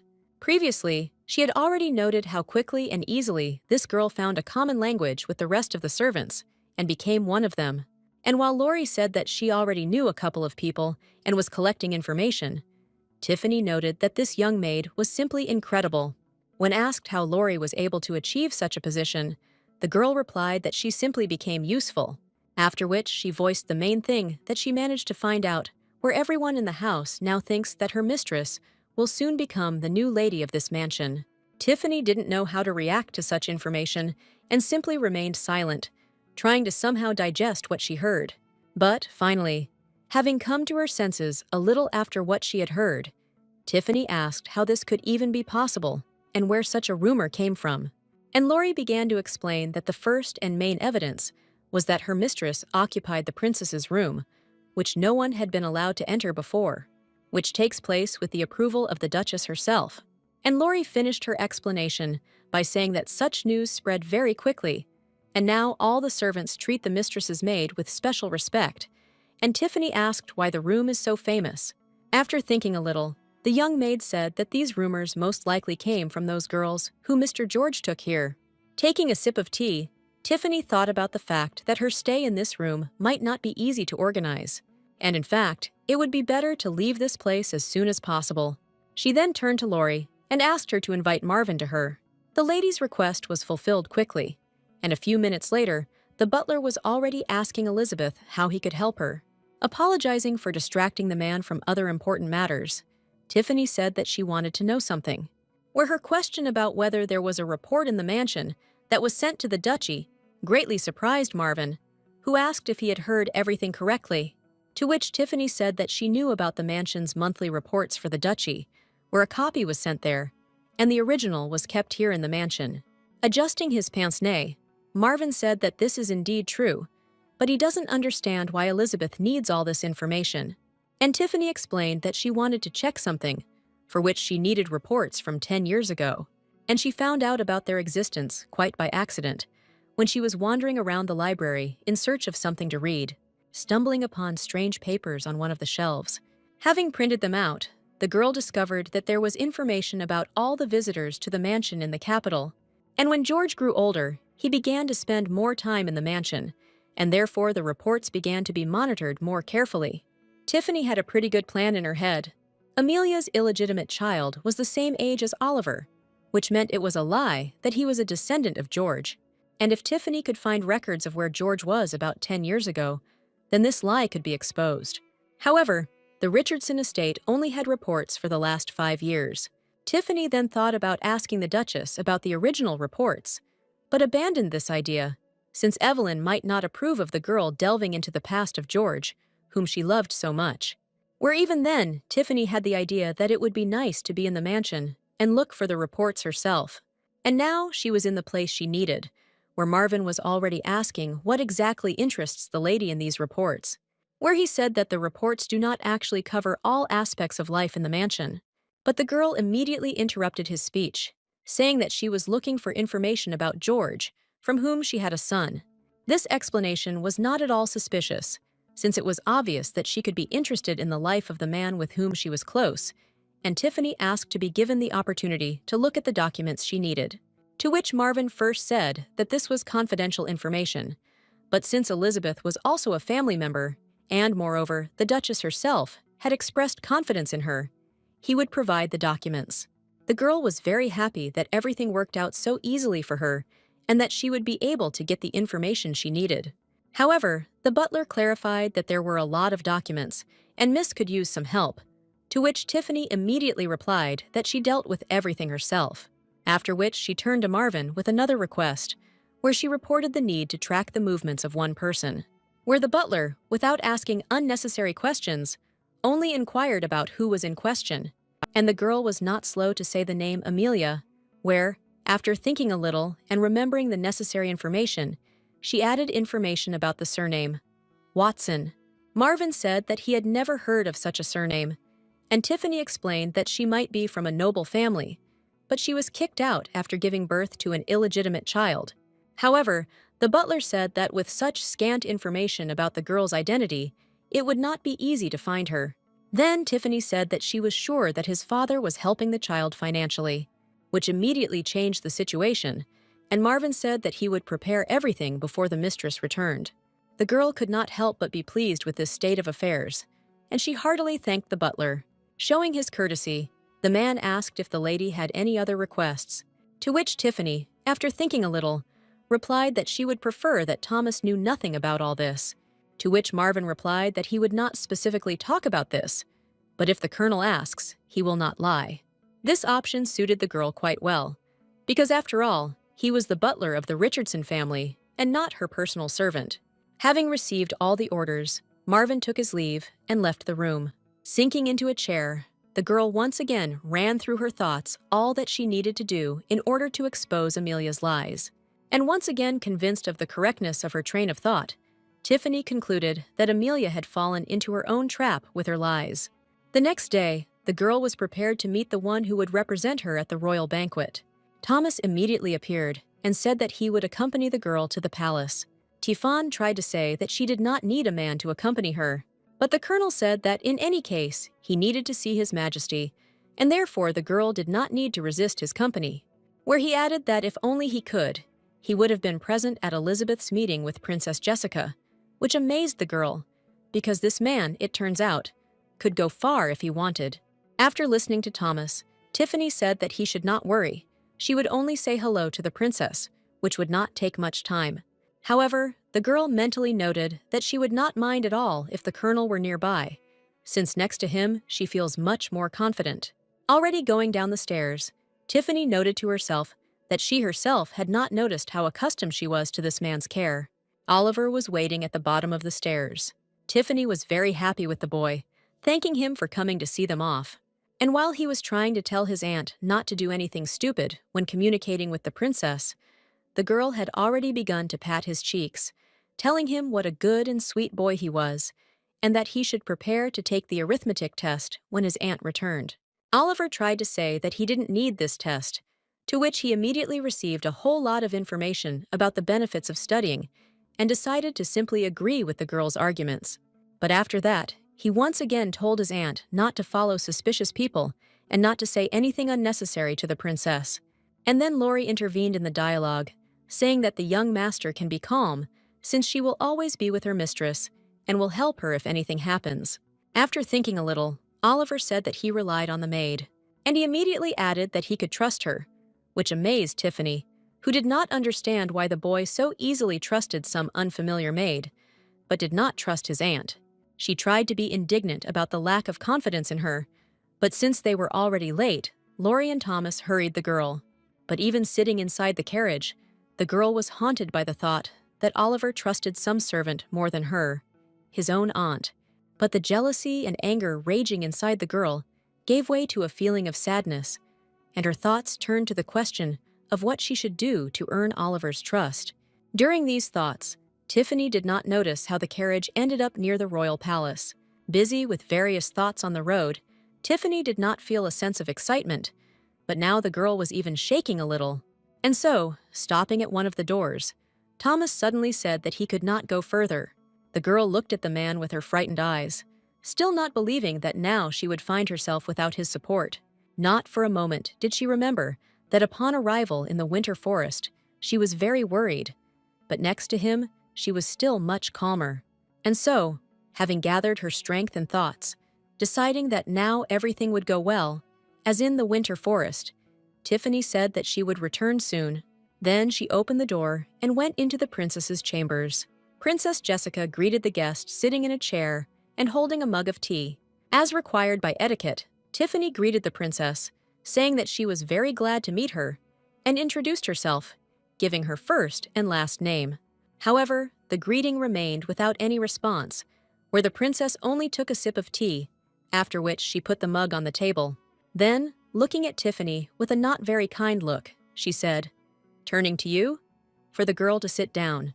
While the girl was settling into the chair, she noted the obvious unfriendly tone of the royal person, and Jessica continued, saying that she was not at all happy, since it would have been nothing if Elizabeth had been George's mistress, but she spent only one night with him, and is the most ordinary commoner.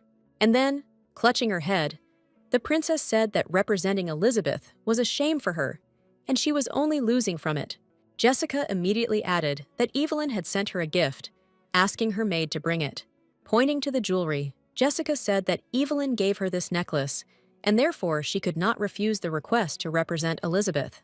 Tiffany was amazed that the Duchess gave such an expensive item as a gift for her sake, and the princess continued to talk, where now she said that she intended to return the gift and find another person who would represent Elizabeth, but not from the royal family, but someone of lower status. Tiffany sadly noted that the Duchess's sincerity was not duly noted, but nevertheless, the princess at least tried to find someone to replace her, and did not leave everything to chance.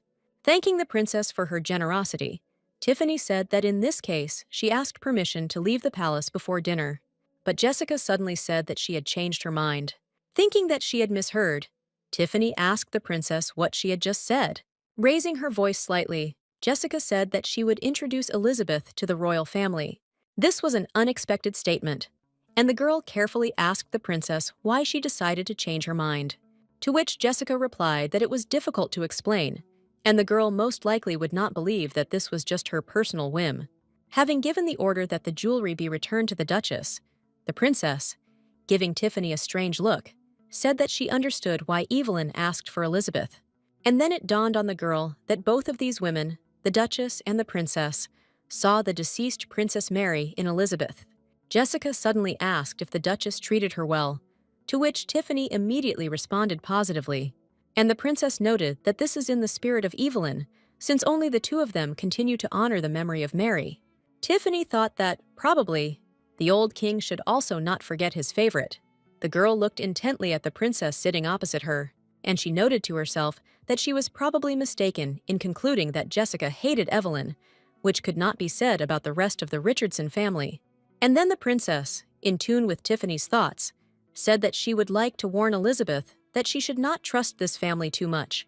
At that same moment, the girl remembered Daniel's words that she shouldn't trust Thomas.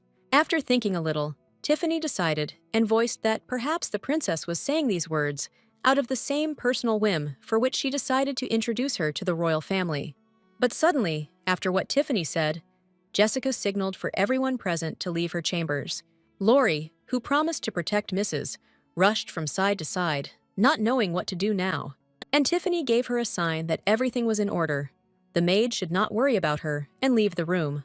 Thinking that she was leaving her mistress to her fate, the young girl left the princess's chambers. When the interlocutors were left alone, silence hung in the air for some time.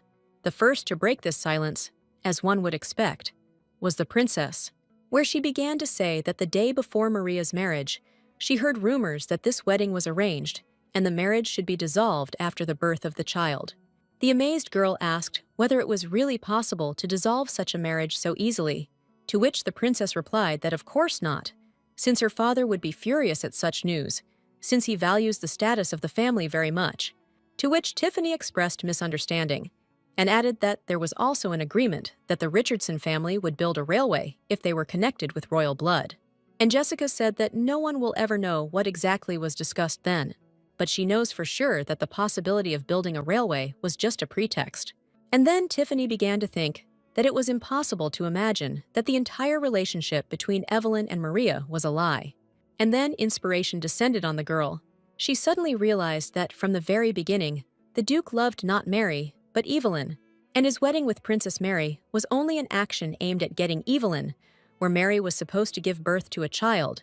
Then, in any case, even with a divorce, the child would become the only representative of the royal family in the duchy, and Evelyn would remain with him. After thinking about all this, Tiffany asked the princess what was the point of Mary returning to the palace after the divorce, to which the princess said that if everything had not gone so far, then everyone would have returned, both Maria and George and Evelyn. And then the girl realized that the Duke, in fact, was holding George hostage, and if Evelyn knew that he was simply using Maria, she would never have stayed with him. But there remained an unanswerable question, which Tiffany immediately asked the princess, where it was not clear what could make Princess Mary accept the Duke's proposal. To which Jessica said that this remains the biggest mystery that she is unable to resolve and hold the perpetrators accountable, finishing with the conclusion that now Mary is no longer alive, and the truth will never be learned from the Duke. However, before she could finish one thought, Jessica immediately said that this is not the only reason why she advises Elizabeth not to trust this family. The princess asked the girl if she knew the cause of George's death, to which Tiffany replied that, according to the stories, he got drunk and fell off his horse. Hearing Tiffany's words, Jessica laughed and repeated the words, "Fell off a horse." She laughed louder and louder, and her laughter was more and more terrible and frightened Tiffany greatly. But, having finished laughing, and with a terrible expression on her face, Jessica suddenly asked Elizabeth if she knew that George hated horse riding with all his being.